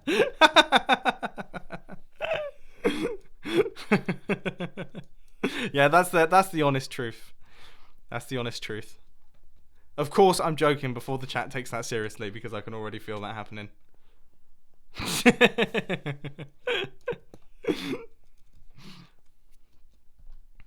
I think the reality is that I still feel a little bit uncomfortable around Grian, ever since his revelation. Ever since he confessed his undying love for me during the G Team meeting before the war commenced. Sorry, Grian, I've kind of robbed the beacon and then I haven't placed it down yet, but I just need to swap out my pickaxe. I got distracted again. I was reading the chat too much. And that is one thing that I find so interesting about things like Twitch live streams and YouTube live streams, is the chat is hilarious. Is so interesting to me because things catch on and you watch them catch on. Like, for example, the first time I actually said I called myself a spoon was actually in a live stream, right? So I don't think I called myself a spoon. I think I called a sheep a spoon. That's like the history of the that's like the history of the term spoon, at least in my videos, okay? So what was so funny about that is that I mean, as an Englishman, we just have weird ways of expressing certain emotions, and at that point in time, I just felt like spoon was the correct way to address this sheep. But then the term just suddenly kicked off, and it just blew up, and everyone was spamming spoon in the chat, and then suddenly it just kind of became a thing, and then it stuck around. So that's kind of how that came about, and it's so interesting to me how things will catch on in the chat. Like, someone will say something, and then suddenly it will just go through the chat like wildfire. Like, obviously the subscribe to PewDiePie stuff, I've seen that coming through a bunch. Yeah, for example, the one thing when I said that a lot of people just said boring bye, like suddenly the whole chat, every now and again you'll see someone say boring bye, and then there'll be like a stream of boring byes come through. It's really, really interesting to me. It's just cool to see that kind of like, it's like, I don't know, it's like trends happening in real time. It's really cool. Really, really cool. I appreciate it. It's like, I don't know, it's a cool insight into humans without going too deep into it. But like, for example, there's now wildfire. I can see wildfire go through the chat. People are just saying wildfire. 1, 2, 3, 4, 5, 6, 7, 8, 9. Okay, I'm a professional beacon builder. I know what I'm doing.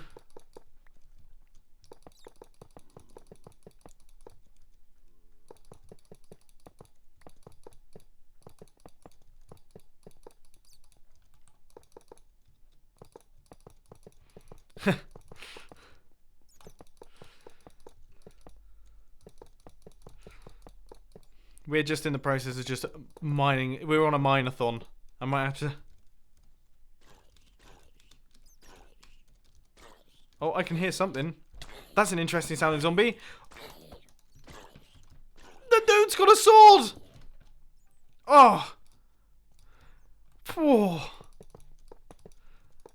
See, I'm being genuinely... I'm terrible at Minecraft. I really am bad at Minecraft.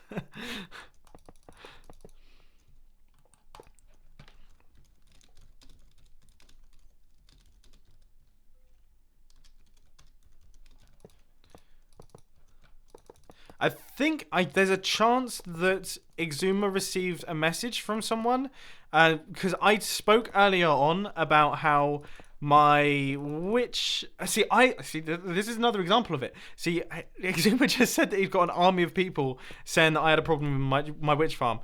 I don't think I do. The only thing that I'm worried about is that we haven't seen a witch spawn in it yet. But I imagine that's just due to the fact that there's plenty of other mobs spawning, and it's fairly unlikely that they would choose to spawn there. But we'll see. I mean, obviously, I'll speak to Exuma Void once the stream is over, and I'll ask him some technical details about witch huts and how they work. Right, beacon is up. Okay, so we now have a beacon. It's in the middle. We can actually mine out some more of the area, and I keep forgetting to bring rockets with me. Man, how is this happening? I'm sorry, but we've gone back up over 20,000 viewers.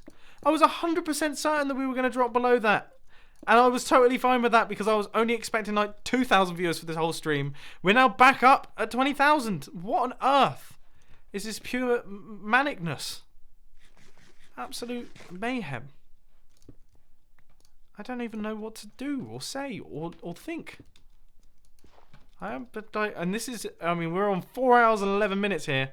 Do I still have haste here? Yes, I do. Yes, I do. I can mine on through. This is cool. I'm taking out the ground underneath our base, which is so silly. How could I possibly have thought when I was building up all of this stuff that it would be a good idea to put all of the chests and all of the beds and everything that we need to access in the whole area? Like, that's so silly of me. What a ridiculous thing to even think. That's so ridiculous. Oh, yeah. You know, my frame rates are improving. I think it was actually to do with the number of entities that are on the floor. Because I can't help but notice that we are doing a lot better on the entity front right here.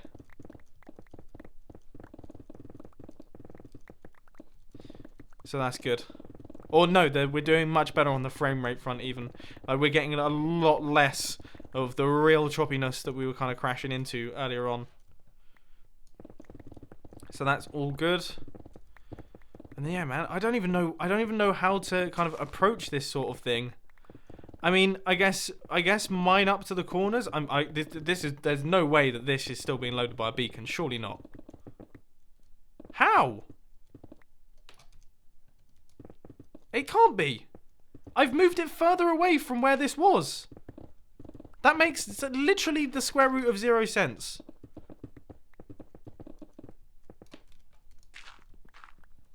That logic is lost on me, to be honest with you.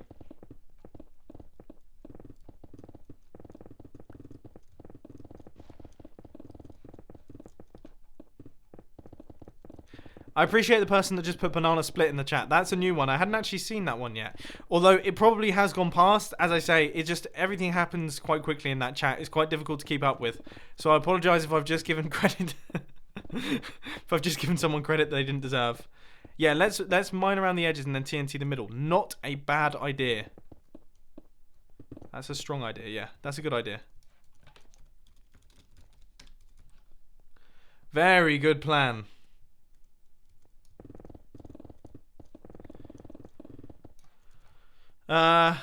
I mean, what level am I on right now? Y equals 60. Ah! We have to go down to Y equals 26. So, for those of you who have just joined in with the stream, just to give you a rough idea of the dimensions here.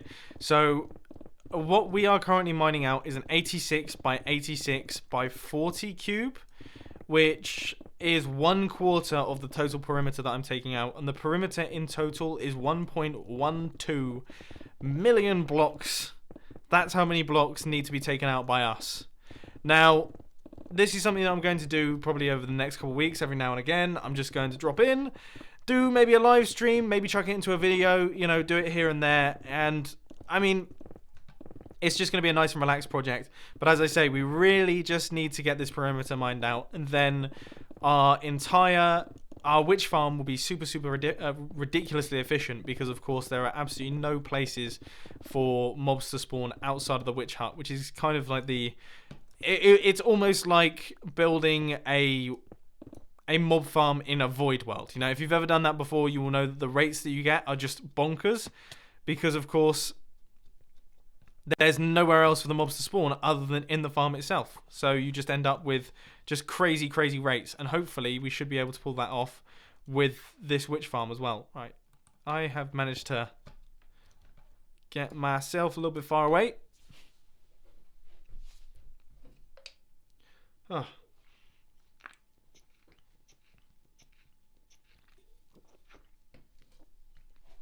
Woo! My voice. I gotta clean up my voice. I bought an 8-pack of Pepsi Max Cherry, because Pepsi Max Cherry is the best drink on the planet. It doesn't involve sugar. And I bought an 8-pack of it to drink during today's live stream, and I've got through half a can just because I find it so strange to drink whilst my microphone is live. I need some form of hotkey so that I can turn off my microphone. That would probably be smart. Thank you, Graham, for my rockets. Yeah, I was running low on those. AKA, I had run out of those and hadn't thought to replace them. We have got some crazy super chats that have come through, by the way. I'm just going to quickly read them because there are a bunch of them. And I've been struggling so much to keep up. Someone called Cool Green. Someone's made a YouTube account called Cool Green, please. That is hilarious. And it says spoon as the chat. Oh my word, you are an absolute champion for doing that. That is spectacular. And then we actually also just got there's a lot of spoon theme in this. We also got $50 through super chat from Jason Villarreal, who has said, "Get some fireworks, you spoon." Thank you. Yeah, I've managed to get those now. In fact, I'm gonna pick up a few more from the chest because that's probably smart. But yeah, no, oh man, there's tons. It's been almost impossible to keep up with all of the super chats, but as I say, they've been popping up on the screen. Oh, Jason Villarreal also donated $50 earlier on, saying, "Get in a Discord call with Grian. The chat demands it." Jeez. And then he's the one that's also just said, "Get some fireworks, you spoon." I appreciate it. Well, I just want to say a massive thank you for the generosity that you guys have shown today. It's been absolutely amazing. And yeah, as I say, more than likely, I haven't looked at the stats just yet, but more than likely, this has funded my laptop. That is going to be my gaming laptop that's going to allow me to game on the move, that's invaluable. So thank you ever so much, guys. Yeah, means the world to me. That's so cool that you guys have done that. Really, really cool. Anyway, back to swinging my pickaxe again. I'll go back up to the top of my stream alerts, stream label system. And you know, back when I used to, see, this is how long it's been since I streamed. I was speaking to Iskal and I was trying to get myself set up for the stream, and I was like, oh, you know, back when I used to stream, we did stream tips and things like that, and I had stream tips set up, so I guess I'll keep using those. And then Iskal was like, dude, that company went out of business like a year and a half ago. I was like, oh, okay, I guess I'll have to set myself up with something new. So I have, what do I use? Some form of OBS plugin that's completely ridiculously cool. And yeah, it's like, it's so much better than what I used to do. What I used to do was pretty complicated, whereas now I can just fly on through and set up everything. And it was actually pretty painless for me to set up all of the things that pop up on the screen, and then the little things up in the top left and right corners. Yeah, it was really, really handy. I can't remember what it was called. It's called Streamlabs, that's it. Yeah, Streamlabs. Super handy. Big fan of it. Oh, I just saw one come through from Bradley Harris, and I cannot ignore a question that is to do with the Defender. Because, hey Mumbo, I'm buying my first... Oh, dude! So, Bradley Harris has just said, I am buying my first Defender 90 tomorrow. What about your Defender do you love most? Oh my god, that's so exciting. So, a Defender, for those of you who don't know, is a type of car. It's a Land Rover Defender. It's like an iconic British vehicle. You will have seen one, I'm sure. I mean, I think they're pretty much all over the world. And they're just known as being totally indestructible, like, will go anywhere. Not the most comfortable things in the world. Really useless road cars, but they're just a lot of fun.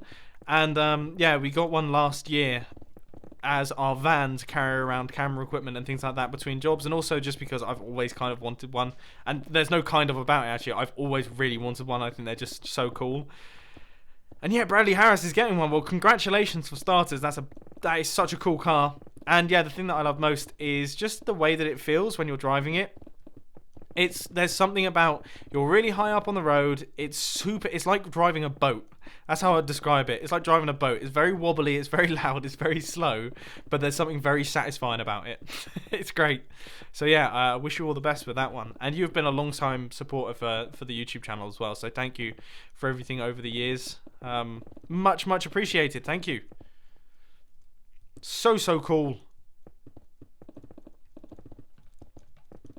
I'm a big fan. This is the problem. See, as soon as someone starts mentioning cars, I remember this was a thing when back when I used to stream. Someone would mention cars in the chat or something, and I'd be like, just go off on a tangent for ages about cars. And yeah, that's something that I definitely need to work on, because otherwise, most people aren't interested in cars. Are you? I mean, I don't want to spam the chat too much, but are you guys interested in cars? I'm sure there's got to be some petrol heads out there that are interested in cars.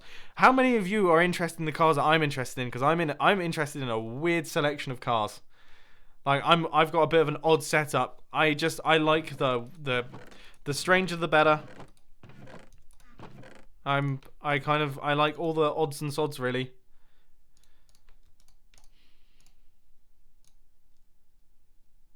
Oh look, Cool Green's come back in the chat again. Not for the time being, not for my first stream back. Just while I'm finding my streaming legs, I'd rather do it on my own. But then, yeah, as I say, in the future, for sure.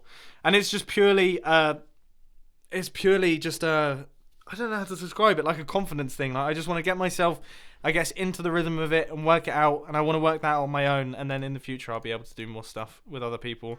Because I'd love to do, I mean, even like joint streams and things like that. Say, for example, if I wanted to hop on with Iskal or Exuma Void or Green, if he decided to stream or anything, I'd love to be able to do joint streams and things. I just have to, yeah, it's just finding my feet when it comes to this sort of thing, working out how I like to stream and yeah, what I want to do with it basically. And look, Green's going for dinner anyway. No! I can't believe he's just done that. That's so ridiculous. He's so ridiculous.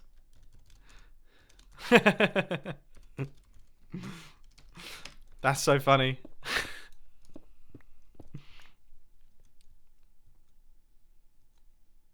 Wow, I would just watch the chat and it just sped past. I also appreciate the fact that we've been mining so fast that we're getting like hovering bushes. That's cool.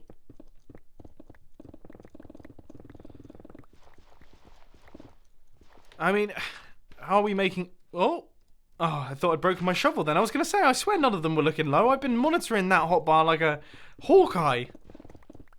Crazy. Oh, wow. Okay, there's... Oh, wow. There's been a bunch of stuff. So, Shriequill has just donated 100 New Zealand dollars. And they have said, I want to be a part of Mumbo's laptop. You're inspiring me to get one myself. Get 2 hours sleep. Got 2 hours sleep in the middle of your stream. And I'm listening to you at work now. You champion. That is absolutely brilliant. Yeah, I suppose in New Zealand, it's got to be real late. Yeah, I mean, it's got to be like 6 in the morning. Surely. Because you guys are generally flipped around from us. Although I'm not sure with New Zealand, but I know Australia is often like that. So that's pretty wild. And then also we have got Tara Hall donated $50.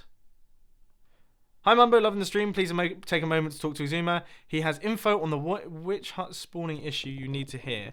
Okay, I'll have to speak to him after the stream because that sounds scary. We shall see. We shall see what happens there. I will give you guys an update after the stream. But as I say, I'm having a lot of fun just chilling out here, playing just literally like this and just swinging my pickaxe around. It's been so cool. Just to literally just chill out. This reminds me so much of how I used to play Minecraft with my friends. Except I'm on my own, no one's talking back. So it's a tiny bit different. Who am I kidding? I didn't used to have friends, so this is exactly how it used to be, just me talking to myself. Of course I'm joking. Sort of. I did have a few friends when I was growing up, but not many. I played too much Minecraft. I actually, when I was younger, like my youth was very much like the way that I got into gaming was really strange. So throughout my entire young years, I was very much into BMXing and I was really like heavily into that. Like, I was obsessed with it. The way that I tend to do things in life is I get totally obsessed with them. So I will go completely crazy on something. So, for example, at the minute, it's kind of filming projects and stuff like that. That tends to be my main focus. Or, well, I guess outside of the Minecraft side of things. But if we're talking hobbies and stuff like that, I just get just crazy focused on things and just commit to them 100%. And BMXing was it. Like, I lived for BMXing. I would wake up at like 6 in the morning, get to the skate park first, leave last, just go crazy with it. I would ride to the skate park. It was 3 miles from my house. And, yeah, like, I was 100% all for it. And then I grew to 6'4", which is a bit tall for BMXing, and I had to stop. And I tell you what, I was totally lost. I was totally lost as to what to do, and I found myself playing just a lot more video games, just because that's kind of all that was interesting for me at the time, and there was no other hobbies that really caught my attention. To be honest, I probably could have gotten into mountain biking, but I didn't have enough money to buy a mountain bike, so that wasn't really an option. So video games seemed like the way to go. Got into Call of Duty, started making oh yeah, and just to clarify, one thing that I used to do when I used to BMX is one of my favorite things to do was to make videos of me and my friends BMXing. So we used to make BMX edits and stuff like that. Like edits, like actual videos, films of us BMXing. And so I kind of had some understanding of how to make videos and things. And when I started playing Call of Duty and actually started getting semi-decent at it, and I had a few friends that were really good, I basically saved up, bought a HD PVR, and yeah, just started making videos of me playing Call of Duty. And then from there, I had 2 YouTube channels doing that. And then from there, I got into Minecraft, and then just started making Minecraft videos and got obsessed with that.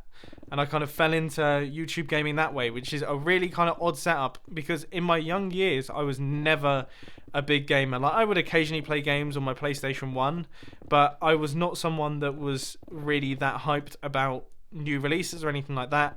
And when Call of Duty Modern Warfare 2 came out, I had no clue what it was. I'd never heard of Call of Duty or anything like that. When people used to talk about COD, I used to be like, I thought they were talking about fish. So that's how limited my knowledge was, because I was always down the skate park. But then yeah, I had a crazy growth spurt. And what's hilarious as well is that I obviously nowadays I'm quite happy with my height. I wish I was a tiny bit shorter, but I am happy with being the height that I am. However, I used to be so upset. I was like heartbroken that I had grown so tall, because I grew to like I was probably like 16 at the time, and I had a crazy growth spurt. Grew to like 6'4", whatever, and yeah, I was so upset. I was the only person that has been upset about growing really tall. Thanks to everyone for telling me about my pickaxe. Much appreciated. I'll go and replace that now.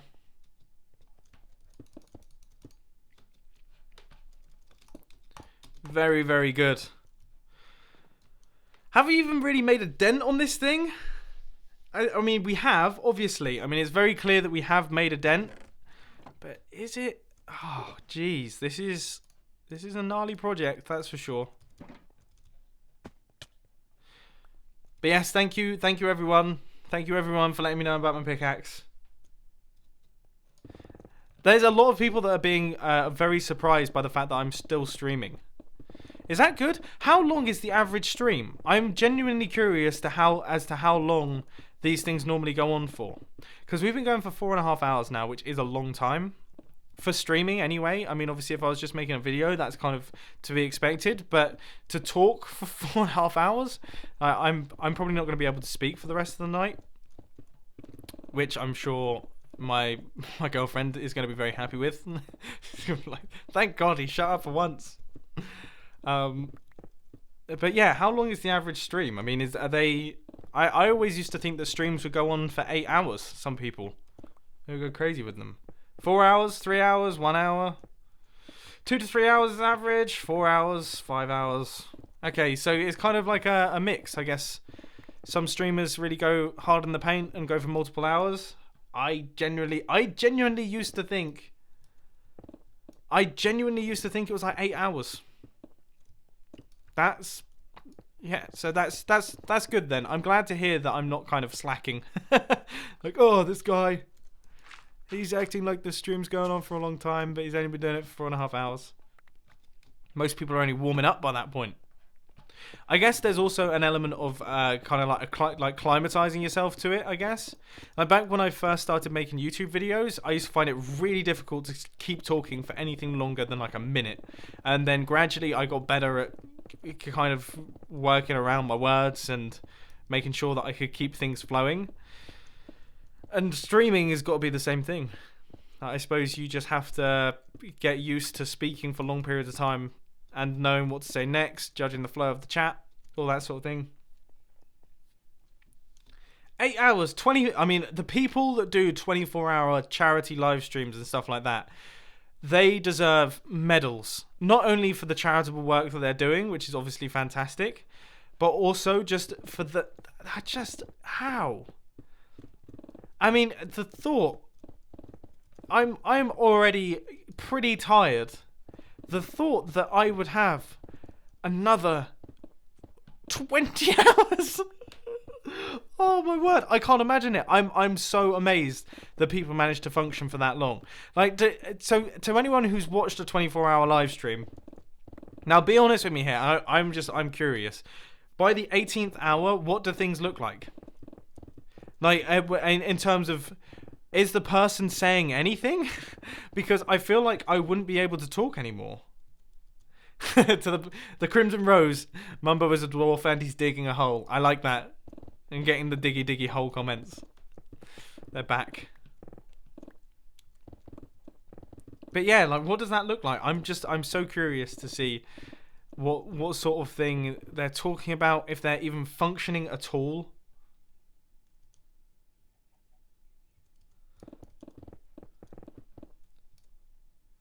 I mean, you've got to be, it's got to be tiring.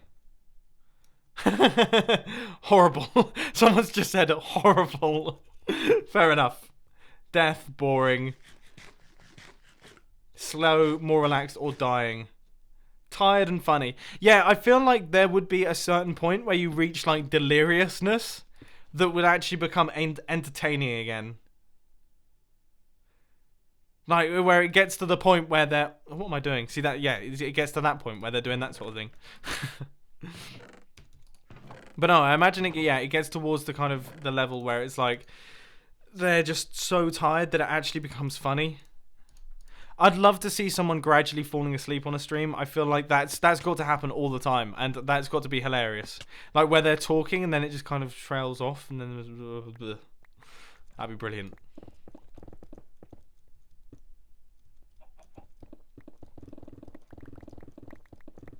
I might actually have to go back and get some TNT. TNT's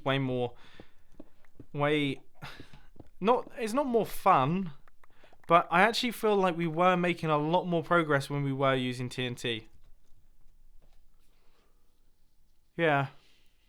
I think actually setting up some form of TNT quarry type thing, where it just goes back and forth and just drops TNT on this entire thing, and then what we'll do is we'll encase our witch hut in obsidian. That seems like the correct maneuver here. I feel like we've done our bit by doing the mining, and you know we've fought a hard fight, and we tried our best to do this in the old-fashioned way. But I feel like maybe setting up some form of TNT, just carpet bombing machine that will just wipe out the entire thing, might actually be quite a strong idea.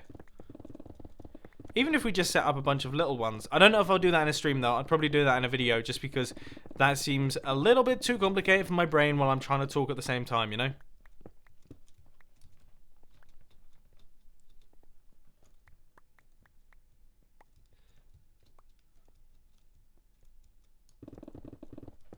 There is a lot of love for TNT down in the chat. I hear ya.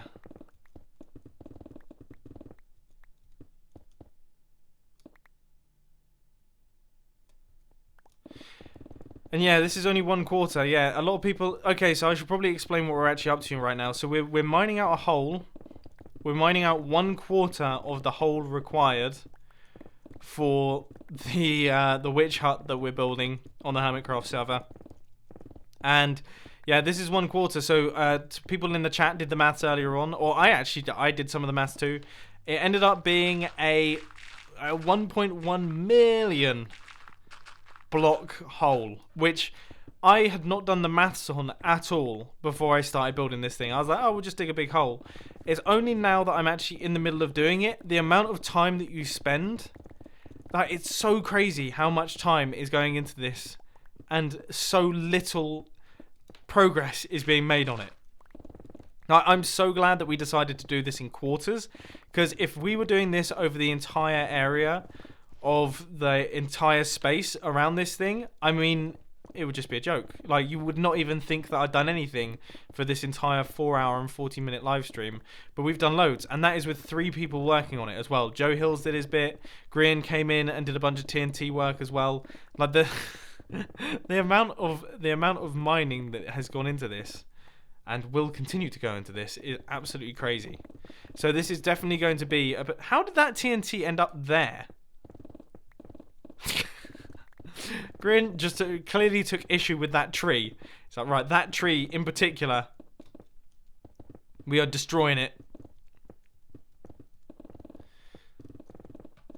But yeah, this is definitely going to be one of those projects that we're going to have to go to and from, I guess, over the next couple of months. I don't know, actually, it depends how we do it. I suppose if we do set up those TNT quarries and things like that, then we could actually get it done pretty quickly, because I really, really want to just get into the business of creating that witch hut, because that witch hut seems like it'll be a really, really fun project. I love building things with shifting floors, watching the witches fall out of it. But my idea was that I would build up the entire perimeter. So the entire perimeter is constructed, and then we actually do the witch hut. And then once we do the witch hut, it would be insanely efficient straight away, and it would look really impressive. I think that's the correct way around to do it. Instead of building up the witch farm first and then having it not be very efficient and then gradually become more efficient as we build up the perimeter, I like the thought of us having the perimeter done and then doing the witch farm, and it just goes and just shoots out millions of witches all out the bottom of it, and we get tons upon tons of item drops. That's kind of how I picture this going down, and hopefully it does do that. But let's take a bit of a progress update here. So if we fly up to the top, this is what 4 hours and 38 minutes looks like in terms of mining.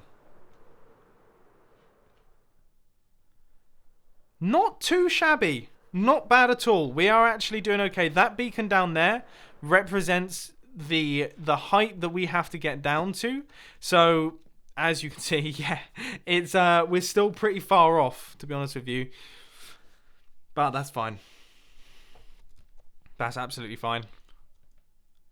Jeez, though. I mean, I'm impressed. It's quite cool looking at this. It's like just a gigantic wasteland. And it's going to look even more ridiculous when we start getting some TNT involved.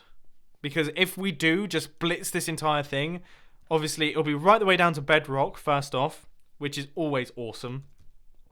And then more importantly, you'll kind of have these destroyed walls and things like that, and it will just look totally wild. Really, really cool. I'm appreciating the diggy diggy hole. Plenty of comments from people saying diggy diggy hole.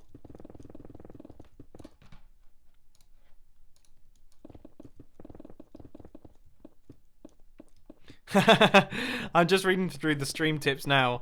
Someone just said, I so need to see an old BMX edit. You know what? The most depressing thing about all of that is I don't know where they are. I was thinking about that just the other day, how cool it would be if I could find some of my old BMXing videos just to see. I have a few photos from back when I used to BMX of me on a BMX, and I used to take a lot of photos of my friend BMXing, so I'm sure I can, or my friends BMXing, so I'm sure I can find those. But yeah, no, I've lost all of the old BMX edits. All I know is that they're all edited.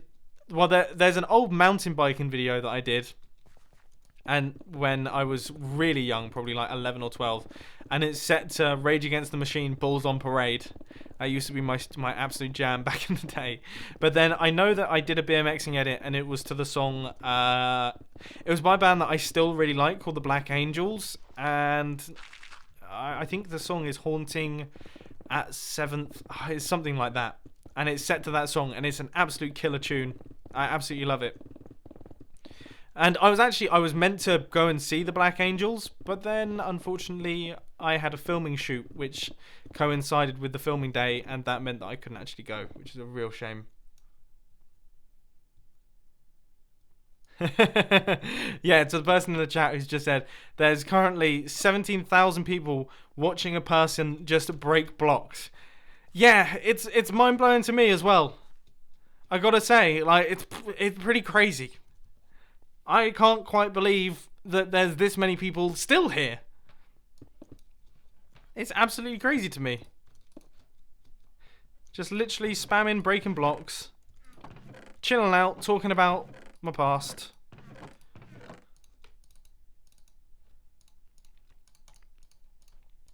Now I wonder, see, now this is the thing, right? So, obviously, there's nothing that Mojang could really introduce into the game to improve this sort of project. And in a way, I think that's good.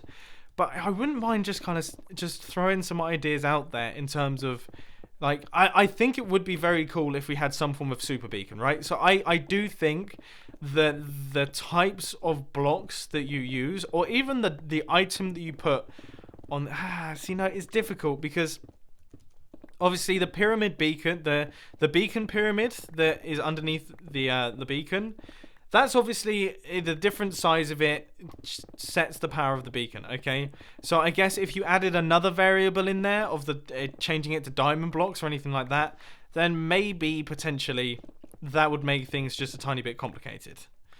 Yeah, because there's too many variables going on there. But it would be very nice if and this is something that Iskal's spoken about tons, I think it would be very, very cool if we could get some form of beacon power-up that stopped mobs from spawning within a certain radius. Can you imagine how helpful that would be? I mean, seriously, can you imagine how much that would help out? Not only building style, because then, of course, you could mess around with your lighting and you could have dark spots and get all cinematic and things like that. It would be pretty special in that department. But also, just for ease of working on projects like this, just not having to worry about mob spawning within the beacon's radius, that would be spectacular. So that would be helpful. I also... I don't know if... I mean, an idea that's always been floated around, and I know that it's in modded as well, is some form of hammer type block, where it mines out like a 3x3x3 cube of blocks. To me, that doesn't seem that Minecrafty. I don't know if that's just me. Is that just me that thinks that? Let me know your thoughts in the chat. But I think to me that the part of the essence of the game is kind of like the simplicity, and you break the block that you're mining. It kind of makes sense. I think having like a 3x3x3 miner maybe isn't quite in the vein that I personally like. Yeah, people are telling me that my pickaxe is breaking. It's on its way. It's on its way, but it's still sticking around. We've still got a little bit more life in it. But no, I don't know. Like there doesn't have to, because I guess this is a ridiculous project. It should take a long time to mine out 1 million blocks. Like if you could just mine out 1 million blocks within an hour, then maybe yeah, the game needs rebalancing. So maybe my project was a little bit just too ridiculous. But I don't know, it's interesting playing around with these ideas for Minecraft, because obviously, you know, I'm not in the picture at all when it comes to the development side of things. I really don't understand how the back end of Minecraft works, but there's definitely certain things that I think would make good fits for Minecraft. For example, when I did my video on Minecraft 1.14 and the features that I personally would like to see in the game, I think definitely a lot of the stuff with the barrels makes sense to me, and I think it would really improve the game. I definitely think that if you shoot a bell, it should make a ding noise, and I definitely think the bell should have a comparator output. And I think the composter should... I didn't realise, actually, the composter does accept blocks from droppers. It just has to go into the top. That actually makes sense. Yeah, that makes sense. Hadn't realised that at the time. So yeah.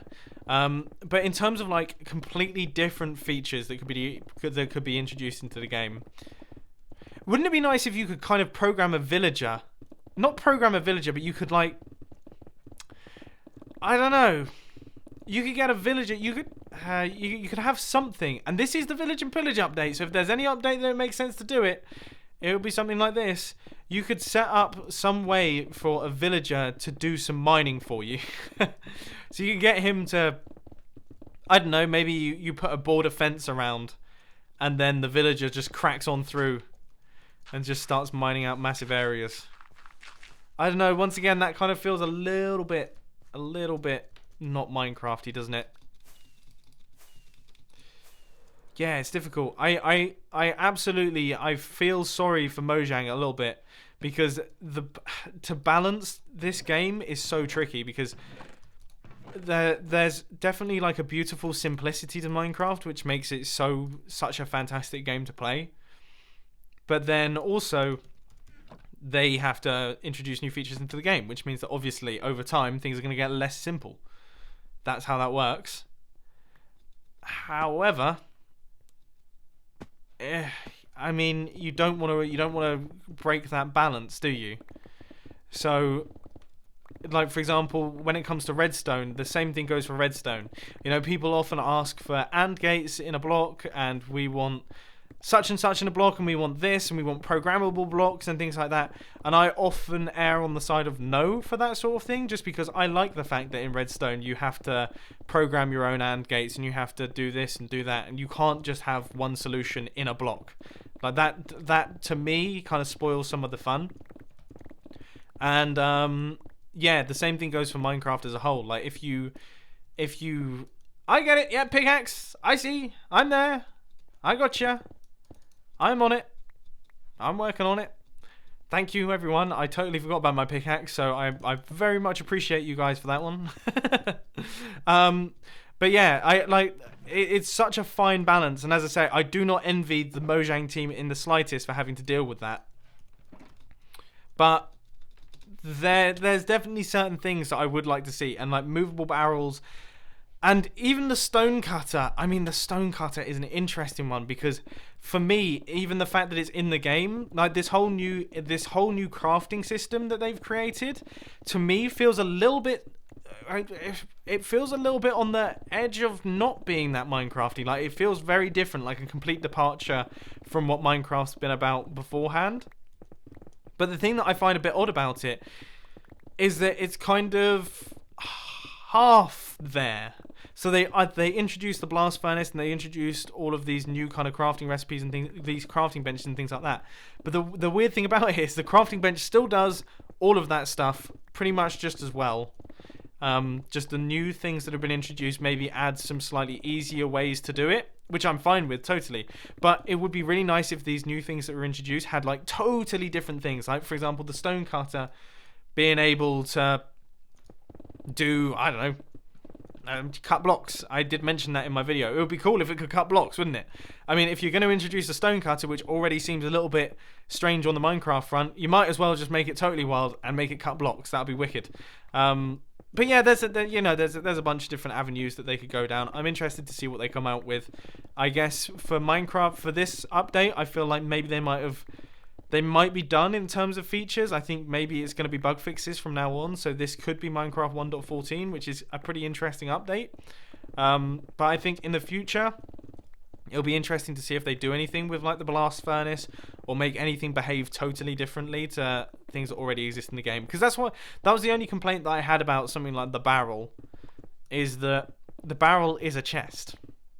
Like, that's it. Realistically, there's not that much new to it. There's a few bits, but for the most part, it is just a chest. It's got a slightly different game mechanic in that it has no animation, and you can place it on. Oh my word! The chat started saying call Green again. No, I'm not calling Green. A, he's eating, and B, mentioned a ton of times now.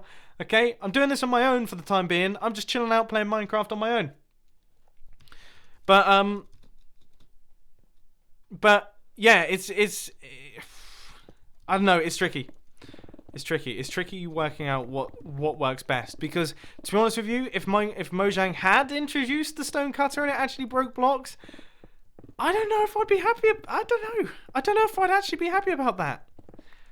As someone who loves technical Minecraft, I still think that's like a step a little bit too far in terms of being able to automate everything. Because what you don't want to do, I know us Minecraft players. There's us technical Minecraft players. Well, I'm not even really a technical Minecraft player, but I know that we all love to automate everything. But I definitely believe in automation to like an extent, like up to a point. You don't want to automate everything so that you don't have to play the game anymore. Then it becomes a lot less fun because you just sit back and go, well, I'm just going to AFK and everything will be done for me and I never have to do anything.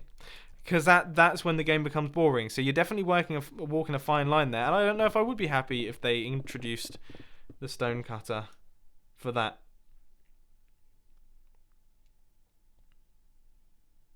Yeah. It seems like people are agreeing with me to a certain extent. Between the boring buy messages, the buy not boring messages, thank you. Between the cool greens and everything like that, people seem to be agreeing with me and actually chatting with me. It's funny when it comes to like YouTube chats and Twitch chats and things like that. For every one message that actually responds to something in the stream, there's always 4 messages that are completely unrelated and are just like ridiculous, which is what makes these platforms, in my opinion, so beautiful. I absolutely love the fact that YouTube comment sections and YouTube live streams and everything like that are just filled with people that are just going crazy down there. I think that's brilliant. Anyway, we have been doing this for 4 hours and 52 minutes. Ladies and gents, I actually think that when we reach 5 hours, I think I'm going to check out. And we'll take a look at how much progress we've managed to make and see what we've managed to do. I can't believe how long I've managed to do this for. I'm very happy that I've kind of broken back into live streaming again, and I'm very happy that things have gone well and people have enjoyed it and people care and people are interested in what I'm doing, and I'm very happy that my friends on the Hermitcraft server came along and chilled out with me. I definitely think the next time I do a live stream, I think I would like to have maybe certain segments that are just me talking, and then I'll take a little break or something like that and then bring someone else in for like a segment, because obviously I also don't want to, you know, if Graham was there or something like that, he's a YouTuber too. I do feel bad. I wouldn't want to take... I mean, we've been here for like 5 hours. I don't want him to be tied to my live stream for 5 hours. So it would be cool if we could kind of drop in and out of calls and stuff like that. That would be definitely interesting. So there's definitely some things that I'm going to work on. I'm also going to work on the... like the animations and stuff like that for my live stream. So I'm going to get some form of graphic designer or something just to pretty things up a little bit so the stream looks a tiny bit better.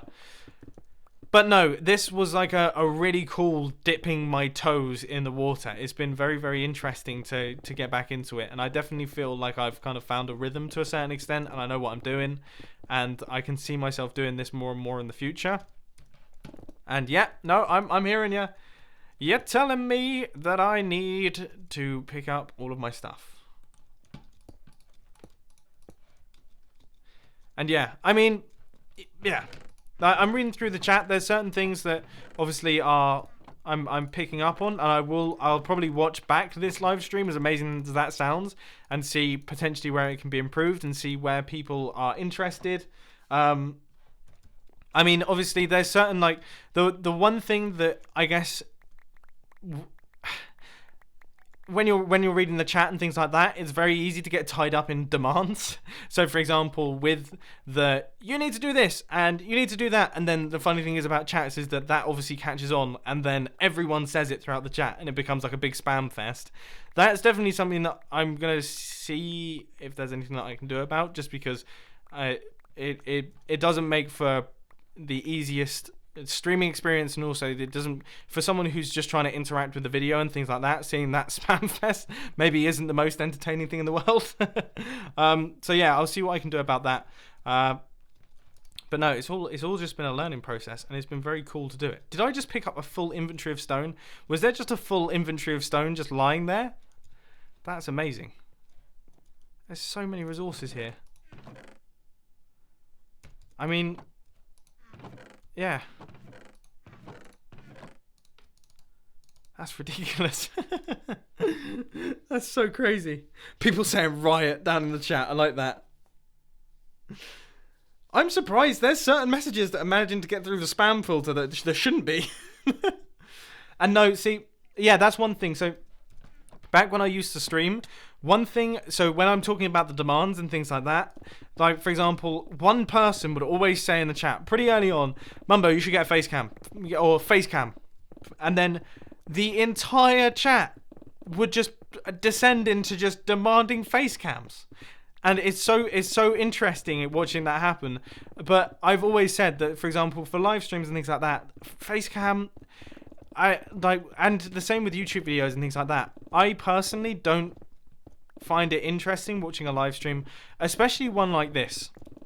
So, for example, if you're live streaming, for example, FIFA, right? Makes sense to have it makes sense to have a face cam because you're going to be reacting to other people's goals and stuff like that.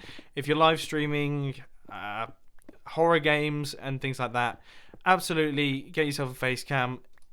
But doing projects like this, I mean, if you had a camera on my face throughout this entire live stream, it would probably be the same face throughout all of it. I'm just kind of chilling back in my chair, kind of just looking chilled out. Like it doesn't really add anything in particular to the stream. And I think for me personally, especially, that's just another thing to think about. It's another thing to be conscious of, and it will pull me out of the streaming experience. What I like about doing this sort of live stream is that I can literally chill out. All I'm doing is holding the left click button. I'm reading through the chat, and I'm literally just chilling. And that's the best thing about it. And I think adding too much into that will make things a little bit tricky for me. So yeah. But we'll see. We'll see how the whole live streaming thing evolves. But as I say, this is definitely something that I'm considering doing more often. Not frequently. I'm not going to become a streamer. I don't think I can see myself doing this every day or every week or anything like that. But yeah, I can see myself doing it when the project allows for it. For example, when working on things like this, it definitely makes sense. Anyway, I'm going to fill up my inventory with stone one more time. And then I will dump that into the chest. And then we will take a fly out and we will see what it is looking like. Because I'm so curious to see. I mean, we've put in another half an hour since I did the last progress update. Maybe even 45 minutes. And I'm curious to see if it even looks like I've done anything.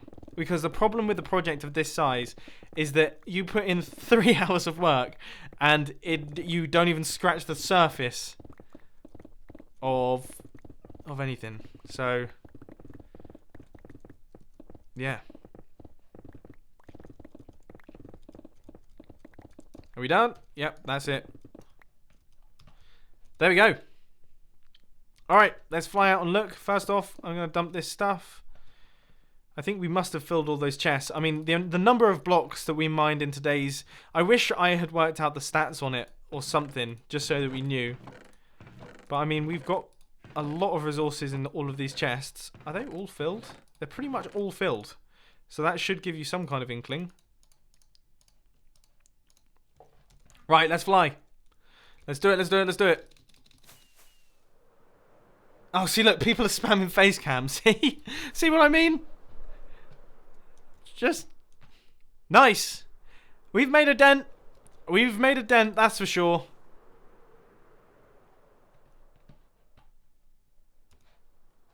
Yeah. That's a pretty good sized area right there.